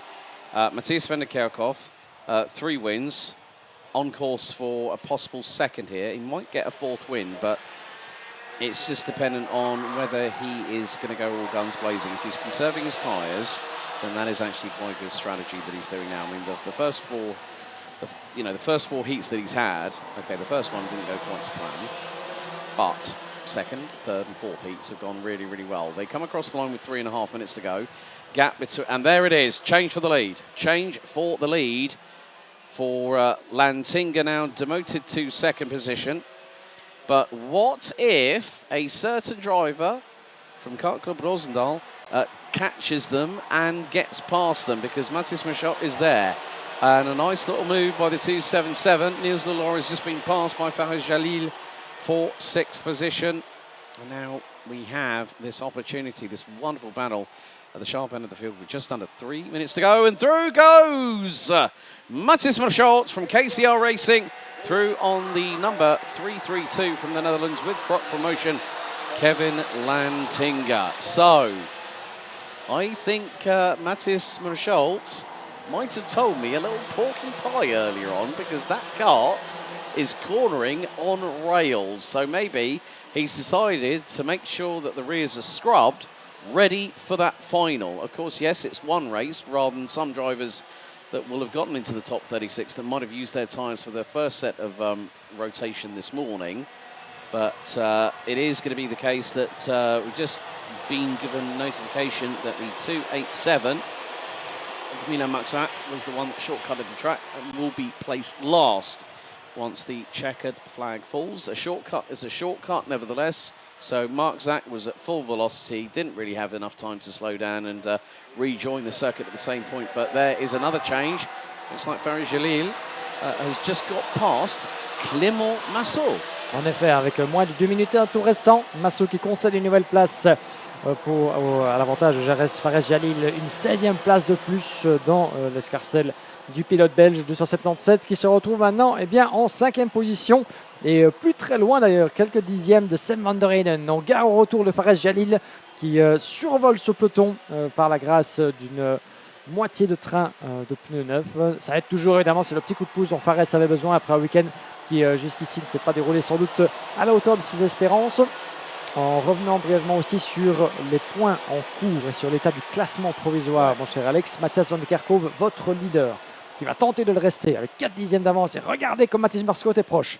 C'est important pour Mathias Van der Kerkhove d'aller chercher cette victoire. Ça signifierait un 4e succès en 5 courses, sachant qu'il a dû abandonner lors de sa première manche. 4 victoires, ce serait le maximum qu'il puisse aller chercher. En attendant, le résultat de Otto Pekkanen, le Finlandais. Otto Pekkanen a 3 victoires, mais il a également une 2e place en plus S'il gagne sa dernière manche qualificative avec cette deuxième position, Otto Paikkonen sera, quoi qu'il arrive, le poleman de cette catégorie senior. Mais, et c'est à prendre avec évidemment un mais de circonstances, il doit gagner cette course. On ne souhaite pas évidemment à Otto Paikkonen, mais si ça ne se déroule pas comme prévu, imaginons qu'il ne puisse pas terminer cette épreuve, et bien dans ce cas-là, ça pourrait peut-être aller du côté de Matthias Van de Kerkhoff. Ça reste évidemment à décider, évidemment. Dans ce cas-là, la qualification, s'ils se retrouvent à égalité, c'est la qualification qui fera la différence. Mais pour l'instant, disons que Otto Paikkonen, la pression sera sur ses épaules d'égaler le possible résultat de Matthias Van de Kerkhoff, qui doit aller jusqu'au bout, qui doit aller chercher cette victoire. Nous sommes dans l'avant-dernier tour. Il aura une rotation de circuit en plus juste après et il aura fait le job qu'il était censé faire, qu'il était condamné à faire après son abandon. You've got a very good point there. I mean, yeah, Matthias Van der Kerkhoff had an engine problem. But we go on to the final lap of the race. Matthias Van der Kerkhoff is around 3.5 tenths of a second behind. Kevin Lantinga still holding on to a P3. So at the moment, with regards to Lantinga, he's had a second. He's been in third, not won a heat this weekend so far, but they come down the Yidderplan for the final time into turns 6, 7, 8, and then this nice little right-hander here at turn 9. But look, Matthias Van der Kerkhoff is keeping with Matthias Van der Kerkhoff out of turn 10 for the final time into Cafe Corner, just off the brasserie and the grandstands. Will it be a runs the line? Towards the final corner go our drivers, and it will be possibly, can it be a run from Matthias Van der Kerkhoff out of the final corner? No! Matthias Van der Kerkhoff makes it 4 wins out of 5. An unfortunate technical DNF in the opening race of the weekend, but he wins after 12 laps by just nearly 0.3 of a second. Well done to Matthias Van der Kerkhoff. Best results of the weekend so far, a P2 for the 250 from KCR Racing. Kevin Lantinga for Croc Promotion hangs on to P3 ahead of Farid Khalil, who made up 17 places from 21st on the grid to finish in 4th, ahead of Sam van der Hayden. Clément Massot, Tobias Norman up 10 places to finish P7. Maxime Prudent, félicitations, monsieur. 16 places gained to finish in 8th, ahead of Alexis Constant and Nils Leland. Mirko Wouters, Romain Salail, 11 places gained from 23rd on the grid to finish 12th, ahead of Kazord House. Raphael Linders, Ellie Dax, the Luxembourg racer, she has made up 12 places to finish in 15th, ahead of Casper Norman. Thibaut Vires, Alexandre Mercier, Roberto Baz and CJ Bennett, who ran at the top 20. Then Keanu Vellens, Florent Banes, Tom Schultz and Ropan Krupianko were the last of the classified finishers. Well, apart from Milan Magzak, who was placed last due to the shortcut on lap 1. Aaron Sarignac, we lost on lap 4. And Henki Kalterin, we lost on lap number 1. But Matthias Van der Kerkhoff picks up his 4th straight heat victory here in X30 Senior at Karting Genk.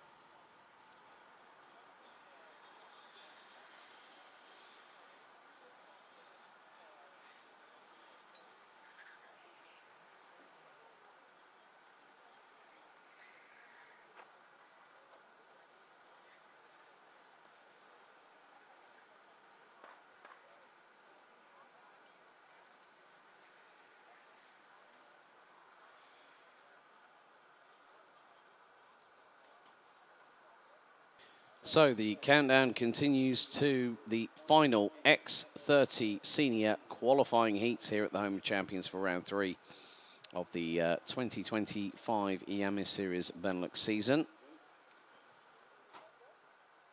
So the last chance saloon for a couple of the drivers looking to make their way into the top 36 final this afternoon at 4 p.m. But once again, we head back down to the interview zone just off of the weighbridge here at the circuit as we join Guillaume Alvarez, who's standing by with a 4-time qualifying heat winner, Matthias Van der Kerkhoff from Victory Lane. Giggsy, back over to you, buddy. Thanks very much, Alex. En effet, avec Mathias Van de Kerkhove, bien voilà, contrat rempli, Mathias, en quelque sorte. 4 courses, 4 victoires. Si ce n'était pour voilà, le malheureux petit souci technique de ta première épreuve, eh bien, tu serais au sommet de la hiérarchie. Tu y es quasiment, tu y es pas loin. Mais quoi qu'il en soit, tu as démontré à tout le monde que tu seras l'homme à battre, sans doute, dans cette finale. Ouais, exactement. La vitesse a été incroyable tout au long du week-end à partir des qualifs. C'était vraiment bien. On a eu un petit souci à la première, encore une fois, mais le reste était vraiment parfait. On a tout gagné à part celle-là qu'on allait gagner, mais à part ça, franchement, moteur, machine, pneus, tout marche bien. Tout marche bien, la gestion des pneus toujours évidemment un facteur crucial qu'il faut toujours garder à l'œil à ce niveau-là. Tous les compteurs sont au vert en vue de la dernière course. Oui, je pense qu'on a pu assez économiser pendant les manches quand on avait du gap derrière. Je pense qu'on a bien pu économiser, surtout qu'ici on a 2 pneus à la Benelux, donc il faut bien faire gaffe aux 2 autres pneus. Mais ouais, je pense qu'on a fait ce qu'il fallait pour la gestion des pneus et je pense qu'on est bon pour la finale. Alors évidemment, on va se garder de toute conclusion hâtive par rapport à l'ordre de la grille, puisqu'il nous reste encore une manche qualificative à suivre d'ici quelques instants. En fonction d'où tu partiras, est-ce que tu as déjà une approche déjà dans ta tête par rapport à la finale sur comment tu veux l'aborder? C'est sûr, je pense pas que je partirai dans les 5 premiers. Donc ça va être un peu moins gestion. Je pense que ça va être surtout beaucoup d'attaques dans les 3 premiers tours. Et en fonction d'où on se trouve, ça dépend de la dernière manche aussi. Donc on va pas dire d'avance ce qu'on va pouvoir faire, mais ouais, je pense qu'on va pas partir dans les 5 premiers, donc il va falloir pousser dans les 3 premiers tours et puis un peu gérer. Et on verra comment la finale se passe, si c'est la bagarre ou c'est plus stratégique. On va regarder. Alors personnellement, je pense que mon camarade Alex et moi, on choisit la bagarre évidemment parce qu'on en a eu beaucoup depuis le début et ça nous anime et ça nous amuse beaucoup aussi à toutes celles et ceux qui nous regardent. Le premier virage, cette épingle à cheveux qui se resserre très très fort, typique de Genk. À choisir, intérieur, extérieur, ça dépend des conditions. Tu as une préférence dans un cadre de départ par exemple? Alors si je pars loin, je préfère l'extérieur, prendre plus de risques et gagner plus de place. Après, si on veut vraiment jouer safe et qu'on est dans les 5 premiers, 10 premiers, je pense intérieur, ça reste toujours la meilleure option dans tous les circuits, je pense. Effectivement, voilà. Bah, écoute, on verra bien d'où tu démarras, Mathias Van de Kerkhove, pour cette grande finale. Rendez-vous à 16 h tout à l'heure, ladies and gentlemen, pour la grande explication senior. Il nous reste une manche à disputer pour la classe reine, puis encore les juniors après. Nous ferons une dernière pause avant les courses les plus attendues de la journée. Back over to you, Alex. Thank you.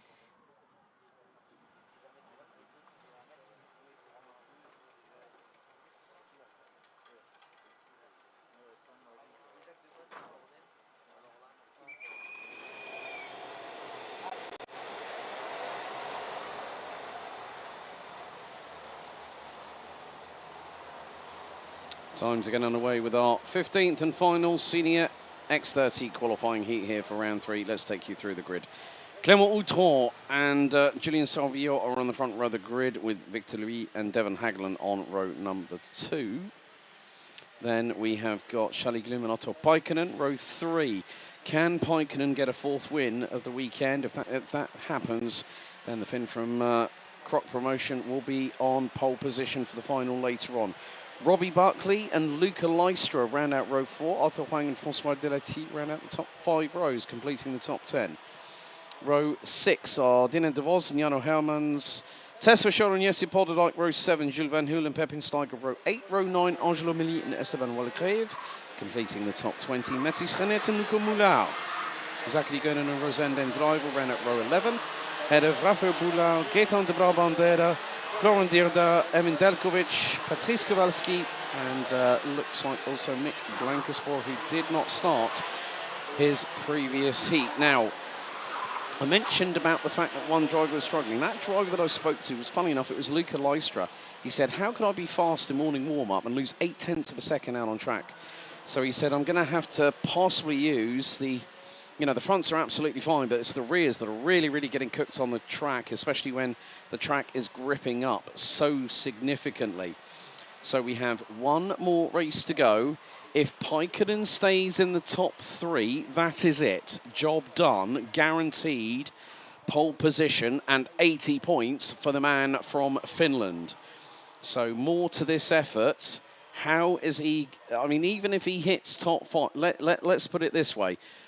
Van der Kerkhoff, DNF with 2 laps to go with the net engine issue coming into turn 1. but then goes and puts 4 on the board reference race victories. If Paikkonen stays in his current grid position, even if he finishes 6th, that will be more than enough to give him the opportunity to be on that pole position, and we'll have Matthias van der Kerkhoff alongside. But the story has yet to have its chapter written at this point in time, Guillaume Alvarez, because now we are ready to go racing for the final qualifying heat of round 3 for X30 Senior.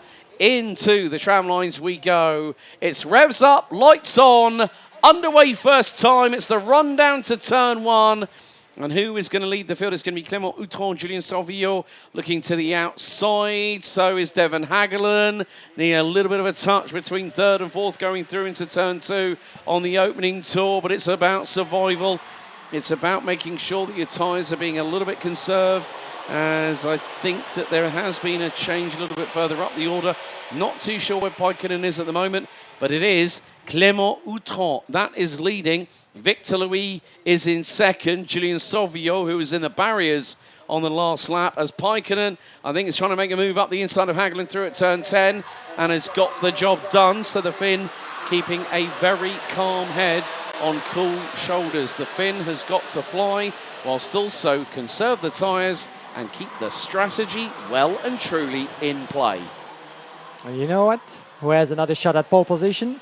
Your leader himself, oh, Clément Outron. Oh. Alors, en effet, chers amis, puisque dans nos petits calculs avant cette dernière manche, eh bien, le pilote français a compris, évidemment, depuis longtemps, la mission qui lui incombe, c'est-à-dire gagner cette dernière manche, alors que nous avons un drapeau jaune. Les 2 pilotes qui se sont rentrés dedans, malheureusement, au niveau du virage numéro 1, contact et gros incident. Ils sont 2 l'un dans l'autre, ils sont sortis de leur machine, donc plus de peur que de mal, sans lui temps de repartir. On va essayer d'identifier dans quelques instants de qui il s'agit. Petit contact et incident là-bas en queue de peloton. Et ça semble repartir. Les 2 pilotes du VDK Racing Team. Test for sure and Arthur Huang, I believe, voilà. could be the 2 involved.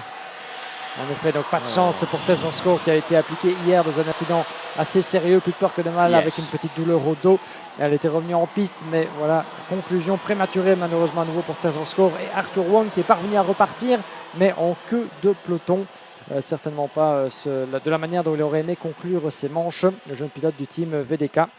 Alors que pendant ce temps-là, bien Clément Outron, 1 seconde, 1 d'avance sur Victor Louis. Otto Paikkonen en 3e position, qui a remonté depuis sa position sur la grille, qui était 6, le voilà 3. Et il s'est défait d'ailleurs de la pression de Sauvillo, alors que le numéro 283, justement, Paikkonen prend l'avantage sur Victor Louis. C'est pour la 2e place. On revient en direct juste avant le virage numéro 6. 2e position pour Otto Paikkonen. Et je disais donc justement avant donc cet incident malheureux, et au virage numéro 9, ça passe là-bas sur Victor Louis. Je pense que c'était Lucas Leistra, le numéro 372, qui nous a gratifié d'un superbe dépassement dans le virage numéro 9. Et effectivement Leistra qui remonte tant bien que mal, le numéro 372. Robbie Buckley, le pilote irlandais, dans sa roue également. Ça bouge de gauche comme de droite ici dans cette entame de manche. La dernière évidemment pour ces 2 groupes et la dernière pour les seniors tout court avant la finale. Et effectivement, Leistra qui grimpe 5 places jusqu'en 3e position. Julien Sauvillo qui perd 1 place dans le virage numéro 1 au profit de Robbie Buckley. Voilà, Sauvillo 5e et Robbie Buckley qui remonte comme un beau diable. The interesting thing is, you mentioned about Clément Outron, okay? He's had a 3rd place and 3 wins.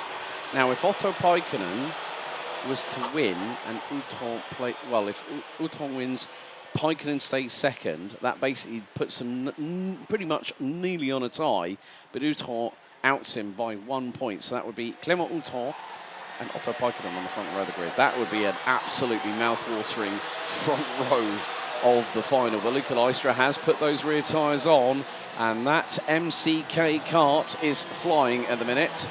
So he's having to use them early. Didn't want to do that, but this might prove to be a little bit more pertinent ahead of the final, mainly because the fact is they've got those tyres up to temp, scrubbed through that shiny layer of bitumen that always encapsulates a brand new tyre, and the minute you scrub that off, you then start going through the layers of tread. But that is Robbie Buckley up the inside of Otto Paikkonen, and Buckley is fighting for his place. Oh no, that's the race leader. Clément Outron has dropped it, and that, I cannot believe it. Clément Outron has just dropped the football on the play.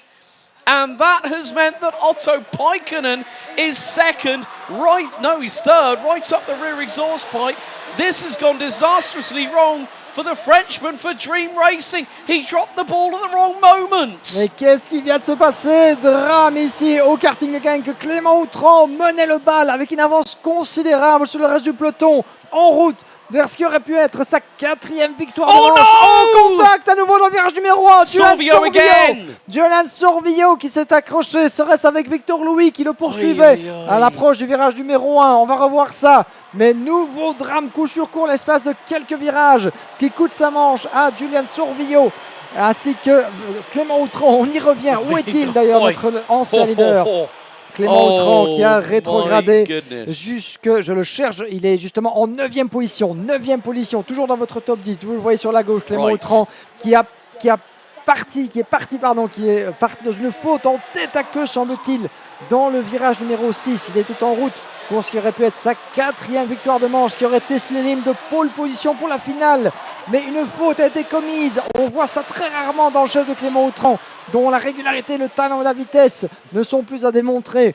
Faute de pilotage, comme quoi ces jeunes pilotes sont plus que des machines, mais restent aussi des êtres humains qui peuvent commettre des erreurs. On se demande s'il s'agit d'une erreur de pilotage ou d'un souci mécanique, ou alors peut-être d'une glissade sur éventuellement une tache d'eau, une tache d'huile éventuellement dans la trajectoire du virage 6. Quoi qu'il en soit, eh bien, c'est le drame pour Clément Outran qui se retrouve de la première jusqu'à la 9e position et qui perd. Maintenant, il remonte 6e, Clément Outran. Rien n'est terminé. Rien n'est terminé dans cette manche. Il reste 5 minutes et un tour. There's someone slowing coming out of turn number 6. Might be Devon Hagelin, I believe. So at the moment, the way things stand, look, there's the battle for the race lead. Lystra has got, I think that is Paikkonen behind him, which is the case. Robbie Buckley, also from the same squad as the Finn, currently rounds out the top 3. Now, this means that the top 3 by provisional calculation, P1, Otto Paikkonen, P2, Clément Outran, P3, Matthias van der Kerkhoff, and Paikkonen's gone through. Paikkonen's gone through at turn 1 on lap 8 with around about 3¼ minutes to go. So this means that Paikkonen, if he can conserve his tyres, whilst keeping consistent pace, whilst keeping Luca Lystra behind him, there is every opportunity here that Paikkonen will take his first pole position in an A final this season. It started off slow, did Paikkonen, of course, another driver that has moved from Eichmann's Grand Prix. Of course, Paikkonen was with them, along with a few other drivers. They had a big squad in X30 Senior last year, did Eichmann's Grand Prix. They're looking forward to having the likes of Milan Becu in Mini tomorrow. But we have 2½ minutes to go. And this means that Paikkonen has the lead over Lystra. Lystra looking left and right. And Lystra, he was looking up the inside of turn 2. Little cheeky look by the Belgian up the inside.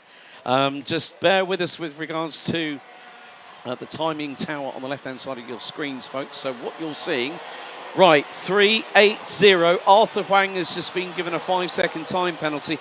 We have lost Tess Verschoor, Luca Moulard, Jesse Polderdijk, Victor Louis, Mathis Renet, Arthur Huang.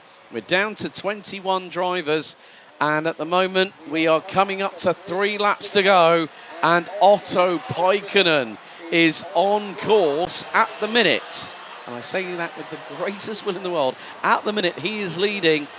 But if he stays in that top 3, even if he finishes behind Lystra, behind Buckley, he will be on pole position for the A final for X30 Senior at 4 o'clock. It's now or never. Here goes Lystra up the inside, retakes the lead here on lap number 10, but Paikkonen is give him a fight right up until the checkered. 2½ laps to go, and Lystra retakes the lead. On est parti pour les dernières secondes, 1 minute et une poignée, plus un tour. Ne tenez pas compte de ce que vous voyez sur la gauche d'ailleurs, puisque le chrono semble s'être arrêté sur notre graphique. Nous sommes dans les derniers instants de cette épreuve. 2 minutes encore à tenir, avec la bagarre qui fait rage pour la 2e place.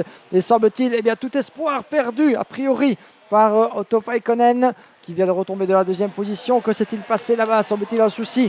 Ou alors quelque chose à nous signaler de ce côté du tracé. Mais quoi qu'il en soit, eh bien, l'écart est gigantesque entre le leader désormais et le reste de ses poursuivants. Mais quelle épreuve on vient de vivre jusqu'au bout. Il faut tenir. Le leader qui passe devant notre cabine, en quelque sorte, Luca Leistra, Otto Paikkonen. L'écart est monstrueux. Paikkonen, après s'être fait ravir la première place, vient de perdre toute prétention à la victoire. Il sait évidemment que ce résultat sera suffisant pour qu'il aille chercher la pole position dans cette catégorie senior. Il doit résister à Robbie Buckley. Les deux sont dans l'épingle du virage numéro 5. De l'autre côté de l'Europalan, Luca Leistra qui file vers sa première victoire de manche du week-end ici à Genk, lui qui menait le championnat juste avant cette troisième étape. Cette victoire, elle aura mis longtemps à se dessiner pour Luca Leistra, mais d'ici quelques instants, alors que nous sommes dans l'avant-dernier tour, une fois que le chrono et les graphiques sera réapparu sur votre écran, le checkered flag, le drapeau à damier qui sera bientôt brandi pour accueillir Luca Leistra, avec Otto Paikkonen en deuxième position, Robbie Buckley juste dans sa roue. Est-ce que le pilote irlandais pourrait éventuellement nous réserver la dernière surprise de cette course qui en a compté un sacré paquet? Charlie Guillaume quatrième devant Engelen, Van Hul, Dylan De Vos, Clément Autran toujours coincé au 8e rang. Il était passé de la 9e à la 6e place à quelques tours du but. Mais malheureusement, alors que nous sommes dans le dernier tour, eh bien, c'est sans doute l'un des gros titres de cette journée. Clément Autran qui est filé vers ce qui aurait pu être sa victoire et la pole position, parti à la faute dans le virage numéro 6 et qui va devoir se contenter d'une place sur le rebord du top 10. On fera les décomptes finaux évidemment une fois que les résultats seront officiels, alors que nous rentrons dans le dernier tour. Leistra dropped a big amount of time. Is he struggling with the problem? Well, Paikkonen wants to get through. Buckley is going to try something. We're on the final lap. They're coming through into turn number 12. Now the run to 13. This could be a photo finish. Will Leistra win it? Buckley's going to go up the inside of the pair of them. Robbie Buckley is going to take the win in the final heat ahead of Luca Leistra. A 10th separating Buckley, Leistra and Paikkonen. I don't know what happened with Leistra. He had a 1.5 second lead. It went to absolutely nothing. And he was defending to the hilt ahead of Otto Paikkonen, but I was waiting for the Irishman. He sprang a surprise. They came through turn 11. Robbie Buckley, hold the phone, picks up the race win. Leistra second. Otto Paikkonen, by finishing third, provisionally becomes your intermediate classification leader with 3 wins, a second and a third. And Clément Autran finishes 6th behind Patrice Kowalski, who made up 23 places in that race.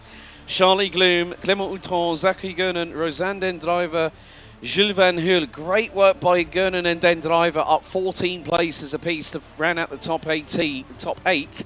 Jules Van Hul started 15th. Arthur Huang has been demoted to the bottom of the finishing order, placed last after causing a collision, putting him down into 27th.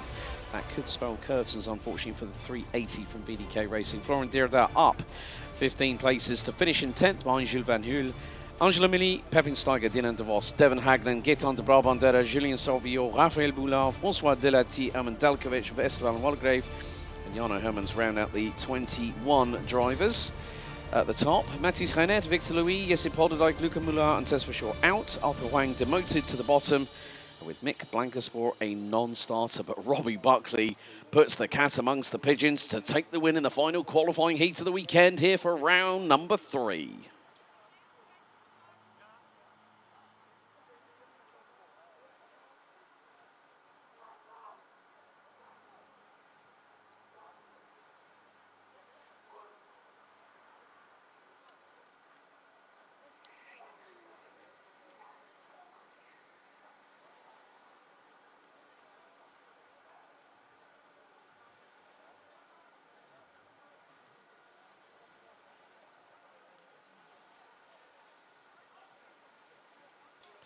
Well, what a surprise. Robbie Buckley from Ireland takes the win in the final qualifying heat. We are very shortly going to be refocusing our sights on the X30 Junior division, the the penultimate heat out of 6 is there. You can see the humidity very much smacking people across the faces as water bottles are definitely required in hand, and water put into hand and then swiped through hair, as we see. But it is the case that we have already so far this weekend had 3 different race winners in the qualifying heat stages for the juniors.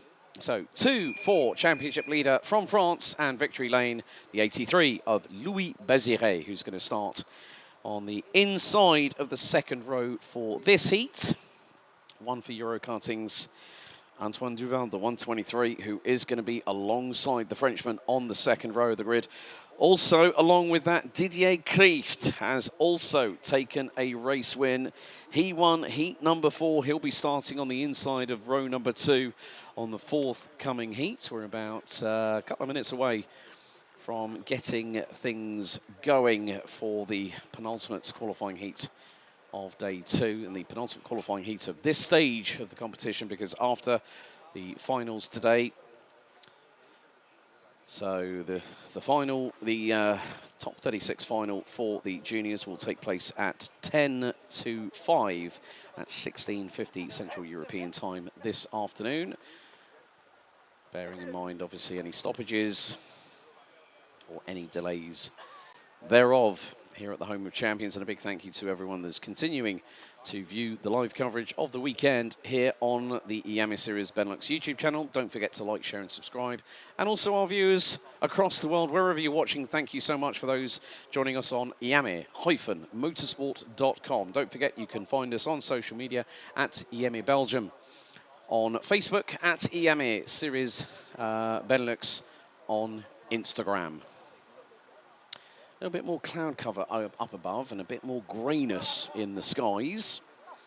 That does not detract from the hot conditions. Wind to the east, 12 kilometers an hour, which is around about 8 miles per hour. 57% humidity, rain possibility up to 25%. 23 degrees Celsius is the local air temperature. So the sunshine has been retracted behind the cloud cover that we are seeing up above. A bit more of a breeze in the air here at the Home of Champions. So there is a little bit of a clear-up operation with karts being extricated from the circuit. So track not yet declared clear.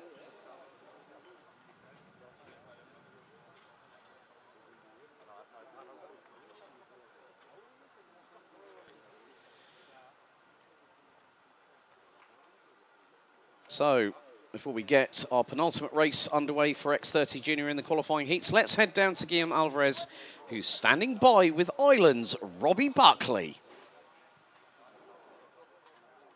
Yes, indeed, Alex. Robbie Buckley with us in Parc Fermé. Robbie, well, this is the first win for you in the qualifying heat.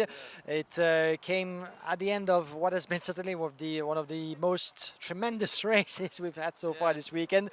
Quite unexpected for you as well, I guess. You were battling at the front, and then disaster struck for another driver, Luca Lestra, that allowed you to take the win, but still well-deserved. Thank you. Congratulations. He dropped the water on the back straight, so that obviously didn't help.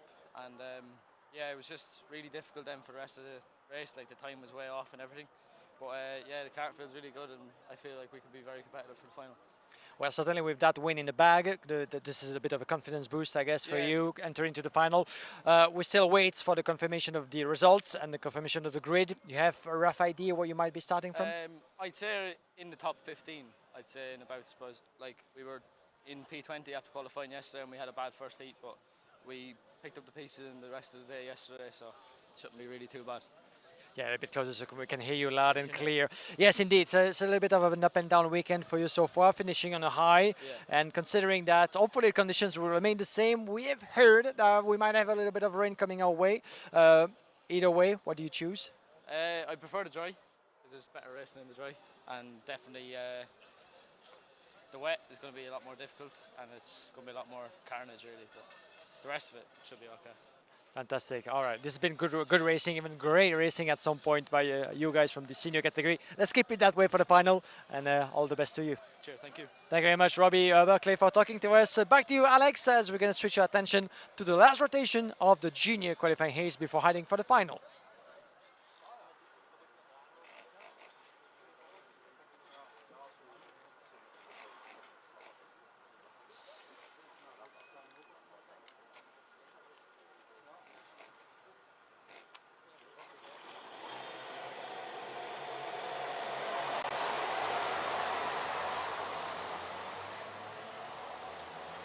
So, time to take you through the penultimate grid of the qualifying heat stages of this part of the competition.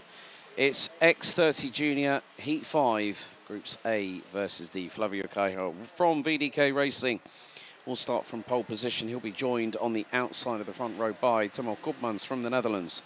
Louis Bazire and Antoine Duval round out the top 4 positions, thereby the second row of the grid. Finn Rossen and Aurélien Lemaire round out row 3, ahead of Alexandre Poit and Henry Carter. Timmy Orifla and Elias Titus round out the top 10. Merle Taylor and Jamaro Hoft on row number 6. Lennon Henriquez and Edouard Gouffoy round out the top 7 rows, ahead of Milan Cekin and Jan Rodriguez from Portugal, rounding out row 8. Row 9, it's the Netherlands and Luxembourg. Levi Pape and Mathis Mouche, with Belgium and the Netherlands completing the top 20. Brian Benarens and Keanu Joly opt off, with Sacha Duquet, Charlie Myers, Luca Pereira, Viggo Moons and Nathan Best, rounding out the 25-strong grid. So there's going to be 10 minutes plus an additional lap of the 1,360-metre circuit here at the Home of Champions. And there you see by the aerial drone shots the wonderful expanse of this circuit that has been a tour de force in global and international and national karting over the decades. It has been a part of the karting family. Owned and operated by the Lemons family, with Paul and Sun Kuhn very much at the helm of everything that goes on here. But they have a great team at the circuit. A big thank you to them for, once again, hosting our only double header in terms of racing here on Iame Series Benelux, not just for this year, but also for last year as well, when it was the height of summer and school was out, but racing was very, very much in. I've just seen Guillaume Alvarez take a quick look at the weather. It is looking a little bit foreboding, but let's have a little conversation. The weather, we know in Limburg, can be unpredictable at times, but at the moment we've got away with it scot-free. Yeah, absolutely. Let's keep on, knocking those woods around, because crossing the fingers. Yeah. Try every trick of the book that you have, but let's keep it that way because the conditions have been pretty much ideal. Et les lumières s'éteignent. On est parti pour cette dernière manche de la catégorie junior pour les groupes 1 et D. Excellent envol de la part de notre poleman Flavio Queiroz sous les couleurs VDK qui tente de conserver l'avantage à la sortie du virage 2. Et il le fait très très bien. Bazire qui prend l'extérieur et qui va se glisser en deuxième position par rapport à Timo Koopmans. Les favoris sont dans la place évidemment. Gare à la touchette et gare au contact, ça se passe plutôt bien dans la première des 2 épingles de l'Europalan. Mais Bazire, le leader du championnat, qui se glisse en deuxième position. Oh, magnifique déplacement dans le virage numéro 6, là où ça ne double généralement pas et certainement pas par l'extérieur. Louis Bazire se glisse en première position. Il n'y avait rien que Keira aurait pu faire pour tenter de l'éviter, mais le voilà en tête, déterminé à aller chercher cette pole position pour la finale. 2 outside overtakes on the opening lap. Louis Bazire, how do you do? I mean, that was absolutely brilliant. And now we've got the battle for second position. Flavio Caio versus Antoine Duval, who's up the inside. Through goes Duval from Euro Karting on Caio, who responds back up the inside at turn number 2. And here comes Timo Koopmans. He's through on Duval. Henry Carter, I think, might have gotten through as well. Duval is absolutely hemorrhaging places as Finn Rossen has just got past the 123, who's firing back up the inside. Duval is not going to take this lying down, but oh my, it's going to be a change for second position. I think that might be, that's Henry Carter. Henry Carter, we've had an accident through turn 8. 104 involved. That is going to be Charlie Myers from Optima Performance, I'm afraid. Il y a quelques pilotes là-bas dans un gros incident à la sortie du virage numéro 8. 4 pilotes impliqués, plusieurs sur le carreau malheureusement. Milan Cekin, Lennon Henriquez also involved in there as well. So, but my goodness me. Bazire, 2 outside overtakes, 1 at turn 3, 1 at turn 6, and now, look, he's bolted, he's 2 seconds up the road, and we're not even 3 minutes in. Incredible. Absolument, quelle démonstration de la part de Louis Baziré et Flavio Queira qui avait perdu une position au profit de Alexandre Point, le numéro 124, l'un des rookies de la catégorie. Il a repris son avantage d'ailleurs, le pilote VDK Racing dans l'Europa Land, sous la pression du pilote Victory Lane. Ça va être très très chaud, mais aussi longtemps qu'ils se battront, eh bien, ils perdront contact avec les deux pilotes devant, Henri Carter et Timo Koopmans, en route peut-être pour la deuxième et troisième place. Vous avez vu l'écart entre Koopmans, malheureux à 2 reprises lors de ces manches avec 2 abandons, et ça passe pour les pilotes VDK à la corde là-bas. Superbe manœuvre, mais ça résiste juste devant le Jamaro Hoft, Finn Rosen, Antoine Duval. C'était Edouard Godefroy, le 105, qui a tenté de ravir la 8e position de Jamaro Hoft, alors qu'en tête, eh bien, Henri Carter, Timo Koopmans en pleine explication, Flavio Queira également, qui va tenter de prendre l'avantage sur Alexandre Point, et Antoine Duval dans le mix également. Donc il y a des batailles à tous les étages dans cette dernière manche. Et aussi changement de deuxième place, Timo Koopmans a passé Henri Carter dans la deuxième. Effectivement, oui, ouais. Timo Koopmans qui est passé devant. Là, bien joué de la part du pilote néerlandais sur Henri Carter.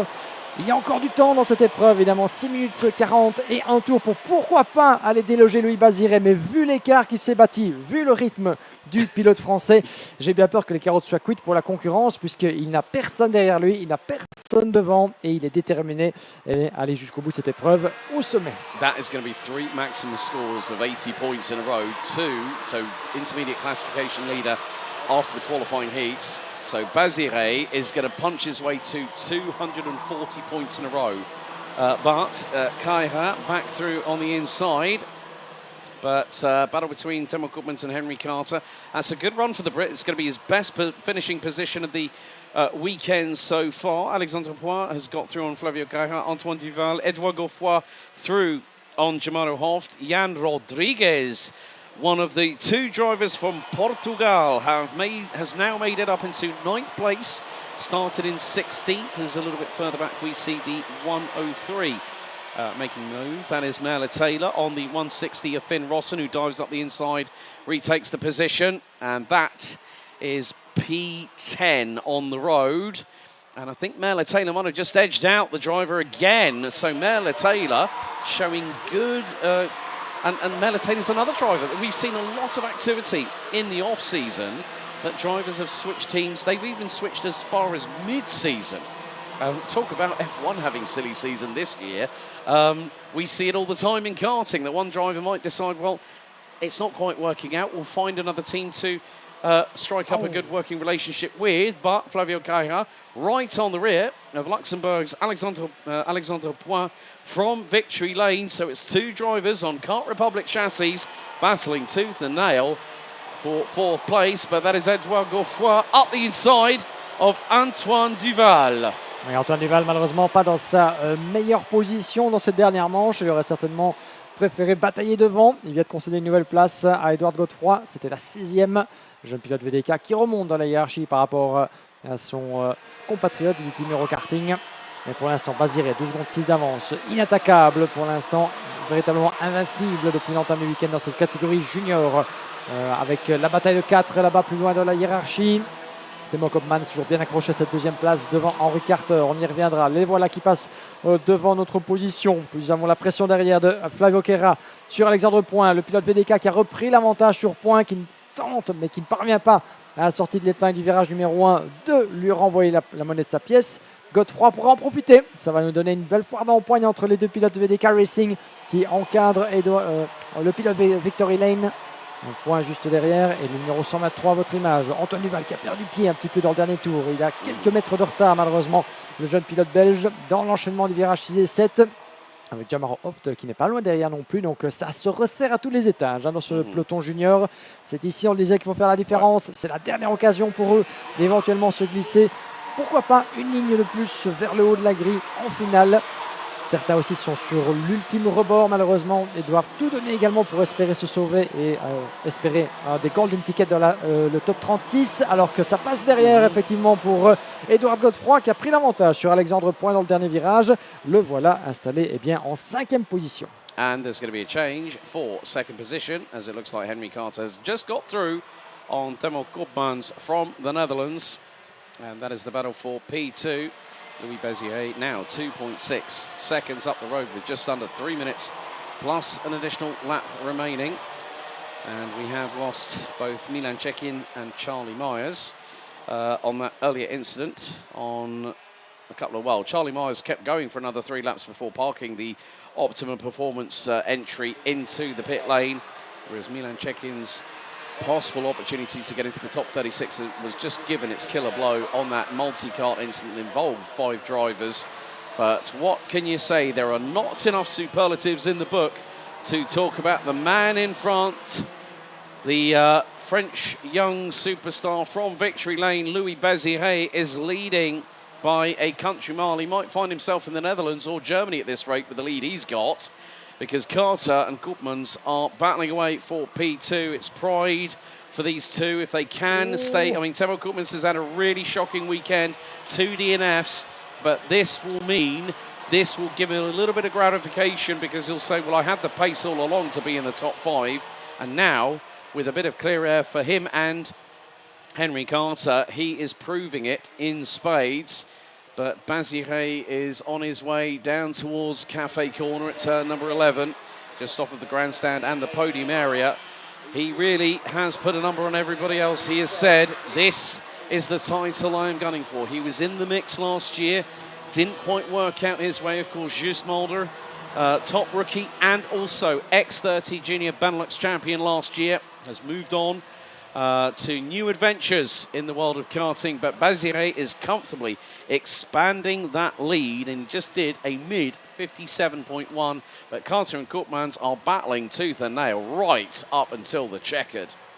Et ce qui est intéressant aussi de noter, c'est par rapport à la finale et surtout à la gestion des pneus des différents protagonistes. Dans le cas de Louis Baziré, il est parvenu suffisamment tôt dans cette course à creuser un écart qui lui permet d'envisager justement cette course de manière beaucoup plus sereine par rapport à ses pneus aussi, alors que à l'inverse, Henri Carter et surtout Timo Koopmans sont en train de grignoter leurs enveloppes de plus en plus. A priori, ils pourront disposer tous les deux de pneus plus frais en vue justement de cette finale, mais à se battre comme ils le font depuis maintenant quelques tours, c'est beaucoup plus demandeur par rapport à leurs pneus, ce qui signifie qu'ils seront en moins bon état par rapport à la finale. À ce stade-ci, il faut dire aussi que tous les deux n'ont rien à perdre par rapport à Louis Baziré, qui arrivera dans la finale dans le costume de favori. Timo Koopmans, après ces 2 abandons, est un petit peu le couteau entre la gorge malheureusement, et il doit sortir tout ce qu'il peut pour aller chercher ce résultat en 3e position, tout comme Henri Carter, qui nous a gratifié d'une belle remontée. Il reste quelques secondes. Nous sommes dans l'avant-dernier tour et maintenant, c'est maintenant ou jamais pour l'un comme l'autre. Est-ce que Henri Carter va pouvoir résister à Timo Koopmans? Est-ce que Koopmans va aller chercher cette 2e position? On est ici avec le numéro 105, Edouard Godefroy, en plein dans une bataille à 4 avec Flavio Querra, ainsi que Alexandre Point et Jamaro Hoft qui revient très très fort également. Il n'y aura plus qu'un tour pour éventuellement essayer de faire la différence entre ces 4-là. Donc la bataille pour la 2e place est encore pleinement ouverte entre ces 2-là. Et plus loin derrière, on sent que juste derrière, Timo Koopmans veut essayer. Il tente de trouver l'ouverture à gauche et à droite, mais n'y parvient toujours pas. Yeah, also Finn Rossen, who's dropped down to 17th, has now got insult to injury. 5-second time penalty for pushing. But last lap is underway. Baziré on form, on course for a clean sweep of qualifying heat victories here at the home of champions. Démonstration de la part effectivement du jeune français qui s'en va donc vers ce qui sera sa 3e victoire en hauteur de manche. Ne cherchez pas plus loin pour trouver le poleman au général de cette catégorie junior. Pendant ce temps-là, les derniers instants, la corde peut-être du virage numéro 6. Oh, que c'est superbe de la part de Timo Koopmans qui passe en 2e position dans le dernier tour. Henri Carter peut-il contre-attaquer dans les derniers instants? Un virage, l'épingle numéro 10, la descente vers la grande tribune et la cafétéria. Le petit coup de la part de Koopmans. Il sait sans doute au fond de lui que c'est décisif, que l'autre derrière lui n'aura plus l'occasion d'éventuellement contre-attaquer à moins d'un dépassement suicidaire dans le dernier virage. Que négocie Louis Baziré vers la victoire. Le drapeau endémique qui accueille le pilote français. Victor Lane gagne à nouveau. Victor Lane est en pôle. Louis Baziré, qui a fait le plein de points quasiment depuis le début de la saison, après sa démonstration de Stricourt, termine les manches qualificatives au sommet du classement. 80 points de plus dans la poche pour Louis Baziré. La pole position en vue de la finale. Timo Koopmans qui termine à une superbe 2e position. Il aurait sans doute rêvé de victoire pour se refaire un point de santé après ces 2 coups du sort. Mais il sera parvenu à résister tant bien que mal jusqu'au bout pour 4 dixièmes sur la ligne à Henri Carter. 3e position pour celui qui nous vient de Grande-Bretagne. Remonté 5 places jusque dans le top 3. Et puis nous avons notre poleman dans cette épreuve, Flavio Queira, qui avait débuté son week-end sur le chapeau de roue avec la pole position, termine aux portes du top 3 après une belle démonstration en résistant jusqu'au bout au retour d'Alexandre Point. Jamaro Hoff de remonter 6 places jusque dans le top 6, suivi de Antoine Duval, Edouard Godefroy, Mel Taylor et Yann Rodriguez qui boucle le top 10.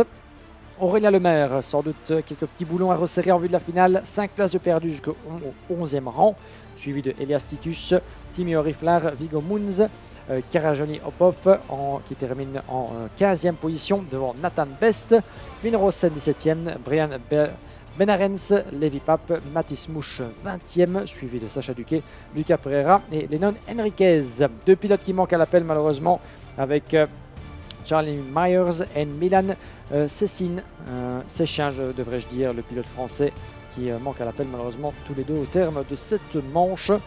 La dernière donc au programme pour les groupes A et D. Nous avons encore une confrontation, n'allez pas plus loin évidemment, entre les groupes B et C de cette catégorie qui permettra de déterminer la grille de départ finale de la catégorie junior. Et après cela, la suite du programme.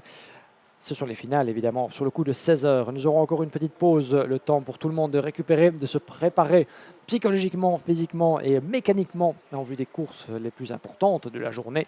Et sur le coup de 16h, nous serons prêts en live quelques minutes avant le départ de la première des 4 finales qui vont nous égayer tout au long de la fin de l'après-midi. Et bien sûr, le couronnement de cette journée, ce sera la cérémonie de podium qui se tiendra à partir de 18h ici au karting de Genk. Si le temps le veut, ce sera du côté du podium en plein air. La grille de départ, la suivante ici pour cette catégorie junior avec les groupes B et C. Prêts évidemment à aller mordre la poussière, prêts à donner tout ce qu'ils ont pour cette dernière confrontation. C'est ici que ce sera décisif pour Stig de Radermacher, Didier Kreeft, Aaron Weda le 168 sur la droite de votre image et Luca Pellizzari juste derrière sous les couleurs du team Eurokarting. Voici le programme qui nous reste, la dernière des juniors et puis les finales, on le disait, à partir de 16h. Mais voilà la finale, il faut pouvoir s'y placer le plus haut possible.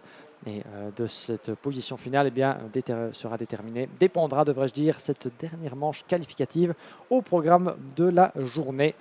Et qui de Stig de Radermacher ou Aaron Weda pourra l'emporter. En attendant de trouver une réponse à cette question, je vous propose de retourner du côté du parc fermé où nous attend Alex Goldschmidt. Down over to you, Alex.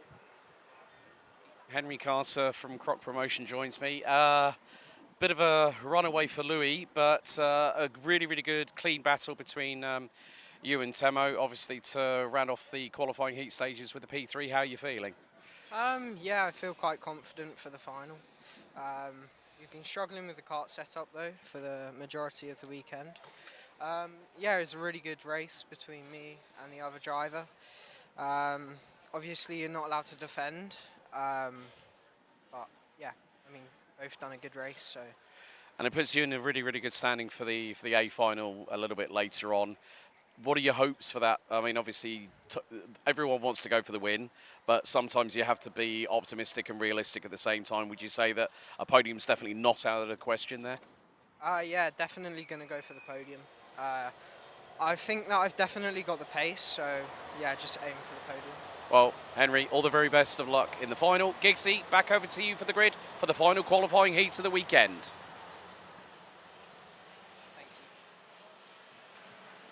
Et on est reparti donc sur le karting de Genk pour la dernière confrontation de la journée dans le cadre des manches qualificatives avant les finales. La grille de départ au complet, Stig de Radermacher et Aaron Weda se partagent la première ligne, Didier Kreeft et Luca Pellizzari sur la deuxième, Maurice Verkhuis et Noah Grignier, troisième ligne de la grille, Antoine Boots et Aurelio Gustinelli sur la quatrième, cinquième ligne, Sjord de Vries et Danny Bourse, sixième ligne, Yanni Van den Bosch et Denis Kozlowski, suivi sur la 7e ligne par Yves Ries, Sam Geluk, Jack Petersen, Fine Albers, Lucas Metz, Fernando Visue, ainsi que Lorenzo Notarigo, Maxime Lenders, Harry Myers, Monro Vertrit, Isaac Zairi, Jules Dekoun et Mathis Landen.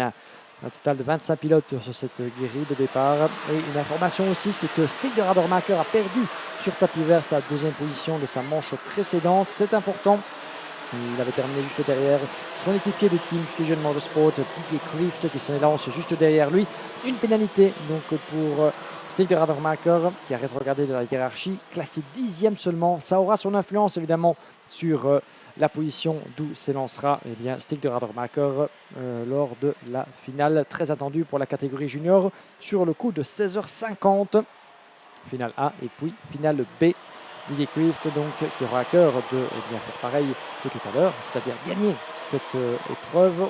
On rappellera donc que Louis Baziré est notre grand vainqueur jusqu'ici des manches qualificatives et leader au point avec 3 courses et 3 victoires, sachant que Didier Krieft et Antoine Duval n'en tiennent qu'une à ce stade. Duval restera à une victoire. Didier Krieft peut éventuellement aller en chercher une deuxième, ce qui lui permettrait de s'élancer sur la première ligne de la grille de départ. On n'en est pas encore là évidemment, mais l'objectif est clairement défini pour le jeune pilote néerlandais du Fusion Motorsport Team. Allez la gagner celle-là. Et en espérant secrètement que ses plus proches rivaux ne s'en sortent pas forcément comme ils l'espéreraient dans cette dernière confrontation de la journée avant les finales. Et comme vous le voyez au-dessus de notre tête ici sur le karting de Genk, le ciel bleu laisse petit à petit place à une solide couche nuageuse avec un vent qui semble reprendre un peu du poil de la bête, alors que la grille de départ est pour l'instant en phase de formation, je vais y arriver. Comme d'habitude, le départ est lancé et vous voyez que le poleman Stig de Radermacher, c'est lui évidemment qui doit dicter le rythme pour l'ensemble de ses rivaux sur cette grille de départ afin de faire en sorte que la procédure se passe le mieux possible. Et en tout cas, il a fortement levé le pied, Stig de Radermacher, pour vraiment mettre ses adversaires sous pression. Ça me semble correct, les feux s'éteignent. On est parti pour la dernière de la classe junior avant la grande finale. Stig de Radermacher en pole position. L'écart à l'intérieur du premier virage, ça semble bien se passer. Il est parvenu donc à conserver l'avantage de manière relativement subtile. Je pense que Aaron Weda, qui était à l'extérieur, a perdu quelques places. Et 2 accrochages avec un pilote qui va jouer l'extérieur là-bas de la piste. Je pense que c'était le numéro 25, si j'ai bien vu, qui s'est retrouvé un petit peu en difficulté sur De Vries potentiellement là-bas, qui est allé mettre 4 roues dans le bas-côté, on y reviendra. Pour le reste du peloton, un premier tour pour l'instant relativement sans encombre, avec un premier train de pilotes de 6 dans la même image qui s'échappe par rapport au reste, avec un des pilotes du Rave Racing Team. Je pense que c'est Aurelio Agustinelli là-bas qui est relativement coincé dans le deuxième train de pilotes, on va y revenir. Mais les deux teams, les deux équipiers du Team Fusion, Didier Krieft et Stig de Radermacher en tête. I've just looked at the window. There are spots of rain inbound. I actually walked up the bridge coming up from the interview with Henry Carter, who's hoping for a podium in the final a little bit later on. But there are spots of rain. I actually felt one hit the back of my neck as I walked up the bridge towards the restaurant here. So this is going to be that crossover point. If the rain is slight, we will very much get away with it. If at any point that comes down and it comes down torrential, then there is a potential of a red flag stoppage in the air. However, things are going to be very, very quick. I mean, Stig de Radermacher did finish P2 on the road in the previous qualifying heat, but got a 5-second time penalty demoting him outside of the top 3. So de Radermacher leads, Krieft in second. Moniz Verkreuz looks to be in P3. Adam Vida is now down in 6th position behind the likes of Noah Cugnier and Lucas Pelizari. So de Radermacher looking for some good intentions. I mean, it's a spittle of rain. That's how I would describe it. It's a light sprinkle. Oui, en effet. Donc, peut-être que vous ne parvenez pas encore à distinguer sur l'œil de nos caméras, mais il commence légèrement à pleuvoir ici sur le karting de Genk. Une pluie encore relativement peu forte, évidemment. Ce sont quelques gouttes qui tombent pour l'instant, alors que ça continue évidemment de se battre en tête de cette hiérarchie. Et je pense que Aaron Weda est en train de perdre quelques plumes dans l'aventure, malheureusement. Ouais. Toujours au commandement, Stig de Radermacher sous la protection, en quelque sorte, entre gros guillemets, de Didier Krieft, qui protège la fuite de son équipier pour peut-être espérer aller chercher la victoire. Il en aura besoin, même si Stig, compte tenu de sa pénalité, aimerait bien sans doute accrocher cette dernière manche à sa boutonnière.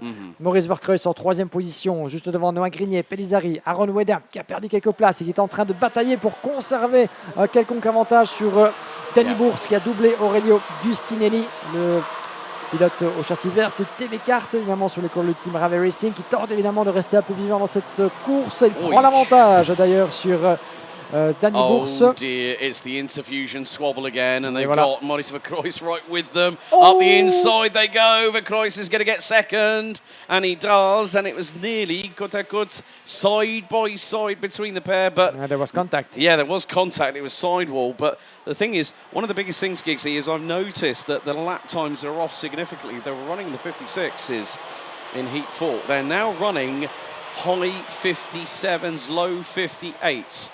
So what they are trying to do is keep the pace up, keep it consistent, but not go all guns blazing, because we don't know what's going to happen. And now it's it's contact for second and third. Verkreuz to the outside of Didier Klieft. There is Lucas Pellizzari in the background, waiting in the wings. But De Rademaker has got a little advantage heading into the final corner, as we're about to complete lap number 4. De Rademaker now leads. Klieft in second. Verkreuz being assaulted at all fronts by Lucas Pellizzari.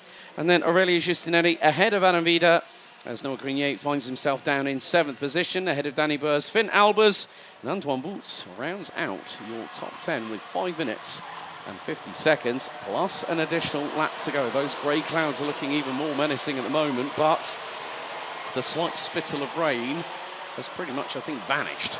Oui, tout à fait. Là-bas, vous voyez justement, ça se parle entre le 74 et le 44. C'est Yannick Van Den Bosch et Antoine Boots en pleine bagarre pour la 10e position. Et je pense que, d'après ce qu'on a pu voir, Yannick Van Den Bosch ne semblait pas très satisfait de ce qui vient de se passer entre ces deux-là. Et parfois, eh bien, un petit geste vaut parfois mieux qu'un grand discours pour signifier son mécontentement. Ça peut arriver évidemment quand un pilote se montre un petit peu trop agressif au bout de l'autre. Un nouveau tour de bouclé déjà dans cette course. Nous sommes à mi-chemin en quelque sorte de cette dernière manche qualificative. Stig de Rademacher qui tient en joue toujours Didier Klieft. Comme lors de leur précédente confrontation, il est plausible bien que ces deux-là se portent vers l'avant avec comme consigne de ne pas s'attaquer jusqu'au drapeau à damier. À l'avantage Stig qui, on le rappelle, avait perdu sa 2e position sur tapis vert après une pénalité. Il a besoin de cette victoire. Didier Klieft en tient déjà une, mais il aura évidemment besoin d'un double succès pour s'assurer d'un départ sur la première ligne de la grille, à confirmer évidemment une fois que les résultats seront définitifs.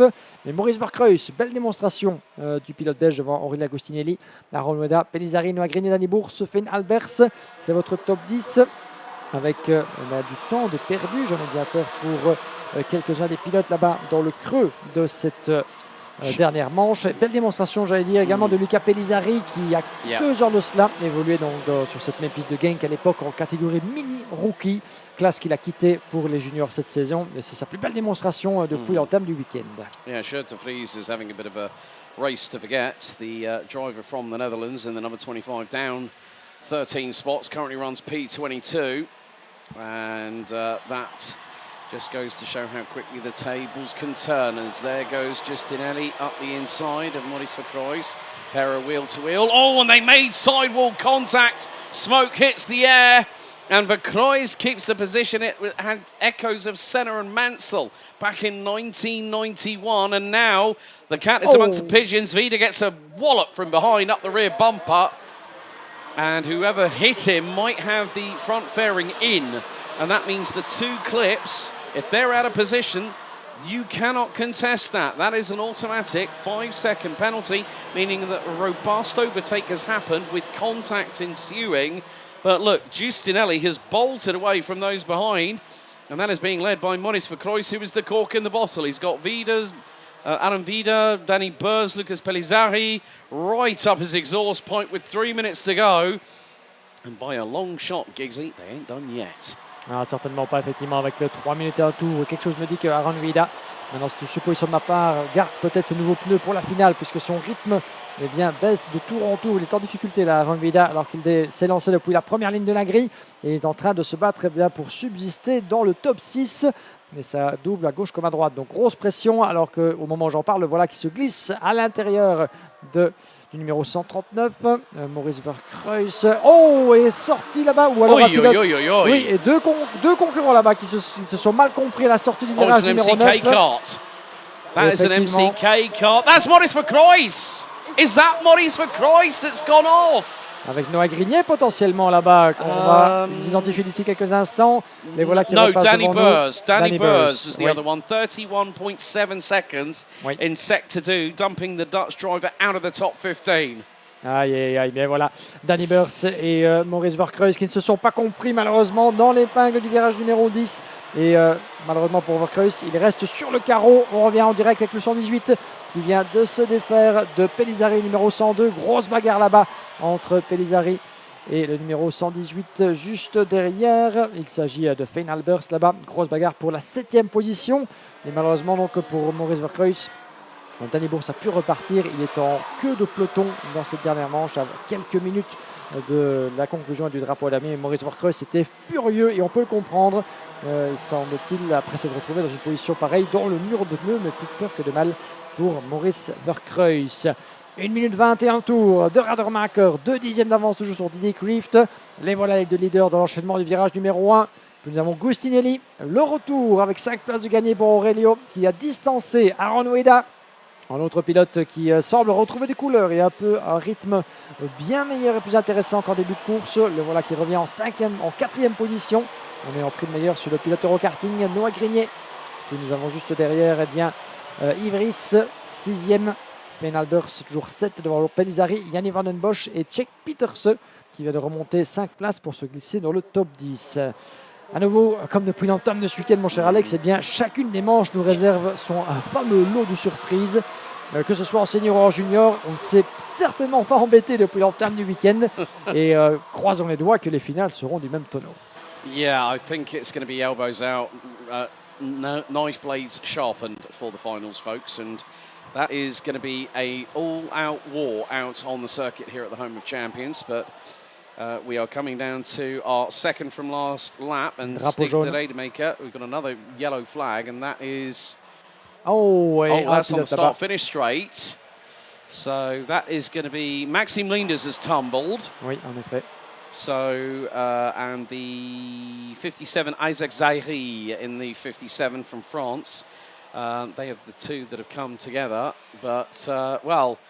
Whilst things are being said and done, Stig de Rademaker and Didier Krieft, they have about 1,800 metres to go.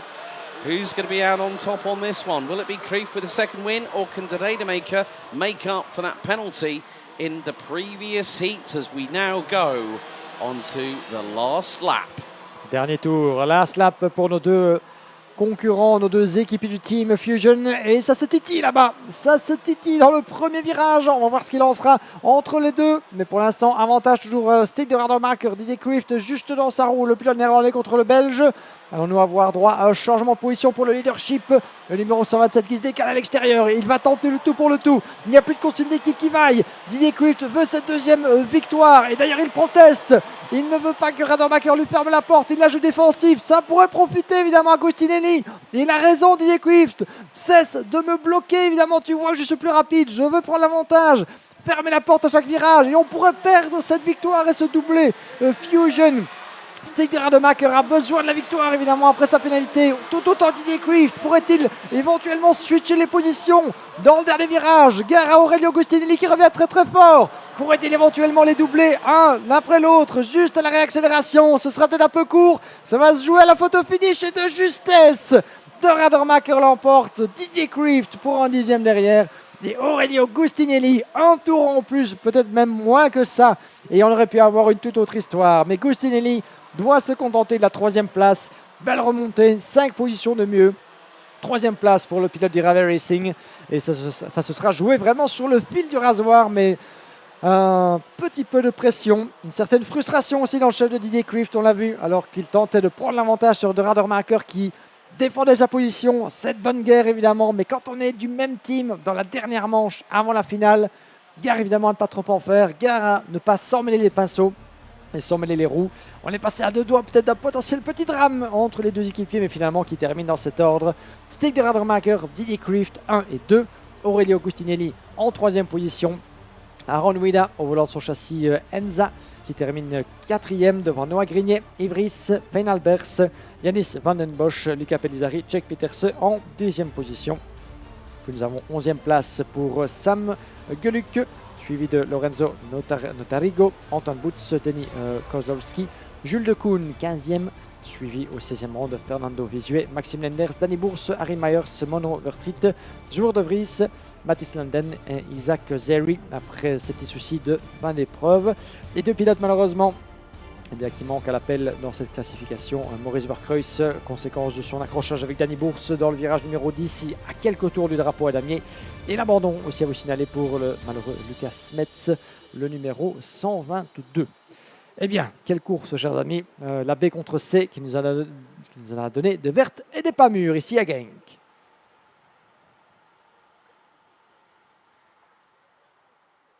Le temps de faire une petite pause et d'entendre ce que certains de nos protagonistes auront à nous dire après cette dernière épreuve haute en couleur ici dans la catégorie junior.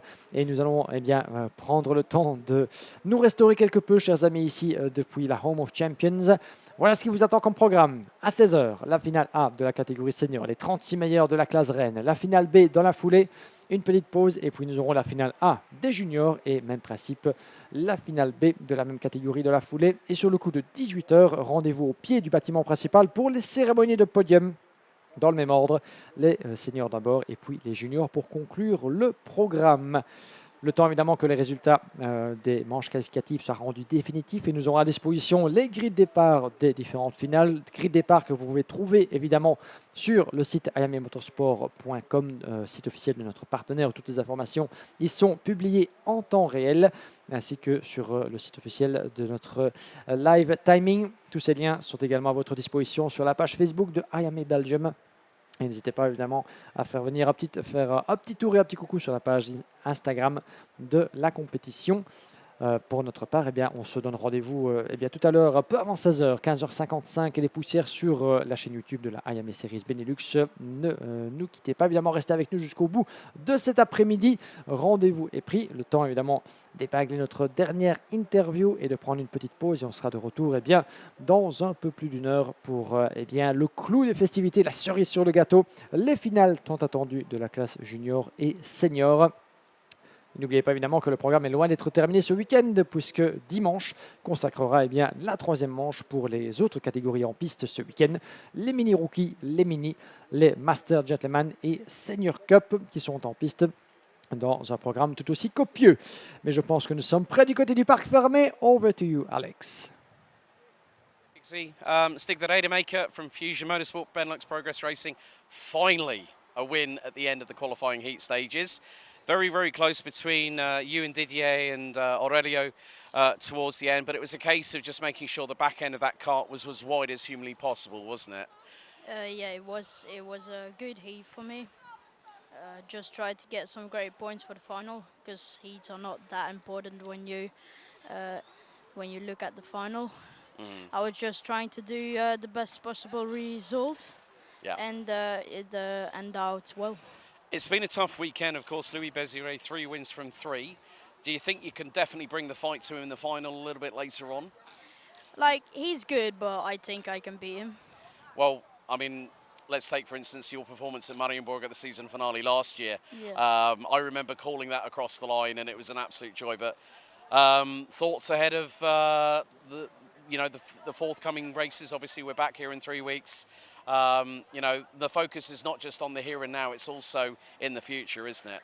Yeah, it is. I'm still trying to be champion, of course. Everyone is trying to.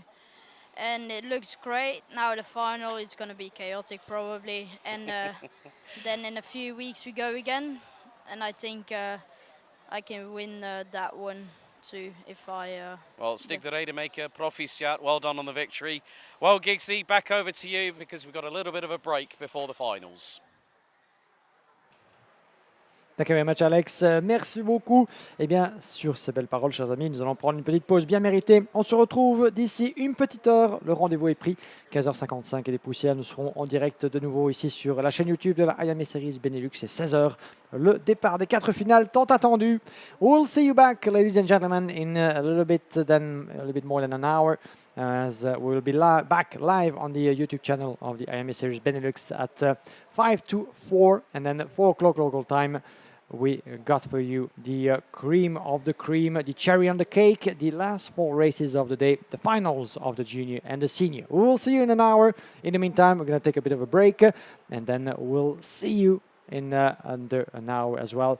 At full speed, at full energy, be with us for those much awaited finals. Bye.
Attention Paddock, attention Paddock. Can we please ask for a team representative of DFK? I repeat, DFK to report to the top of the tower immediately. That is a team representative from DFK to report to the top of the tower immediately. Thank you.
A very good afternoon and welcome back to live and continuing coverage of the second day out of 3 for the Iame Series Benelux season 2025. Welcome along to the home of champions Karting Genk in the Limburg region of Belgium, around about a 20-minute drive from the Dutch border. You rejoin Alex Goldschmidt and Guillaume Alvarez back in the booth as we have the pomp and circumstance and the pageantry of the finals. First of all, we'd like to say a big thank you to the men and women in orange, our marshalling team that have been absolutely on point this weekend. That also comes from race director Dave Ritson.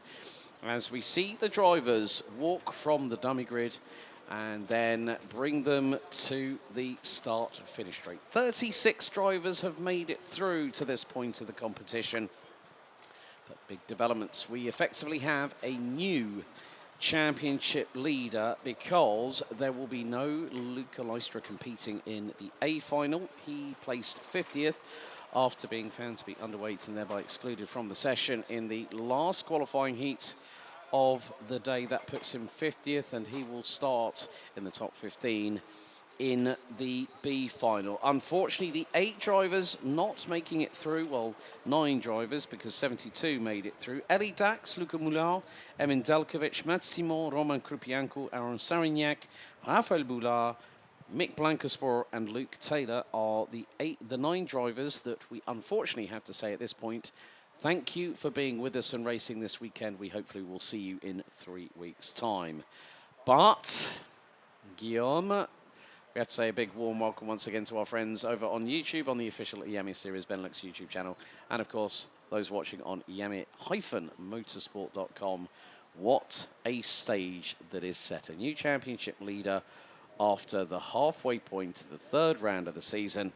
But there's one person that has done the business. 4 points scored after the qualifying heats. 3 wins, 2 second positions for the man on the left-hand side of your screen from Crop Promotion. It's the Flying Finn, Otto Paikkonen, that has really, really put a good overall performance this weekend. But you have to look at those behind him because we've got la crème de la crème, the cream of the crop here in la catégorie reine, the heart of Iame, the X30 Senior Division. Qui sera le champion du jour dans la Home of Champions, dans la classe reine, la catégorie X30 Senior, vue du ciel, avec cette superbe production de la part de notre drone ici en direct, live, depuis le karting de Genk, sous le soleil du Limbourg. Bienvenue à toutes et tous, si vous nous rejoignez. Et si vous êtes là pour la première fois, eh bien, sous vos yeux ébahis, les compétiteurs de la catégorie Senior, les 36 meilleurs au terme d'un week-end qui a vu plus de 80 participants, eh bien, en découdre depuis vendredi matin jusqu'à ce samedi en fin de journée. La première des 4 finales va bientôt prendre possession des lieux et du karting de Genk. D'ici un peu moins de 2 minutes, nous serons prêts pour la grande et très attendue finale qui durera 14 minutes et un tour. Donc, comptez 15 tours de finale, la plus longue course du week-end pour ces compétiteurs après une série de 5 manches qualificatives par pilote qui ont permis de déterminer eh bien, la hiérarchie au départ de cette très attendue finale avec, vous le voyez, certains des dernières consignes échangées entre le directeur de course sur la gauche, monsieur Dave Ridson, et certaines petites conversations encore que les concurrents ont entre eux, avec les encouragements de rigueur évidemment entre les favoris du haut de la grille, comme tout au long de la grille jusqu'au bout évidemment. On se doit d'avoir une course sous le signe du fair play, mesdames et messieurs.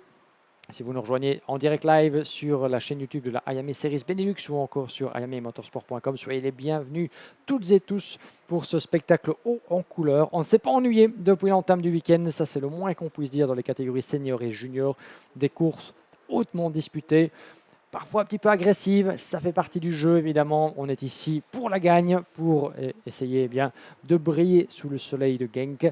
Parfois ça a un coût. Certaines pénalités ont été distribuées, certains pilotes ont perdu gros dans la bagarre, notamment eh bien, celui qui menait la danse avant cette épreuve de Genk, Luca Lystra, qui ne sera pas de la partie pour cette finale. Ça, c'est une des grosses annonces avant même de prendre le départ. Kevin Lantinga, notre nouveau leader provisoire au point. 80 ont été distribués donc, au terme de cette série de manches qualificatives. Otto Paikkonen est celui qui en a fait la belle acquisition. C'est lui qui va s'élancer depuis la pole position grâce à ses 3 victoires de manches et ses 2 deuxièmes places. Un week-end quasi parfait pour Otto Paikkonen, mais comme vous le disiez Alex, gare à la concurrence, à commencer par celui qui va s'élancer à ses côtés, le 242 sur la droite de votre image, Oscar Guccio, qui eh bien, nous a gratifié de 2 victoires et également de 2 secondes places comme meilleur résultat. Le panneau est brandi. Ce sont les derniers instants de calme avant la tempête et le tour de chauffe et de mise en grille de la part des pilotes de la catégorie senior. La procédure est la même que pour les manches, avec un départ lancé pour les 36 meilleurs de cette catégorie. La route fut longue, la route fut dure, mais on est parti d'ici quelques instants pour le clou du spectacle, la finale X30 Senior ici à Genk. A spectacle where the hostilities may very, very shortly be underway as the grid is cleared. As we will start them with the traditional waving of the green flag on the start-finish straight. 14 minutes plus an additional lap. 36 competitors out of 81 go for a big score. 80 points for a victory here at the home of champions. And this 1,360 metre 13-turn circuit that has been in operation since the mid-1980s is going to provide an instant classic for you all watching at home. If you're here at the circuit, thank you so much for being a part of the ambiance, the grande atmosphère ici à Genk pour le final, pour le meilleur 36 pilotes ici dans la catégorie reine de Iame Series Benelux et dans Iame Mondial X30 Senior. So, green flag waves. Let's take you through the grid. So the A final for X30 Senior. It's Otto Paikkonen, the Flying Finn, joined by Oscar Guccio alongside. It's Finland versus France. It's an all-Dutch row 2 with Kevin Lantinga and Sam van der Heijden. France and Belgium on row 3. Clément Outron and Yanni Bouillet. It's the youngster from the Netherlands, Devin Hagland, who's got the stalwart Matthias van der Kerkhoff from Belgium alongside on row 4. All Belgian, row 5 completing the top 10, Charlie Guillaume and Victor Louis. Watch out for them this race. Niels Lelor and also the very fast and feisty Matthias Michaud ran at row 6. Marcus Gloom and the Irishman Robbie Buckley, who stormed the castle, so to speak, picking up the last qualifying heat win, ran at row 7. Henki Counterin and Francois Delacy find themselves in the mid-pack alongside Clément Massot, Lucas Horsica, Wouter Bergenot and David Dorrestein, who completes the top 20. An all-Swiss, row 11 with Ron Panez and Marlon Bayer, Roxanne Lantinga, Florent Dirda, Milan Marczak, Tobias Norman, Julian Sorvillo, Jarno Hermans, Alessandro Tudisca and Roberto Paz ran out the top 30. Mirko Wouters, Jules Van Hul, Angelo Milly, Maxime Prudent, Maxime Blanchimard, and last but by certainly no means least from Belgium, the 277 of Fares Jalil completes the capacity grid. We now go on to the official formation lap. The humidity has increased, so has the ambient air temperature. Drivers will have waited possibly to this point, one of which I know will be Roxanne Lantinga, who said the front tyres have been fine around here at Genk, but the backs have been absolutely destroyed. So expect drivers like her, like Ava Dorrestein, to punch their way through the grid as we are making our way through turn number 9. The drivers getting the additional bit of temperature into the tyres, checking the steering, making sure that everything is in working order. And then past a certain point, they have to stop weaving on the circuit. They cannot overtake past the red line of no return, which is just adjacent to the entry to the pit lane. So grab your cold beverage of choice, have your popcorn on standby as things have changed. New championship leader after dramas for Luca Lystra, who will be starting in the top 15 in the B final coming up next. But it's Paikkonen versus Guccio versus Lantinga. Van der Heijden, Outron, Bouillet. They are slowing to a crawl as the field gets itself set and under starters' orders. The red lights are on the gantry. As for the first time this weekend in the finals, we go revs up. Lights are out, we're underway, and it's a good start by Paikkonen from the front row on pole position. Outron to the outside. Lantinga looking to get through as it's 3 wide just behind the top 2 as they go through around the runoff area. There's one on top of another at the back end of the field. Looks to be a TB car and possibly a CRG, not too sure. However, and we got someone slowing coming out of turn number 3. But les grandes bagarres se commencent à tête de la course ici par la finale A. X30 Senior. On est parti pour cette première des 4 finales et un départ un petit peu chahuté pour certains des concurrents, notamment dans la deuxième partie du peloton. En tête, ça se passe plutôt bien pour notre poleman, Otto Paikkonen. Gare à la charge de la part de Clément Outran.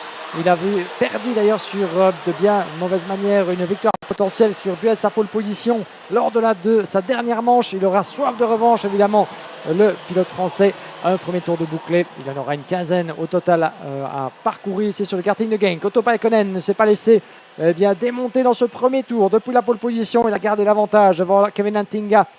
Sam Van der Heyden qui s'est glissé en 3e position devant Matthias Van de Kerkhove, Clément Outran 5, Oscar Guccio, le grand perdant de ce premier tour. Il n'est que 6e au drapeau juste après ce premier tour et ça se bat en tête avec le 2,83 qui vient de prendre l'avantage. Non, c'est Paikkonen qui vient de perdre l'avantage, devrais-je dire, derrière Kevin Antinga.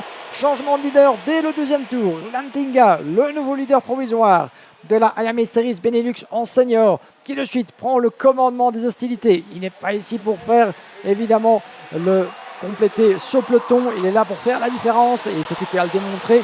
Le premier leader de ce deuxième tour n'est autre que le pilote néerlandais. Lantinga en tête, Paikkonen juste derrière, Van der Heyden qui suit, Van de Kerkhove, Outran, Guccio, Bouillet, Engelen, Victor Louis, Matthijs Merschout. Un nouveau tour de bouclé. Et tous à la poursuite du pilote néerlandais dès le virage numéro 1. Ça passe à l'intérieur. Sam Van der Heyden. Non pas un, non pas 2, mais justement 2 pilotes en un seul tentative. Magnifique de la part de Sam Van der Heyden. Leader juste à l'entame du tour suivant. Oh, that was beautiful. It was the buy one, get one free special for Sam Van der Heyden from the Netherlands. Being assisted by Kai Rilitz, actually, who's helping the team here, whilst the rest of the team are running in the Deutsche Kartmeisterschaft this weekend, currently underway at Circuit Ampfing in Germany. But Matthias van der Kerkhoff has made up 4 places, started on the outside of row number 4, but Sam Van der Heyden with an audacious but brilliantly executed overtake to now have the race lead. But we still have 2 crop promotion karts in the top 3, as it will be Kevin Lantinga versus Otto Paikkonen. And we literally had Guccio and Bouillet side by side. And that was a dive and a half from Matthias van der Kerkhoff getting through on Otto Paikkonen. And there is Clément Outran.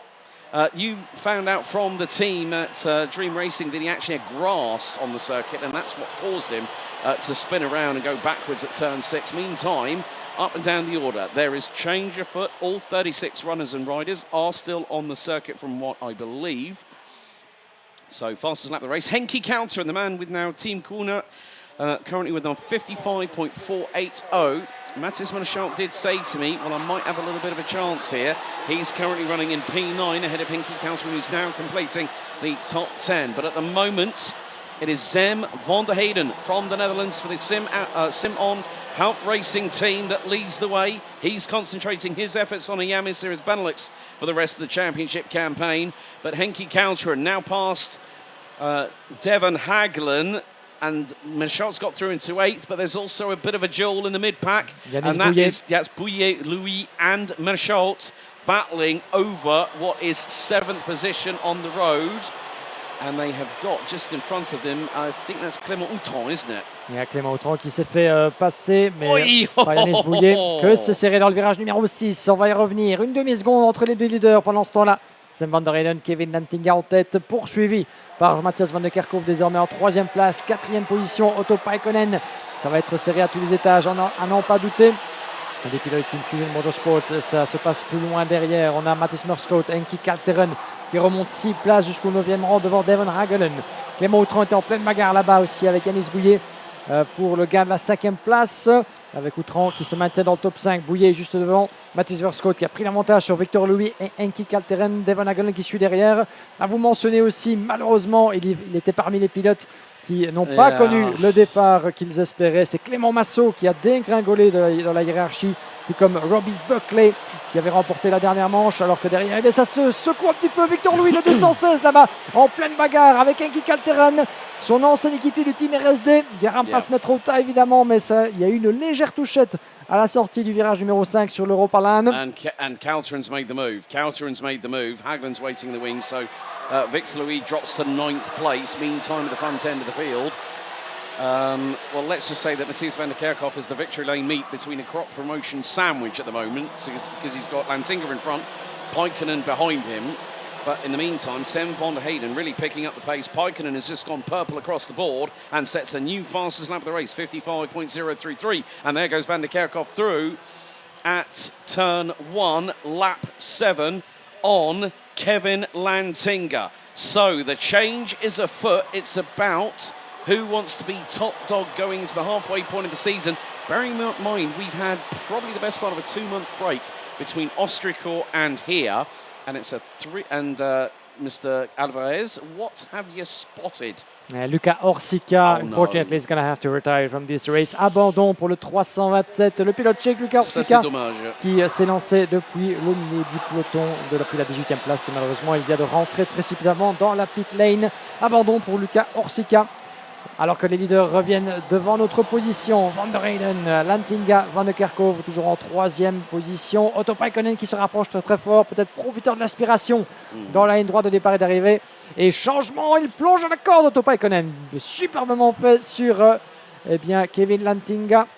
Paikkonen 3e, Lantinga 4 désormais. Van der Kerkhoff qui est passé également en 2e position. Et voilà, ça commence un petit peu à s'échanger tout doucement à la poursuite dans le même objectif, la victoire pour l'instant dans les mains de Sam van der Heyden. La lutte sera dure et elle va encore durer 8 longues minutes, l'équivalent de 8 boucles du karting de Genk.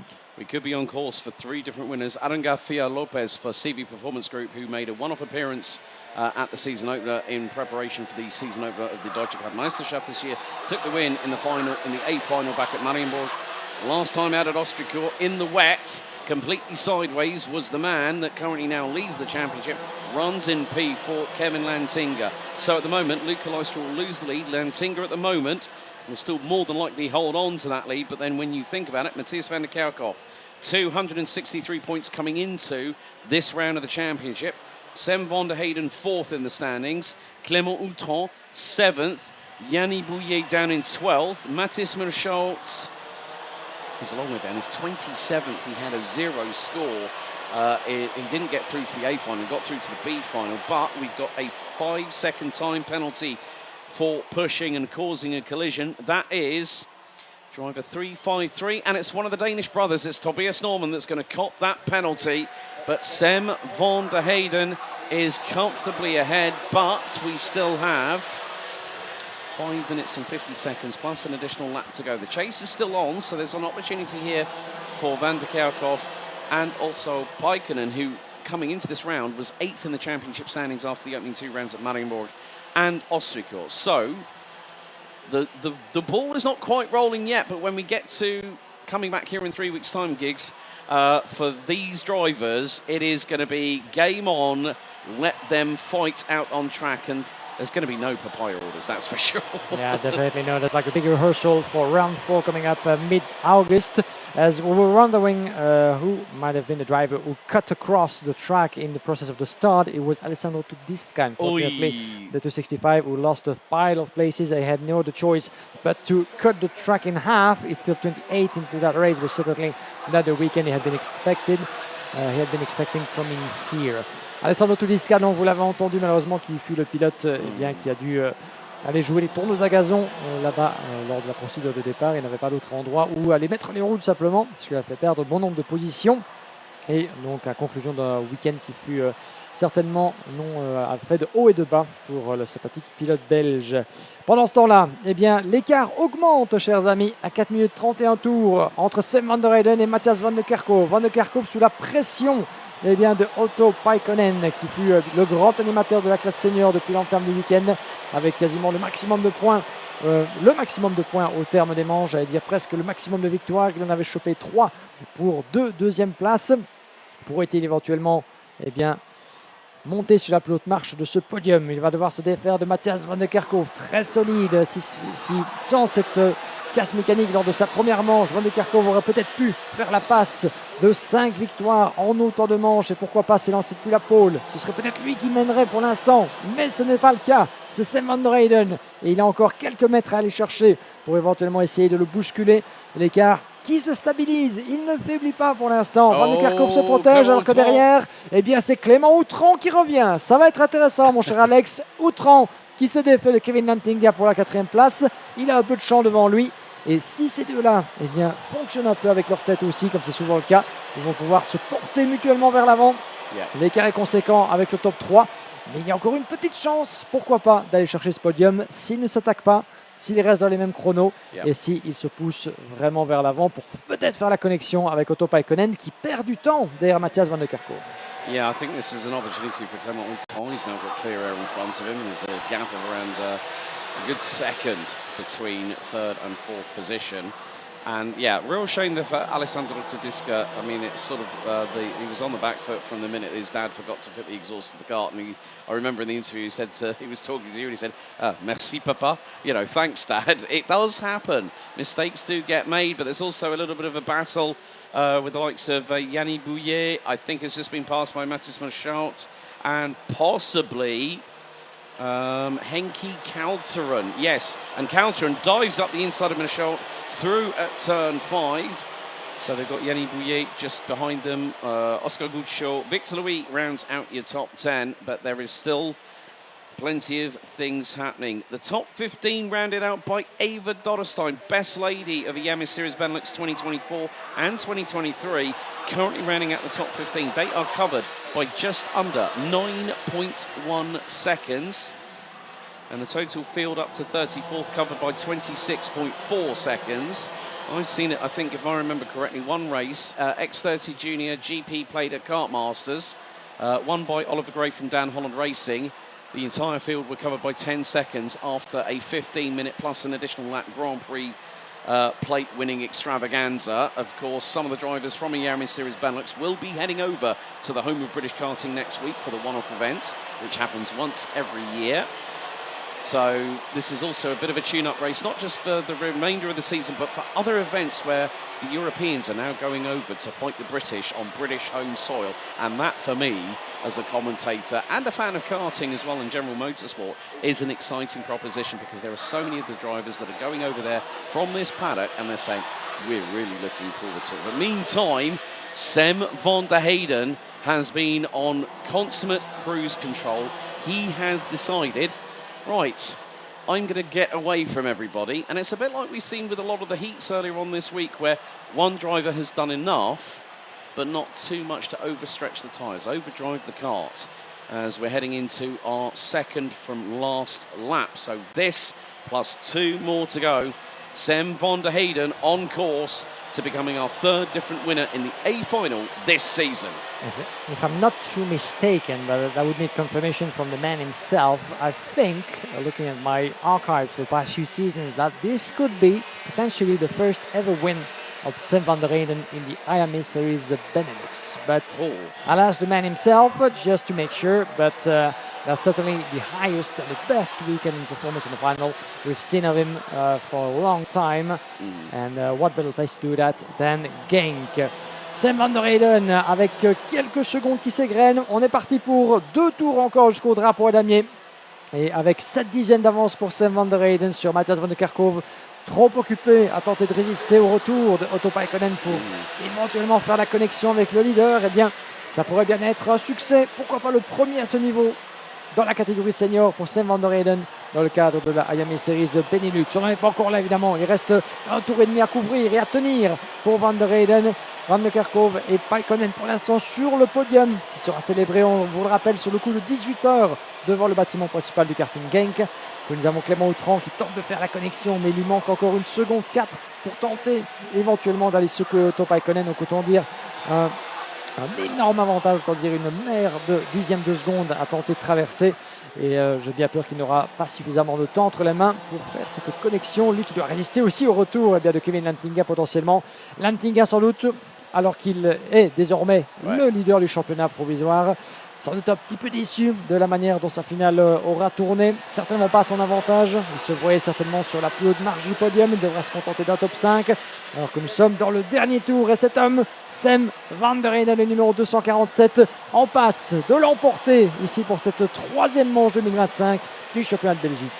Fourth after the intermediate classification, but he has definitely made sure that he is going to be one to reckon with this season. Came in to this third weekend of the championship season, fourth in the standings. 3 corners to go, and it's going to be a pretty good victory. It's going to be a maiden victory, not just for Sim on Halp Racing Team, but out of the final corner, it's Sam van der Heyden that wins the final in X30 Senior Final A. You cannot deny after 17 laps that the Dutchman has done it. Great work there by Sam van der Heyden. Kept himself in contention, and I'm sure that news will be related to Kartbahn Ampfing very, very shortly to the rest of the team. Sam van der Heyden becomes the third different A-final X30 Senior winner of the year in 2025. Last time out, it was Kevin Lantinga. The season opener, it was Aaron Garcia Lopez from Spain. Sam van der Heyden will be a very happy man. He wins by 0.7 of a second ahead of Matthias van der Kerkhoff. Otto Paikkonen rounds out the top 3 ahead of Clément Outron and Kevin Lantinga, who we think is going to be the provisional new championship leader after today. Henki Coulthard up 9 spots to finish in P6 ahead of Oscar Gutshaw, Victor Louis, Mathis Manchot and Charlie Gloom rounding out your top 10. Yanni Bouillet, Devon Hagelin, Marlon Baer, Wouter Bergano, Ava Dorrestein rounds out the top 15. François Delety, Niels Lelor, Milan Marzak, Robert Tabaz, Farid Jalil from last to 20th. Well done to the 277 from Belgium. Panes, Marcus Gloom, Tobias Norman, Maxime Prudent, Clément Masson, Maxime Blanchemin, Roxanne Lantinga, Jano Hermans, Angelo Mini, Julian Salvio, Jules Van Hoel, Mirko Wouters and Florent Dierda round out the 33 out of 34 finishers. Alessandro Tedesca, due to the shortcut, demoted to last behind Lucas Horsica and Robbie Buckley. But Sam van der Heyden earned that one on track, becoming the third different X30 Senior A final winner here in 2025.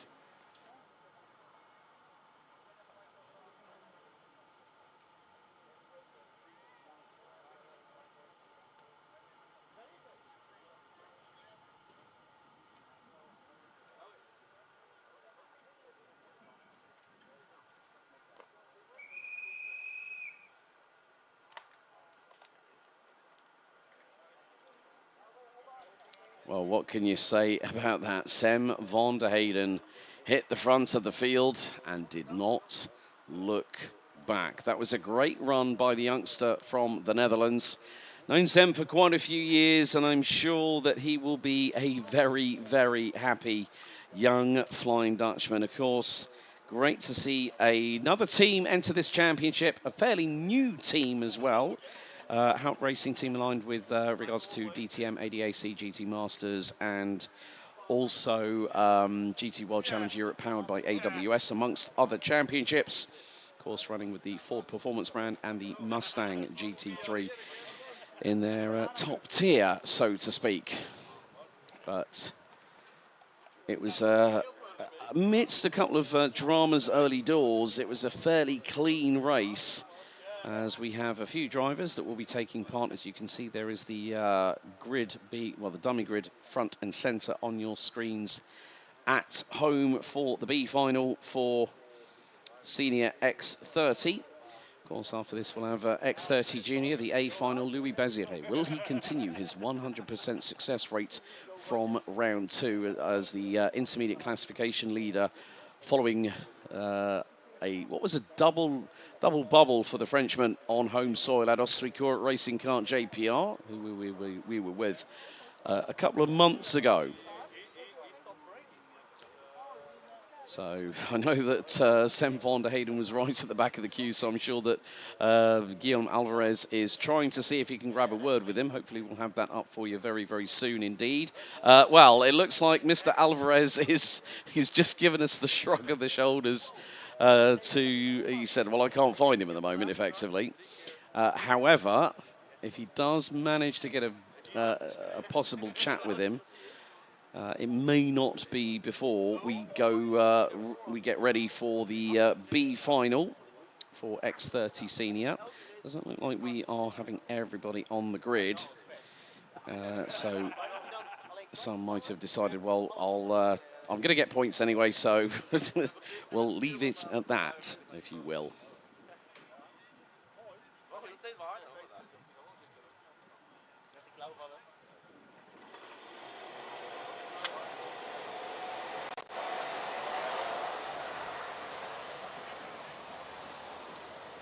Okay, let's take you through the grid for B final for X30 Senior here at Home of Champions. Karting Genk for round number 3. Due to start, it will be Kaz Othouse and CJ Bennett, who are on the front row of the grid, I can confirm. Keanu Vellens and Casper Norman, row 2. Simon Lacroix, Alexis Constant, row 3. Alexandre Mercier and Anthony Bongarts, row 4. Joey Brown and Jens Bozart, row 5, completing the top 10. Patrice Kowalski, Dinan De Vos, Rosanne Den Driver, Luca Leistra, Arthur Huang, Esteban Walgrave, Noah Meyer, Pepin Steiger, Timon Kinard and Delano Vellens set to round out the top 20. Next Gedan de Brabandera, Tess Verschoor, Zachary Gerner, Monty Braithwaite, Thomas Van Vliet, Jesse Polderdijk, Luca Montebello, Mathis Renet, Roman Saleh, then Raphael Leenders, Riyad Yusfi, Tom Schultz, James Merkelberg, Thibaut Weyers, Yannis Martin and Thijs van Dijk due to complete the 36-strong grid. So we're going to get an indication very shortly when the drivers cross the start-finish line as they go onto the formation lap. So Othouse, Bennett, Vellens, so no Lacroix, no Bongarts, no Bozart, no Kowalski, Leistra not on there. Tess for sure, no Thomas Van Vliet, no, let's see. So it looks like we're going to probably have close to 30 competitors. So no Simon Lacroix, no Anthony Bongarts, no Jens Bozart, no Patrice Kowalski, no Luca Leistra, no Tess for sure, and no Thomas Van Vliet. So they will score points, but they may be in single digits come the end of today's proceedings. We still, as we say, folks, don't touch that dial if you're watching on Iame-motorsport.com and also the Iame Series Benelux YouTube channel. Don't touch that dial because we've still got 2 more finals to go. We've got the X30 Junior A and B finals respectively.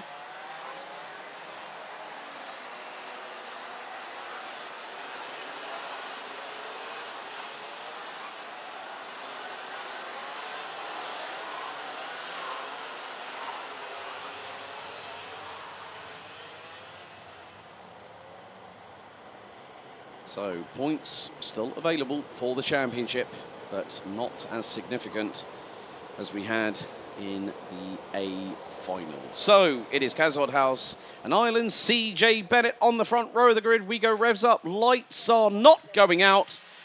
False start has been called. Yep, well that was a bit, let's just say that was a bit of a cluster of errors, so to speak. I could use another term, but then I would accidentally swear on air, and I don't want to do that. However, it was basically the grid was so disjointed coming into the tram lines that they sent them around for another lap, to be honest with you. However, it is going to be the case of there is an opportunity, as I said, to score championship points. It is not as significant. So in Final A, you can, if you are first in the A final, it's 80 points. If you are first in the B final, it is 38 points. And we go all the way down to 72nd, and you get a magical 3 points at the end if you finish 36th in the B final. So the drivers once again, so Guillaume, just to update you, no Simon Lacroix, no Anthony Bongarts, no Jens Bozart, no Patrice Kowalski, no Luca Leistra, no Tess for sure, no Thomas Van Vliet. Tess for sure I can understand, obviously the incident with Dylan DeVos yesterday, back injury, not wanting to compete, still will secure championship points. But it is a case of this is where you pick yourself up and grab a little pride and a little bit of motivation going into round 4 in 3 weeks' time. Yeah, definitely so. Thanks for the update, Alex. As we don't have a full grid indeed for the final B of the senior class, but be that as it may, you can easily understand that sometimes that some of the drivers are not willing to take part in the last one. Les feux s'éteignent à nouveau, deuxième tentative, et on est parti cette fois-ci pour le départ de cette finale B. La même durée, 14 minutes plus un tour pour tous les pilotes qui ne seront pas parvenus à se qualifier parmi les 36 premiers du classement au terme des manches. Ça se passe bien pour la totalité du peloton dans l'enchaînement. Les 3 goulets du virage 1, 2 et 3. Le peloton s'étire et déjà un changement de leader avec Cas Orteus qui se fait doubler de bien belle manière par Keanu Wellens, le pilote belge qui prend la tête des hostilités avant même le début de la Europalan. Dans le virage numéro 6, la chicane qui arrive à les 3 goulets et ça se touche légèrement quand même. Et ça se frotte un petit peu là-bas au niveau du passage de la première chicane. Plus de peur que de mal et ça se poursuit même si certains pilotes vont un peu large là-bas à l'extérieur sur le vibreur. Mais pas trop d'encombre avec le premier tour qui va être bouclé. Et JC Bennett, Keanu Wellens qui a pris la tête juste devant Cas Orteus et JC Bennett juste derrière qui suit avec Casper Norman et le reste du peloton. On va faire le point sur les écarts. Premier tour de bouclé et un nouveau leader, Keanu Wellens. At the back of that field going into turn 6, that was definitely corde à la bouche, so to speak, heart in the mouth as again, look, we are seeing so many pelotons in X30 Senior as well. 2 by 2 who are coming out of turn number 2. But Keanu Wellens trying to keep people at bay. There's Joey Brown for Fusion Motorsport in P3. He's ahead of Casper Norman for Karting Rosendal. The KCR Racing team in their very formidable red and yellow livery that we do see. Normally sported by brother Tobias and also Matthias Schultz. That's Keanu Wellens leading the way as they come through Cafe Corner into the left-hander at turn 12. And then it's the short run up to turn number 13. And here goes a change for the lead. Can Joey Brown squeeze up the inside? Not quite. He holds on to third. But Casper Norman, the charging Dane, is right on his heels. Going through into T1. And the Dane dives to the inside. Through he goes. That could be P3. Joey Brown having to use the runoff area to try and avoid an incident there. And using a bit of savoir-faire, a bit of common sense. But it is Alexandre Mercier that leads the way, is the rookie that leads after just 2 laps. And it's side by side between Kaz Orthaus and CJ Bennett going into turn 6. And then Bennett right on the tail of the Dutchman in front. So the Irishman, who's also been doing a bit of running elsewhere back in Ireland and also over in the United Kingdom. So, and I think Bennett's just gone for the move. He dive-bombed up the inside of Orthaus. Now, has he got through for P5? Yes. Great move there by CJ Bennett. But the quartet at the front end of the field, it's still each driver for themselves. Il y a 3 tours de bouclé dans cette finale B. 11 minutes et un tour restant. Et ça continue un peu de swinger de gauche à droite là-bas pour le gain de ce top 3. Il n'y aura pas de podium hélas pour la finale B, mais un top 3 on ne peut plus symbolique pour conclure un week-end qui aura certainement été en deçà des attentes pour les concurrents de cette grille. Et à la corde, là des pilotes Fusion Motorsport de 238 et Joey Brown qui nous vient de Grande-Bretagne sur Casper Norman. Bien joué de la part de Joey. 3e désormais devant Casper, alors que devant c'est toujours le round d'observation entre Alexandre Mercier et Keanu Wellens. Le débutant de la catégorie, Alexandre devant Keanu Wellens, le pilote le plus expérimenté de ce peloton de tête certainement. Depuis la 5e place, c'est CJ Bennett devrais-je dire, après son dépassement, et bien qui est occupé à se rapprocher du quatuor de tête. Et ça va être intéressant de voir à quel point l'Irlandais va pouvoir rapidement se mêler à la bagarre. Cas Orthaus qui était notre poleman, qui avait hérité de cette pole position, mais je crois bien qu'il aurait tout fait pour essayer de l'éviter. Alors qu'à la corde, ça passe pour Joey Brown sur Keanu Wellens. Changement pour la 2e place. Brown passe 2e et se glisse donc de la peau du chasseur à la poursuite de Alexandre Mercier. Et donc à Sorrey, je le disais, il aurait sans doute préféré hériter peut-être une position dans le top 36 que d'avoir la position de départ de la finale B. Mais bon, ainsi soit-il. Il occupe la 6e place devant Dylan De Vos, Alexis Constant, Noah Meyer et Gaëtan de Brabander qui est occupé à nous faire une splendide remontada de 11 places jusque dans le top 10. Des remontadas, il est question aussi pour Raphaël Lenders, 14 positions de mieux vers la 16e place, 7 positions de mieux pour Monty Brathwaite, le pilote anglais en queue de peloton. Et signalant également les très belles remontées de Jiménez Merkelbach, Yanis Martin et Thijs van Dijk qui sont en dehors du top 20 mais qui sont occupés à s'amuser. Et c'est ce qui compte évidemment dans une finale comme celle-ci où c'est la finale bonus, c'est la course en plus où on peut se permettre de se faire plaisir sans chercher davantage de résultats. Certainement que déjà l'objectif et la plupart des esprits de ces pilotes sont déjà tournés vers la 4e manche du championnat qui se déroulera sur cette même piste de Genk d'ici quelques semaines à la mi-août. Yeah, it is a bit of the consolation race, the wooden spoon race, as we would probably say in the United Kingdom, but there are still points on offer. I mean, CJ Bennett on that Cosmic chassis. That is an RSD karting driver that, well, Esteban Walgrave has tumbled off the circuit. That could be Raphael Leenders, I think, in the number 366. That's at turn 6 off of the Europlan, but change for the lead, and Fusion Motorsports' Joey Brown passes Alexandre Mercier at turn number 11. And here goes CJ Bennett. He looks up the inside of Keanu Vellens through at turn 13, but the Irishman finds no room at the local inn, and he's going to have to battle away with Casper Normans to his outside. The Dane going round the outside of the Irishman, but he's not going to get through as Kaz Orthaus manages to get past. Norman has to use the runoff area to avoid, and he's got Dinan De Vos right up his exhaust pipe going into 5. Et voilà qui va être intéressant, effectivement, ça se bagarre, ça continue dans l'Europalan avec le numéro 341 qui va tenter de prendre l'avantage par la corde. Casper Normans peut-il parvenir à déloger à nouveau CJ Bennett qui s'est installé là-bas aux portes du top 3. On verra ce qu'il en sera. Quoi qu'il en soit pour l'instant, eh bien, la bataille fait rage, mais toujours pas de quoi inquiéter Joey Brown, votre nouveau leader sous l'école du Team Fusion Motorsport. Ils ont remercié à 3 dixièmes. La bagarre plus loin derrière avec Keanu Wellens, JC Bennett, Casper Norman et le reste du peloton là-bas qui suit. Ils vont repasser justement d'autres positions. Les voilà, on va refaire le point sur le pointage. Joey Brown, Alexandre Mercier top, toujours 3 dixièmes devant Wellens et CJ Bennett. Le passage et ça change pour la 3e place. Superbe plongeon de la part de CJ Bennett sur Keanu Wellens, le pilote irlandais de retour dans le top 3. Mais Keanu n'a certainement pas dit son dernier mot. Poursuivi par Cas Oreut, le rookie sous l'épaule du Team Falcon, avec ce casque blanc aisément reconnaissable qui est occupé à se refaire une petite santé dans cette course. Il avait perdu pied en dehors du top 6 et le voilà qui passe, dit Keanu Wellens. Bien joué de la part de Cas Orthuis, le pilote néerlandais qui va tenter de se joindre à la bagarre opposant. Il avait passé Dylan De Vos, pardon. Il va tenter de rejoindre justement Keanu Wellens et CJ Bennett. Il faut peut mettre à aller chercher pour le pilote néerlandais.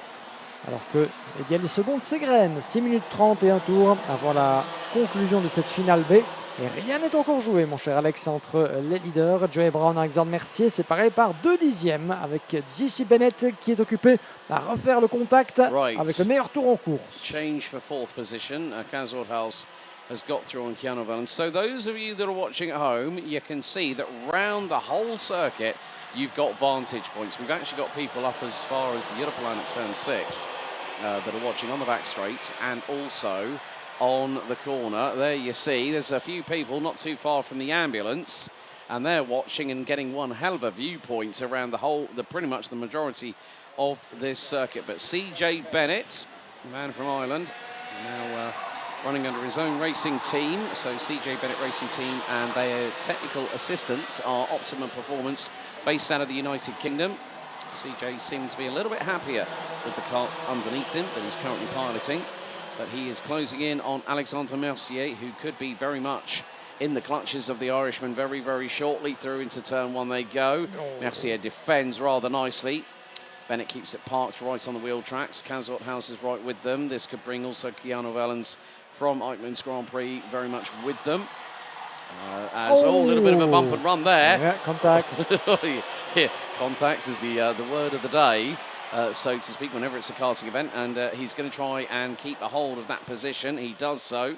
So Mercier drops down. Oh, that was close between Dinan De Vos and Keanu Valens. Casper Norman is right with them. I think we've also got Alexis Constant and Noah Meyer.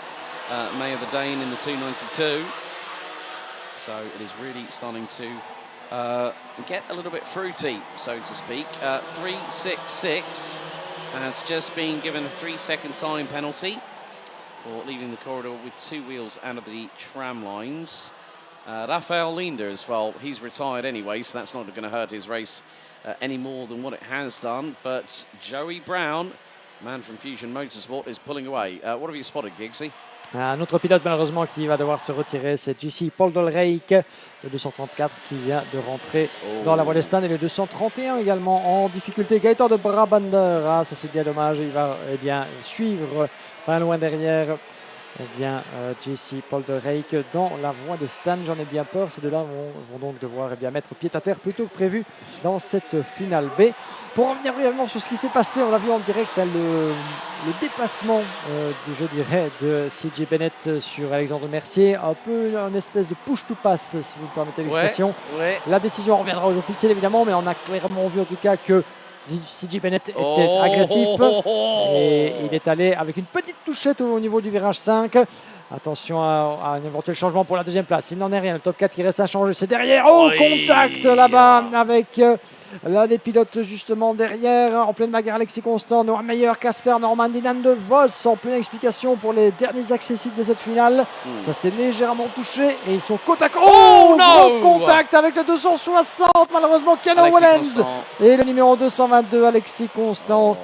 Aïe, aïe, aïe, aïe, on sentait venir, on sentait la pression monter, la moutarde le remonter dans le nez également. Et ça vient de prendre forme d'un bel accrochage là-bas qui pénalise les deux pilotes. And normally what happens is the team manager or the mechanic has got their head in their hands saying, why? Like literally, it's a B final. You're going to get championship points. Don't do anything foolish. Yeah, like you said with regards to CJ Bennett and Alexandre Mercier. But look at Kaz Orthaus. He's being pushed across the circuit by Joey Brown. Orthaus up the inside. Could this allow Bennett to get through? Dinan de Vos gets through on Mercier. This is going to all kick off. We've got a set of drivers, that's 7 drivers at the front end of the field. Brown now retakes the lead because everyone... Oh, and another bump and run by CJ Bennett this time of Kaz Orthaus. And through goes Dinan de Vos, who's now up into P3. Kaz Orthaus shuffled down to 6th. Maybe make that 7th, but he makes contact. Oh, it's all gone wrong for the Dutchman on the Falcon Racing kart. But again, that petite touchette. Une petite touchette, oui, qui ressemblait plus à une tentative de push-to-pass plus ou moins réussie qu'à un dépassement pur et dur. C'est pas la première fois. Ce n'est pas la première fois, effectivement. 2 petits push-to-pass. À nouveau, ce n'est certainement pas à nous de juger de quoi que ce soit sur ce qui s'est passé en piste. La décision reviendra au collège des commissaires. Mais en tout cas, 2 actions qui méritent peut-être qu'on s'y attarde quant à la nature du dépassement. On y reviendra. Ça fait partie de la course aussi. Ça la joue agressive, ça la joue ferme. Mais le plus possible dans les limites du règlement et du fair play évidemment entre les différents compétiteurs, n'est-ce pas? Nice little change there. That was the 292 of Noah Meyer on the TB kart, where he's got his fellow countryman Casper Norman trying to go back up the inside. Oh, TB kart versus KCR. And Norman has to think discretion is a better part of valour on that particular one. As we have seen in not just meetings past, but seasons past, Guillaume, there's always that little bit of la mist rouge dans la casque. Basically the red mist in the, underneath the visor. And it can be the case that, as my favourite saying is, signs of desperation, signs of urgency. And we have seen a few times, not as much as I thought we would this weekend, of the signs of desperation where they've got to put it all on the line. It's like, yep, I'm going for it, I don't care what happens. And then they find out they incur the wrath of race control with the officials afterwards. But shout out to Joey Brown. Here goes CJ Bennett this time. A very different move, but Joey Brown gets the switch back straight away, carrying a little bit more speed through the apex. And there is Dinan de Vos, who's now rounding out the top 3. Noah Meyer and Casper Norman rounding out the top quintet, as very shortly we will be going on to the final lap of this X30 Senior B final. Joey Brown from the United Kingdom leads. Ireland's CJ Bennett and Dinan de Vos from these very parts from Belgium rounds out your top 3 with the 2 Danes Noah Mayer and Casper Norman. Noah Mayer's done a really good job on that TB kart. Started 17th, now runs P4. And it's going to be the last lap of the race here for X30 Senior this weekend. Final lap, dernier tour. Et rien n'est joué entre ces 5-là. Ils sont dans la même image. Joey Brown, CJ Bennett, Dylan DeVos, Noah Meyer et Casper Norman. Lequel de ces 5 portera les stockades dans ce dernier tour? C'est pour la victoire symbolique, évidemment. Finale B. Quelques virages, un petit coup d'œil dans le rétro. La première tentative au virage numéro 6, elle est avortée. CJ Bennett qui semble bien s'en remettre à la défense plutôt qu'à l'attaque. Avec Joey Brown qui creuse un petit écart, ça pourrait être suffisant. Dans les packs du virage numéro 10, CJ Bennett la joue défensive. Il n'est plus en mesure, semble-t-il, de pouvoir aller inverser la vapeur. Ça se change entre position entre Casper Norman et Noah Meyer pour le gain de la 4e place. Mais au final, un dernier coup d'accélérateur sera suffisant pour Joey Brown d'aller chercher ce succès symbolique dans la finale de consolation. Le drapeau d'Iame qui accueille sur le fil le pilote britannique devant l'Irlandais pour 53 millièmes de seconde sur la ligne d'arrivée. Eh bien, ce fut serré jusqu'au bout. Mais au final, Joey Brown l'emporte. CJ Bennett, 2e devant Dylan DeVos. Noah Meyer, Casper Norman, Alexandre Mercier, 6e, suivi de Monte Braithwaite, Zachary Groenen, Casser Theuss et Alexis Constant pour le top 10. Je m'en vais aller du côté du parc fermé, mon cher Alex, pour essayer d'entendre un petit peu ce que Joey Brown ou d'autres ont à nous dire. Je ne vous garantis rien, parce que si Joey, comme pour Sam van der Heyden, décide de se remettre tout au bout de la queue, il n'est pas dit que nous aurons suffisamment de temps avant le début de la finale junior pour entendre ce qu'il a à dire. Je vous tiens au courant. Merci beaucoup, Guillaume Alvarez. Well, Joey Brown takes the victory by 53 thousandths of a second. So the UK and Ireland finishing 1 and 2 respectively after the race distance being completed. That being 16 laps here in the B final. Dylan DeVos from Belgium rounds out the top 3 ahead of Noah Meyer, who takes up 13 places to finish P4, ahead of Casper Norman, his countryman, rounds out the top 5. Alexandre Mercier, Monte Braithwaite, good work by the Brit, up from 24th to 7th at the end. Zachary Groenen making up 15 spots to finish 8th. 9th and 10th were Kazord House and Alexis Constant. Thijs van Dijk ending up at 11th at the end of that, was due to start on the final position on the grid, but obviously with quite a few drivers not taking part, I think it was 6 or 7, ends up quite high up the order, 11th, head of Rosanne, then driver James Merkelbach, Riyad Yousfi, Mathis Renet, Yannis Martin, Thibaut Veyers, Delano Wellens, Tom Scholz, Tyrone Kienard and Pepin Steiger. Lap 11 we lost Guillaume Wellens, lap 10 Luca Montebello, Gaetan de Brabandera, Jesse Polderdijk, Arthur Huang, Esteban Walgrave, Rafael Linders and Roman Saleh not taking part. Simon Lacroix, Anthony Bongarts, Jens Berzart, Patrice Kowalski, Luca Lystra, Tess Verschoorn and Thomas van Vliet opted to not start the race, but the UK's Joey Brown from Fusion Motorsport picks up the win in the B final for X30 Senior as they conclude their business for round 3.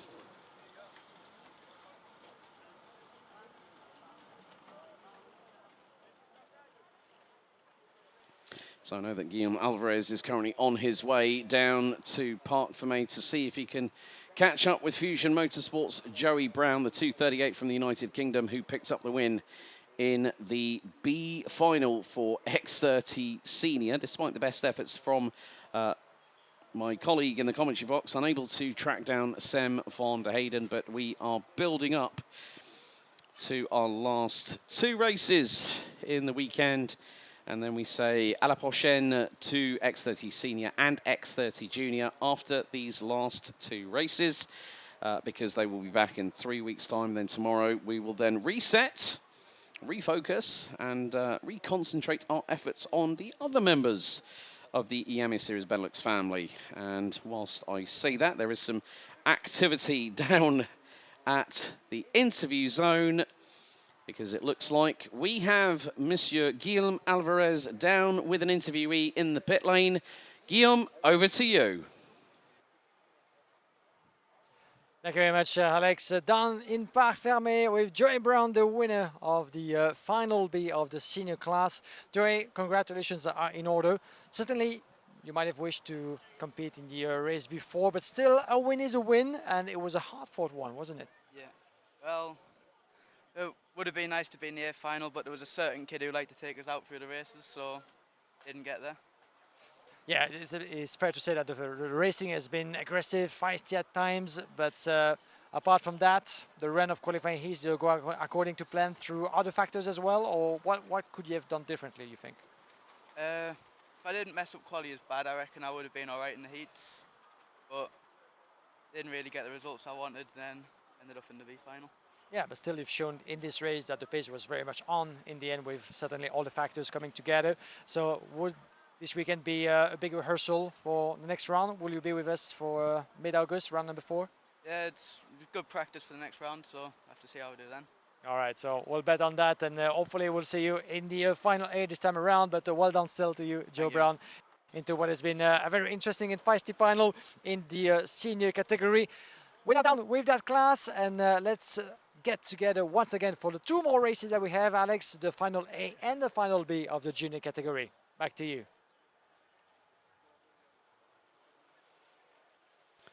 Thank you very much, Guillaume Alvarez.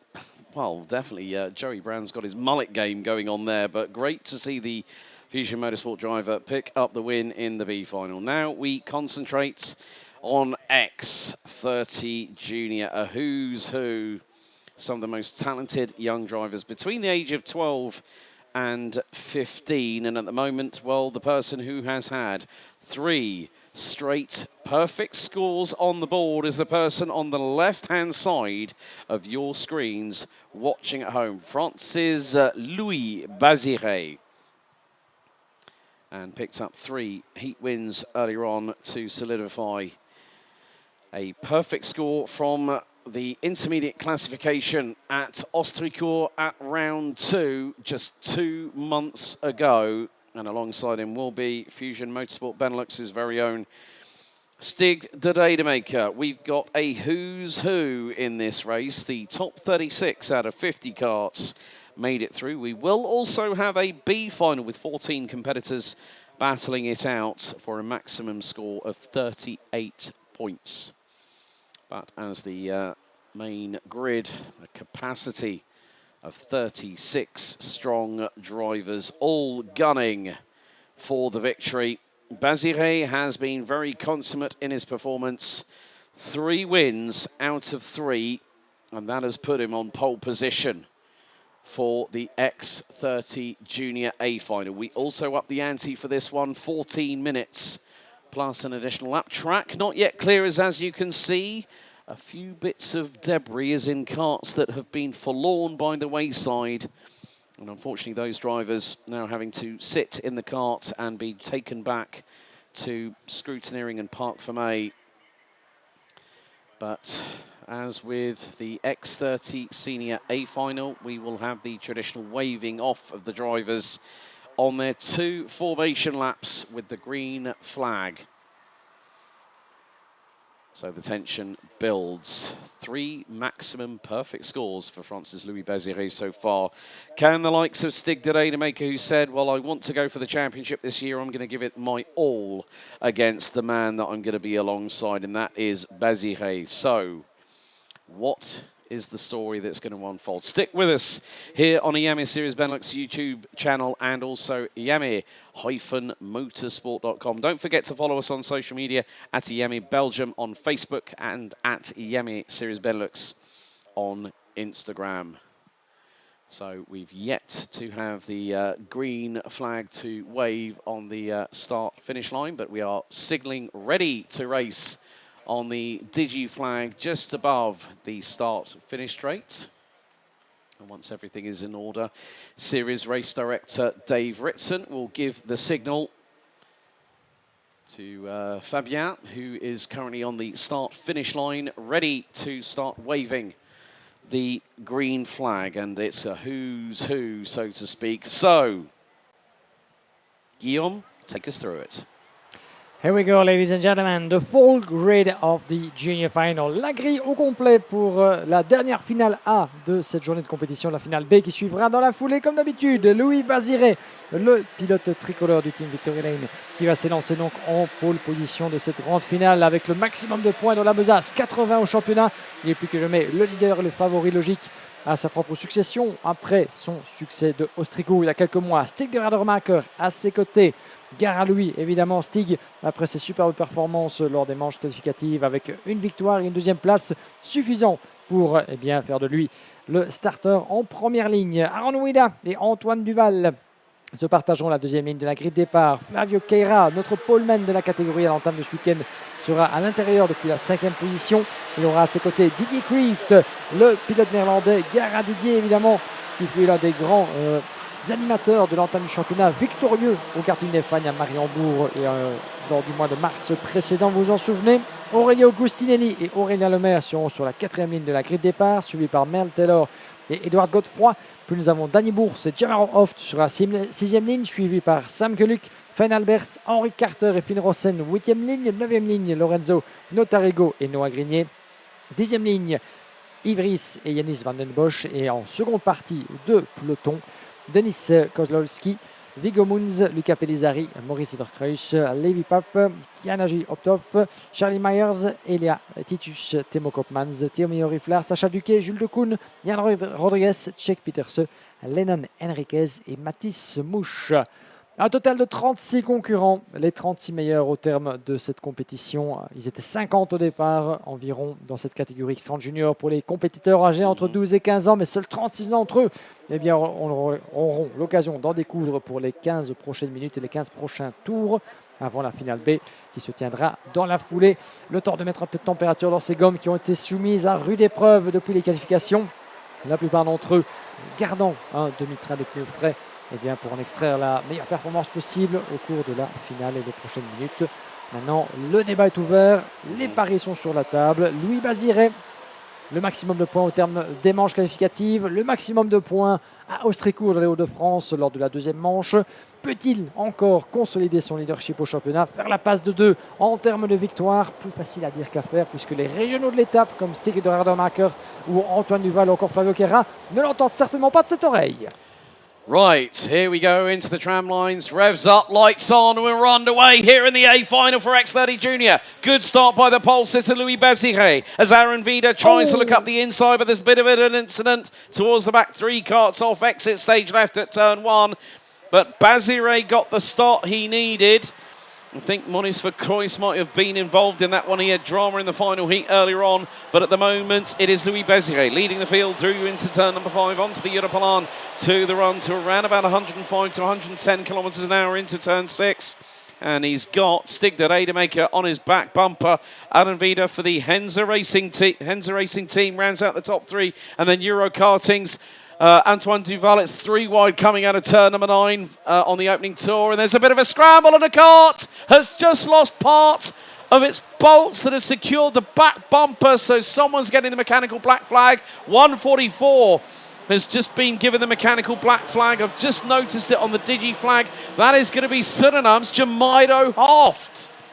Et le premier tour de bouclé assez chahuté dans le premier virage. Attention, est-ce que le leadership de Louis Baziré va-t-il être contesté à la corde pour Aaron Ouida par l'extérieur? Non, il doit concéder malheureusement la position. Et on perd dans la foulée. Aaron Ouida qui a tenté le tout pour le tout à l'entame du deuxième tour. Il va devoir s'y reprendre à plusieurs fois, mais a perdu 4 places dans l'aventure. Ça profite au pilote Fusion, Stig de Rademacher. De retour en deuxième position. Nous avons également Antoine Duval et Flavio Queira. Didier Krieft également qui est là avec nous.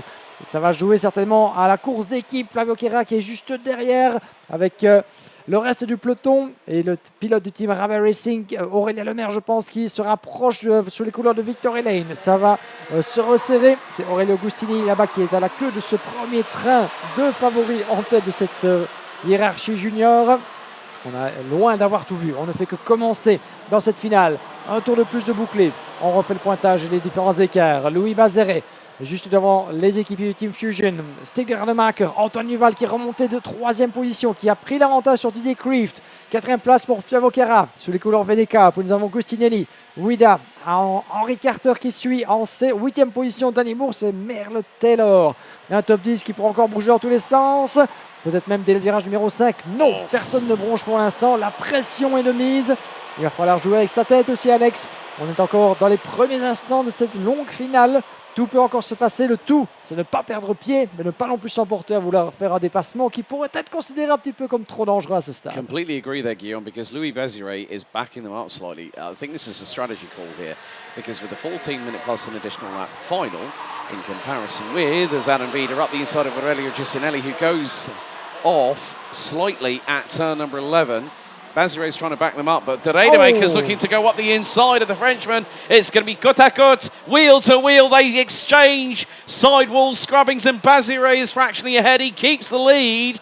Great work there by the man from Victory Lane, keeping the Fusion Motorsport Benelux driver right behind him. Bazire had no option. Keep it pinned round the outside, get the side draft through, and boy, did the man in the 83 make it work. But this is strategy. This is how to play the long game in the championship. You don't necessarily need to be the fastest, but if you're the more strategic, the more savoir-faire orientated driver, you can play the game big time. Now, the thing is, we're running at a 58 and a half second lap approximately at the moment. The tyres have gone off over the course of the race weekend, so Bazire is not defending aggressively. He is parking the kart where he sees fit, and if he wants to control the pace, but it's De Rademaker who fires it up the inside. Now takes the lead through at turn number 13. So De Rademaker had enough of standing behind Bazire, and Kyra is right there with him. Bazire dives to the inside,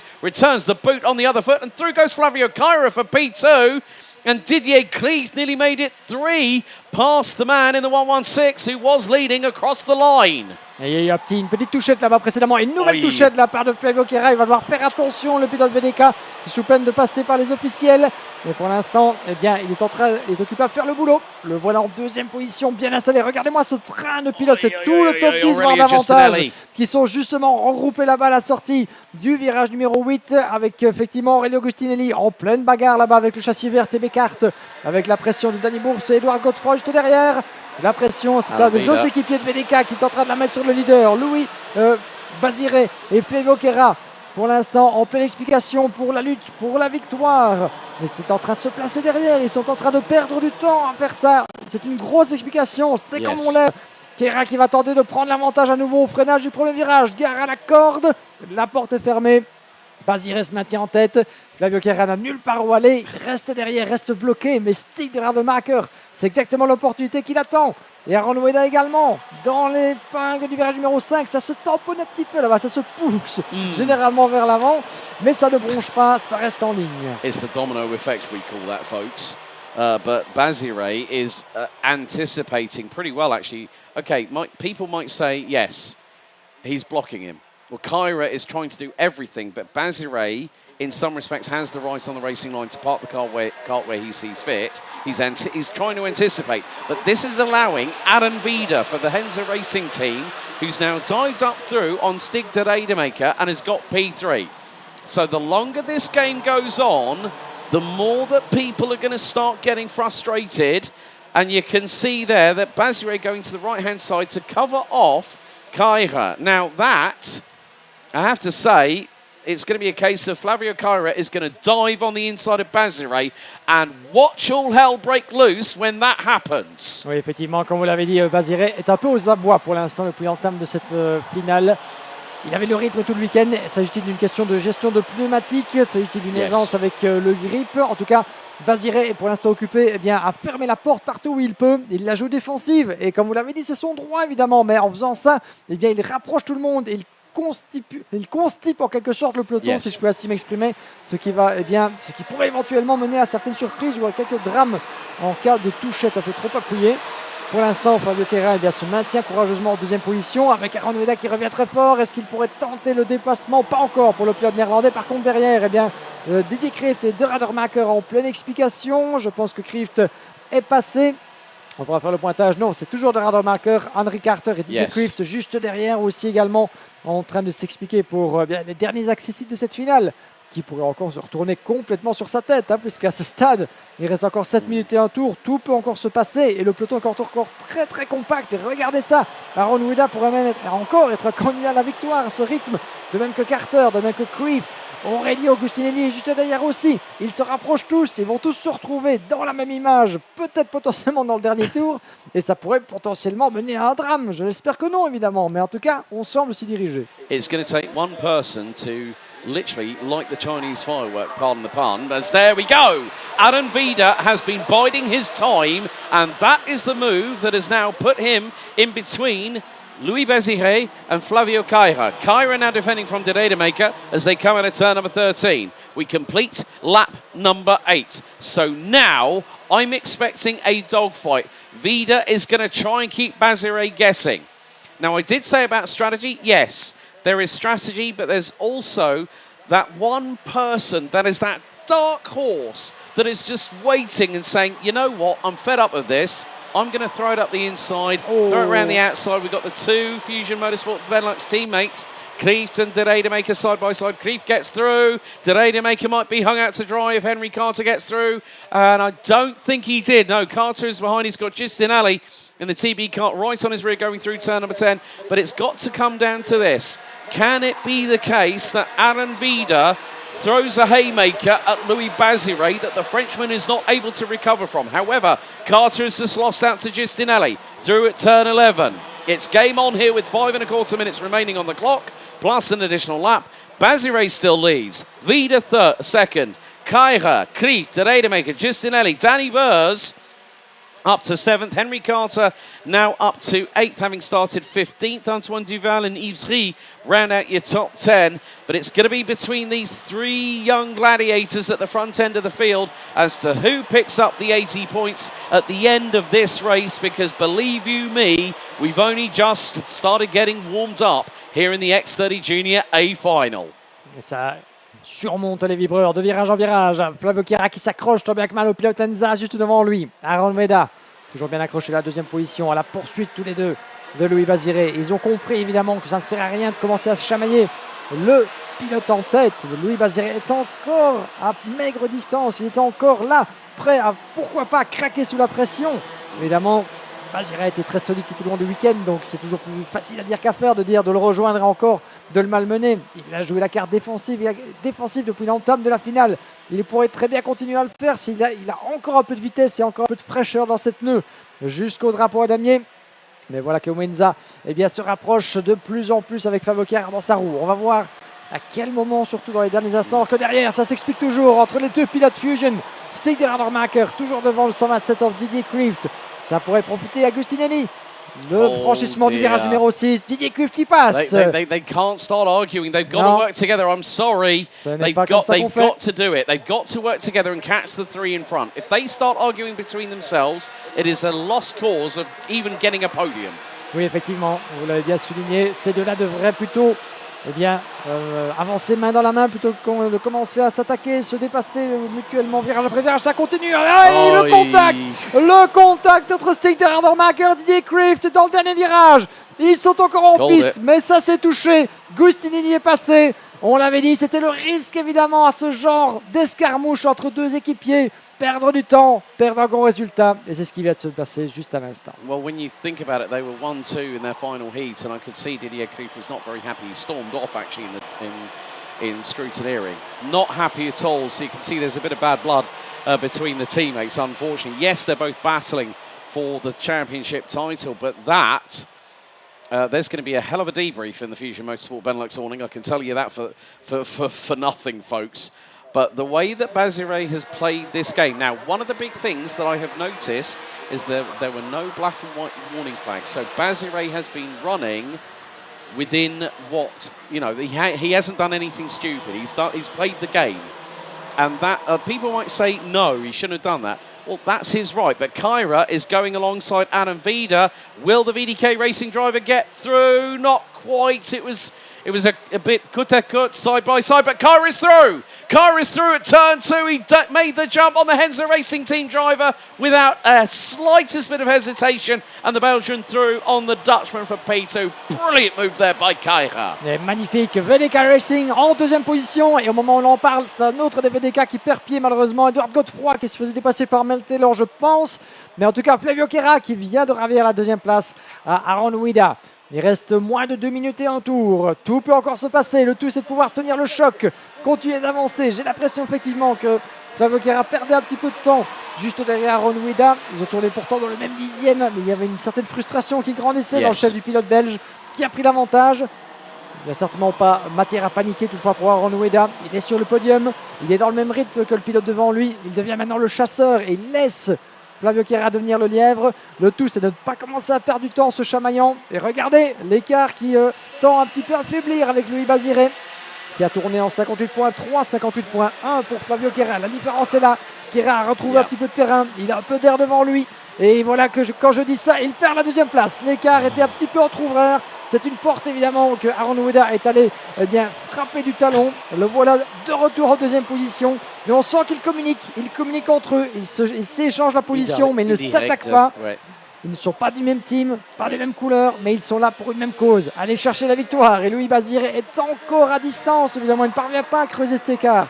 Mais aussi longtemps qu'ils vont commencer à tergiverser sur qui devrait mener la lutte, regardez qui revient, Aurelio Gustinelli et Stig de Radermacher dans la lutte également. Oh, here we go. Queira back up the inside of Ida. 2 laps to go, and Baziré has got the advantage his way at the moment with 14 out of 16, still 16 laps completed, 2 to go. Vida trying his utmost to get past the back bumper of Flavio Queira to fire it up the inside, but Justinelli and De Rademacher are now there. This is possibly going to give the advantage. Justinelli up the inside of Vida, through at turn number 5. De Rademacher tries to go through, a little bit of touching from sidewalls, right rear to left front, but Baziré, this might give him the chance to get away, but there's contact again between Vida and Justinelli. Justinelli now P3, and now Didier Klieft is back in the moment. I think Yves Rie from the Fusion Motorsport Benelux team is also there. Look, strength in numbers, use them. Et voilà les derniers instants, chers amis, nous sommes dans l'avant-dernier tour. Il n'en aura plus qu'un lorsqu'ils auront franchi la ligne ici. Plus qu'un seul tour. Louis Baziré, Flavio Queira en contact avec Gustinelli et Aaron Ouida. L'accrochage qu'on redoutait, Gustinelli qui va perdre tout le profit de sa remontée.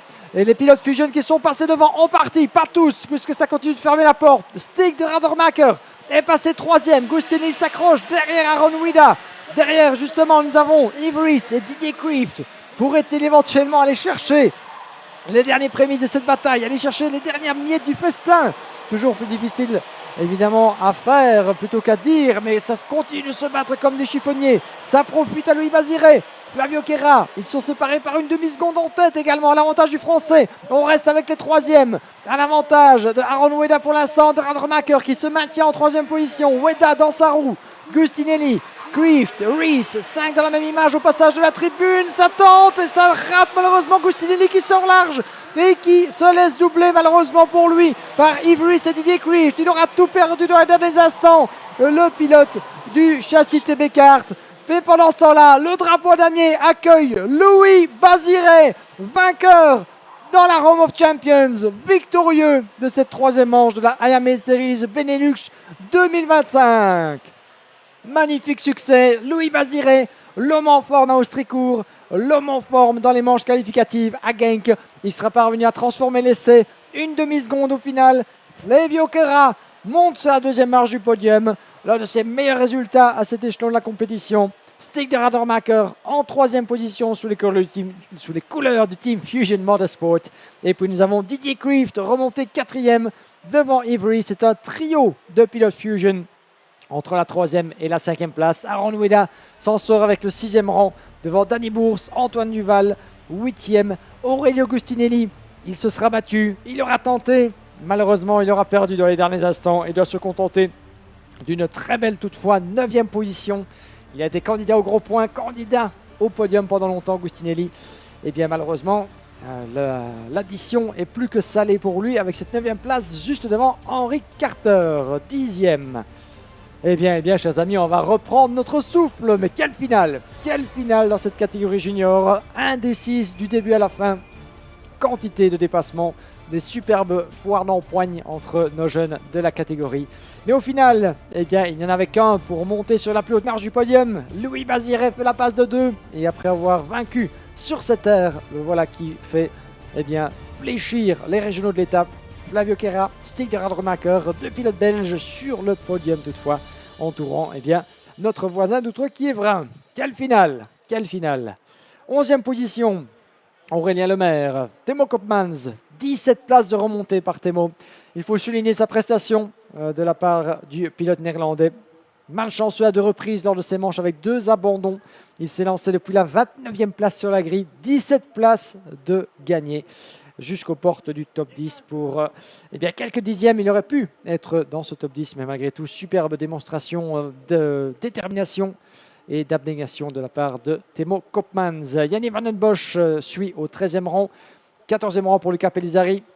Et que dire de la remontée de Tchèque Peterse, 19 positions de gagné. Il était sur l'une des dernières lignes de la grille de départ. Il termine finalement au 15e rang, 19 places de gagné. Certainement, en voilà un qui a passé une finale on ne peut plus amusante, certainement. Et il termine devant Edouard Godefroy, Lorenzo Notarigo, Viggo Munz, Maurice Verkreuz, Fein Albers, 20e, suivi de Eliatitus Timur Riflar, Ken Julie Optoff, Jules de Koen, Denis Kozlowski, Sacha Duquet, Lennon Henriquez, Mal Taylor, Levi Pape, Mathis Mouche, le dernier des pilotes classés, avec plusieurs qui manquent à l'appel, Jamara Hoft, Sam Gueluc, Finn Rossen, Yann Rodriguez, Noah Grignet et Charlie Myers qui malheureusement n'auront pas vu le drapeau à damier. Soit ils sont encore sur le circuit, soit ils sont allés chercher. Je ne les distingue pas, donc je pense qu'ils ont soit déjà été ramenés, soit ils sont de retour directement dans la pit lane. Quoi qu'il en soit, cette finale junior aurait été des plus indécises. C'est ce qu'on aime évidemment à cet échelon de la compétition, avec au final la victoire dans l'escarcelle de Louis Baziré, Flavio Guerra et Stig de Radermacher. On est parti d'ici quelques instants pour la dernière des courses du programme. La finale B de la catégorie des juniors, comme vous les voyez, toutes celles et ceux qui n'auront pas su se qualifier parmi les 36 meilleurs auront toutefois droit à leur propre course que nous allons suivre et vivre en direct d'ici quelques instants. Le temps d'entendre ce que Louis Baziré, le nouveau vainqueur de Genk, a à nous dire. Il est dans le parc fermé avec Alex. Over to you, my friend. Right, well, firstly, Louis Baziré, 4 perfect scores. Firstly, Ostricur. Now, round 3 at Genk, you played the game. The strategy was pretty much à point. Congratulations, first of all. How are you feeling? Si tu réponds en français. Okay. I will do in English. Absolutely amazing. I don't have words this time. It's just beautiful. The beginning was too hard for me. Yeah. And after I take the gap, but I did a mistake before the chicane. And I rebuilt the gap, so no, I'm just super happy. I'm just. I can see the adrenaline running through your veins, but you know what? They started rolling on the grid for the B final. Guillaume, back over to you for the last race of this weekend for day 2 out of 3 for round 3, buddy.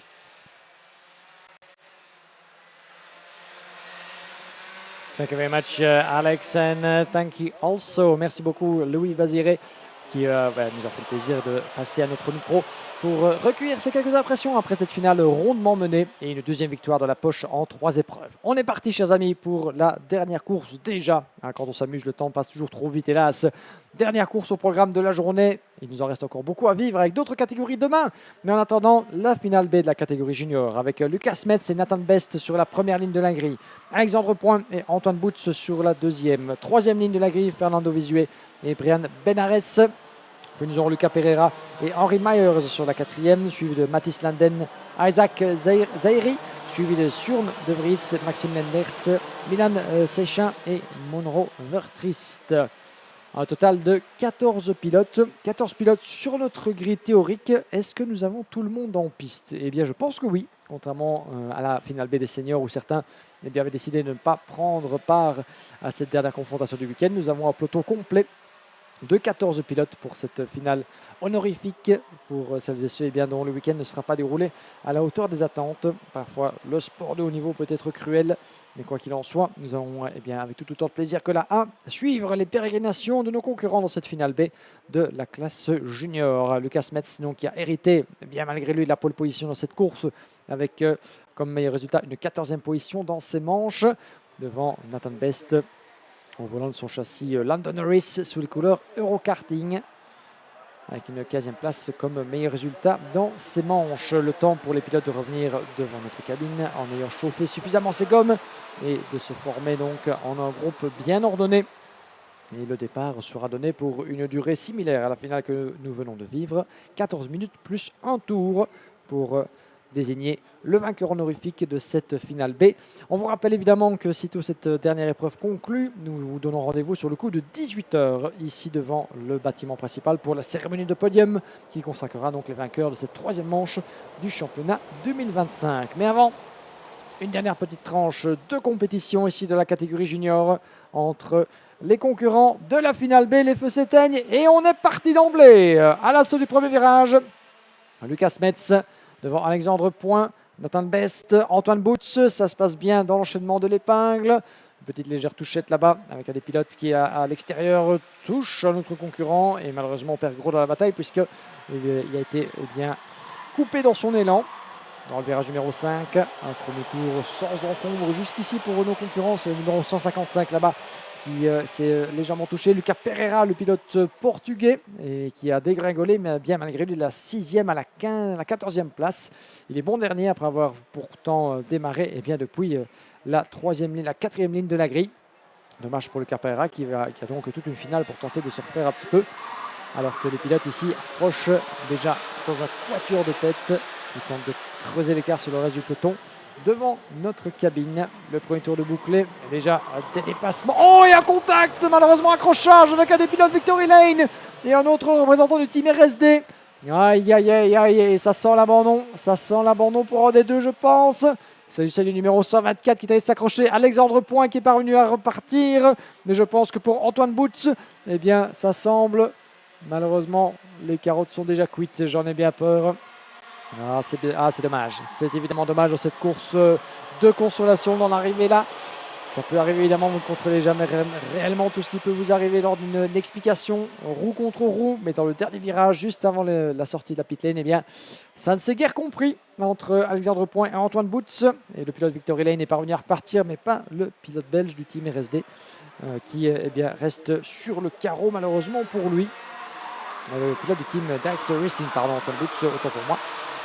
Qui est donc, s'il s'agit bien de lui, mais je pense en tout cas, qui rejoint donc les pilotes dans une position difficile, effectivement, Antoine Boots. Lucas Pereira qui se retrouve en queue de peloton, Alexandre Point juste derrière après cet accrochage, donc c'est bien Antoine Boots, pilote du Dice Racing au volant de son châssis cosmique, autant pour moi, qui a dû mettre pied à terre. Pendant ce temps-là, Lucas Metz qui mène le bal toujours avec Nathan Best et Mathis Landen juste derrière.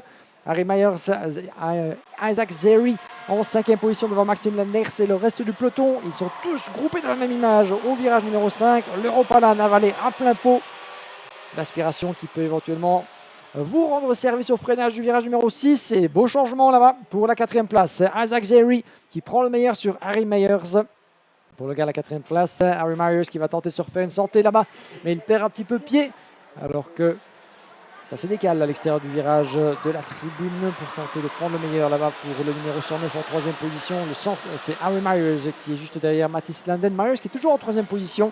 Mathis et le leader Lucas Smet. Donc on a eu un petit souci. Drapeau jaune. 109 Harry Myers. Et voilà. Je me demandais justement où était passé Harry Myers. On ne le voyait plus évoluer dans le top 3. Et voici ceci expliquant cela. Casse mécanique, malheureusement, pour le pilote britannique qui rejoint la liste des abandons, bien malgré lui.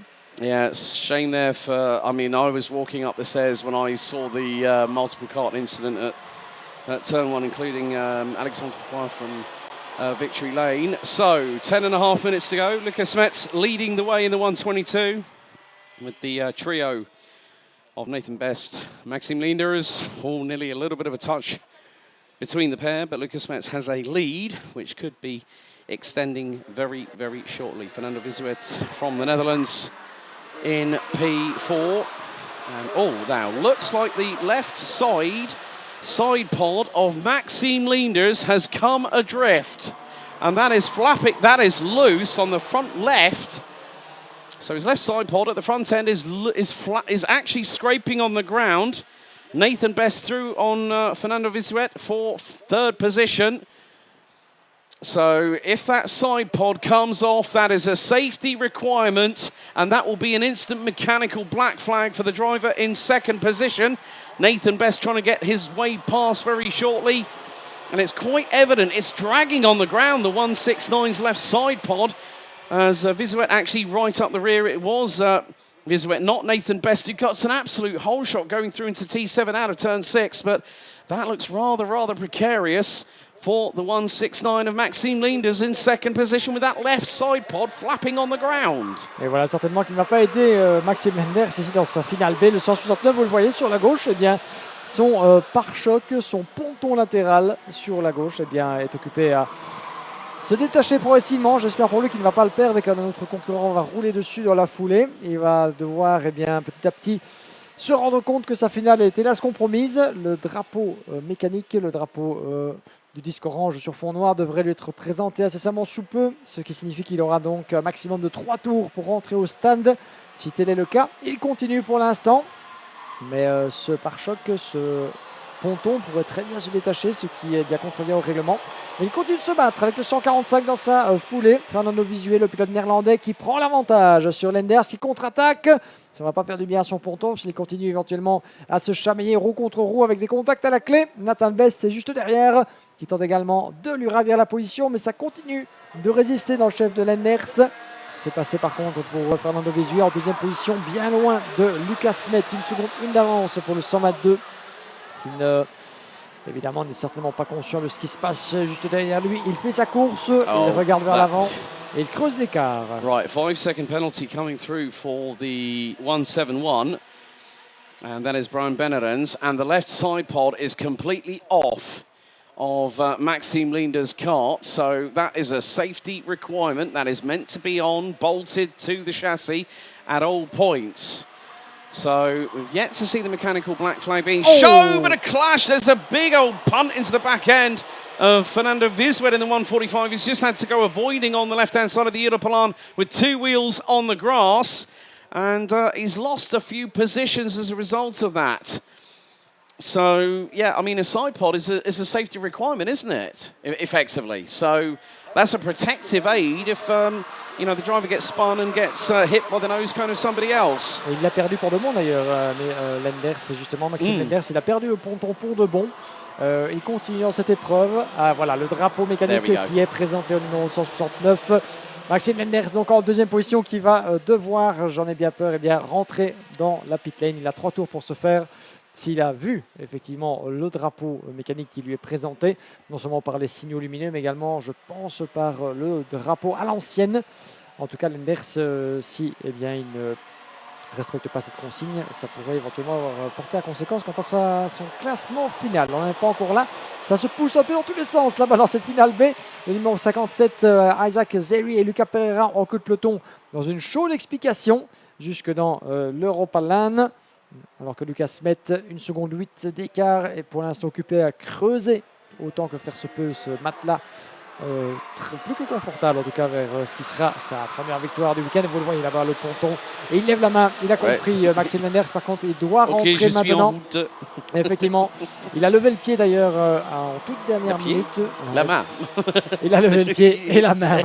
En même temps, belle synchronisation. Les deux à la même moment. Hein. Au même moment effectivement pour plonger dans la pit lane et se retirer de cette épreuve malheureusement pour Maxime Lenders, qui donc donne la deuxième position à Alexandre Point devant Nathan Best. Et le reste du peloton avec 2 très belles remontées de la part de Milan Sechin et Mauro Vertrist. 9 positions jusqu'au 4e et 5e. That's the good thing about us. We can converse and have a laugh. And big moment there for 145. Fernando Vizwet in the Henze chassis. He's lost a bit more time, but that back end was up and down like a yo-yo on a string going down the Europalan, hit the outside curbing and then wallop in the divot, and the cart went up and down quite significantly. The good thing about myself and Guillaume is that we can have a laugh and a joke in both languages. So don't worry, it just goes to show why we love this sport. And again, it's just like we're seeing this is a precursor to the start of the second half of the season in 3 weeks when these carts come back. And believe you me, we're expecting a bigger grid as well. There's going to be a change here for what will be 5th place, I believe. So might have been Shirt de Vries that might have just made the move on Moro for Trist for position.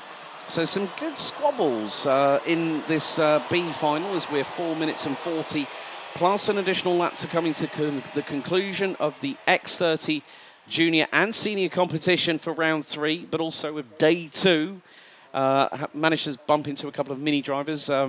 Rosalind May Heineke, who's going to be running this weekend with Eichmann's Grand Prix. Seen her and her dad here just a moment ago on my way back up to the commentary box. So a lot of names that you will have known over the first couple of rounds of the season. They'll be in action tomorrow.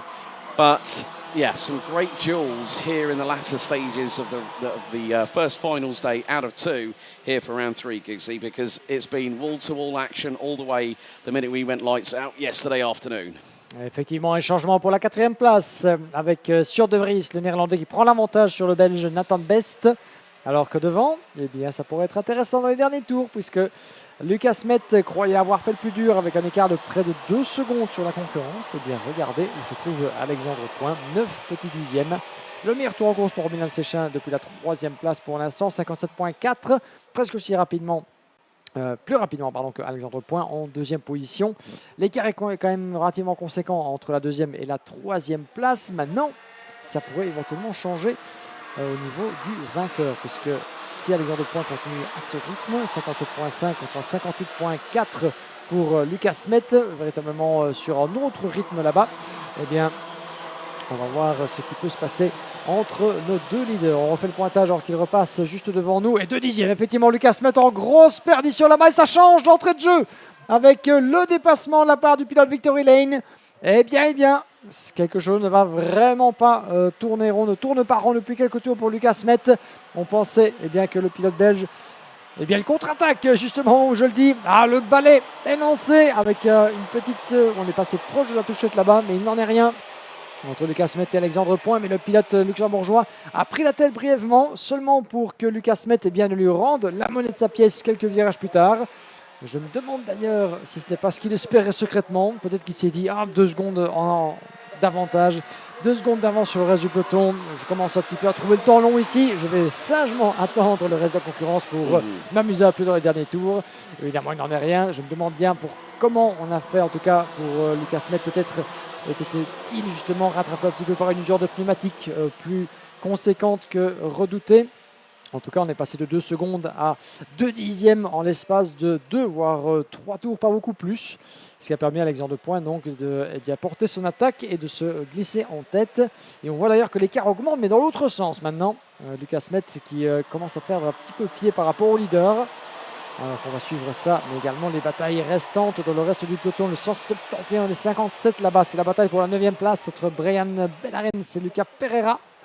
On regarde un œil là-dessus, mais regardez l'écart qui ne cesse d'augmenter là-bas entre le leader et Lucas Met, à tel point que Milan Sechin, le plus rapide, l'un des plus rapides en piste, pourrait pourquoi pas se glisser en 2e position. Well, the thing is, Alexandre Point was involved in that first lap incident at turn number 13 and has now managed to regain the head of the field. So that just goes to show that if you've got pace underneath you, you're going to have an easier time of getting past the opposition. So Alexandre Point, going on to lap number 14, has a lead of nearly 0.8 of a second ahead of Lucas Metz. Milan Chekin is just dived up the inside. One of the drivers for the team based out of Ostrigor, Racing Kart JPR's racing team. So good move there by Milan Chekin. And that is now P2. Shared the Vries in the number 20. Oh, big old sideways moment there for Nathan Best. The 153 coming out of turn 5, like literally hop, skip and a jump, and on the grass you go, and then the back end steps out to the left. Manages to keep it on terra firma. And we are down to the last 34 seconds of this race weekend. So it is going to be, for these drivers, it's more the case of, from this, Alexandre Point will bring us on to the penultimate lap of the X30 Junior competition for round 3. We will see them back here in just 3 weeks' time. And that will be the 15th to the 17th of August 2025, when the Home of Champions, we will welcome them back again, along with X30 Senior, 131 drivers in total over the course of the past 2 days. But mon cher Guillaume Alvarez, on est presque que la fin de cette journée ici à samedi. En effet, effectivement, la conclusion de cette 2e journée de compétition qui approche dans cet avant-dernier tour. Plus que quelques virages à disputer pour nos concurrents de la catégorie junior en finale B, avec Alexandre Point et Milan Sechin en deuxième position, Sion de Vries en troisième place. Il y aura donc une dernière rotation de piste avant de voir le drapeau à damier et la conclusion de cette journée. Nous aurons vécu ensemble, chers amis, un total de 14 épreuves, dont 4 finales pour cette troisième manche de la saison en catégorie junior et senior. On va revenir évidemment, sitôt cette course conclue, sur le programme qui nous attend dimanche. Et il est plus que copieux et plus que passionnant aussi d'entrée avec les catégories mini rookie, gentleman master et senior cup qui nous attendent pour leur propre confrontation dans le cadre de cette troisième manche de l'année. Mais pour l'instant, une seconde 4 entre Alexandre Point et Milan Séchin sous la pression de Sion de Vries. On est loin d'avoir tout vu pour le gain de cette troisième position, deuxième et troisième position là-bas. La dernière explication de la journée sans doute dans le cadre de cette finale B. Qui pour s'imposer? Sera-ce Milan Séchin, sera Sion de Vries, Lucas Metz loin derrière, qui ne sera pas en position, je pense, d'aller les titiller jusqu'à l'arrivée. Et pendant ce temps-là, eh bien, un dernier coup d'accélérateur et ce sera une victoire. Victory Lane en finale B comme en finale A. Après Louis Baziré, eh bien, nous avons la victoire de Alexandre Point.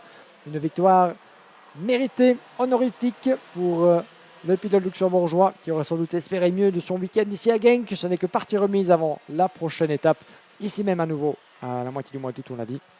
Et peut-être l'occasion d'une revanche pour Alexandre Point au terme d'un week-end qui n'aura pas été certainement à la hauteur de ses espérances initiales. Victoire pour le pilote luxembourgeois. Deuxième place pour Milan Séchin. Troisième place pour Sion de Vries. Lucas Metz se contente de la quatrième position devant Nathan Best, Fernando Visué, Monroe Vertrist, Brian Benares, Isaac Zeri et Lucas Pereira qui bouclent le top 10 qui aura vu l'arrivée. 4 pilotes ont malheureusement dû mettre pied à terre avant le terme de cette finale. Antoine Boots, après un accrochage malheureux plus tôt dans cette épreuve.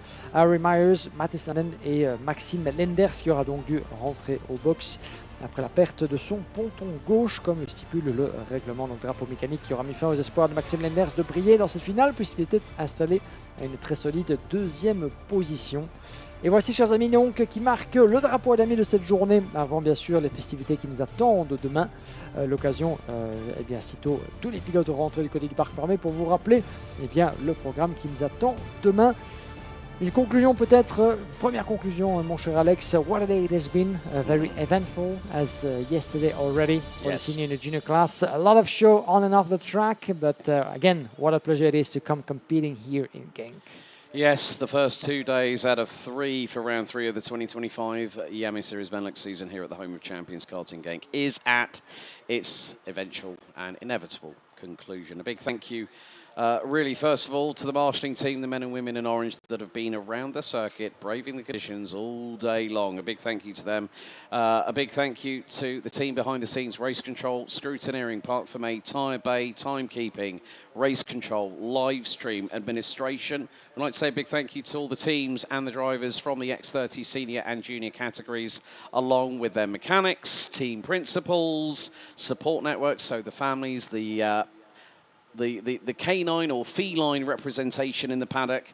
A big thank you to everyone here at the circuit itself, Karting Genk especially. Big thank you. Thank you to the Lemons family. So Lisette, Paul and Kuhn and the whole team here at Karting Genk, a big thank you to you all for the first 2 days. And a big thank you to you all watching at home on the Iame Series Benelux YouTube channel and, of course, Iame-motorsport.com. Thank you so much for your company over the past couple of days. And a big thank you to everyone that is currently following us on social media at Iame Belgium on Facebook and Iame Series Benelux on Instagram. On behalf of myself, Alex Goldschmidt and Guillaume Alvarez, à la prochaine, à demain, see you tomorrow afternoon. Goodbye.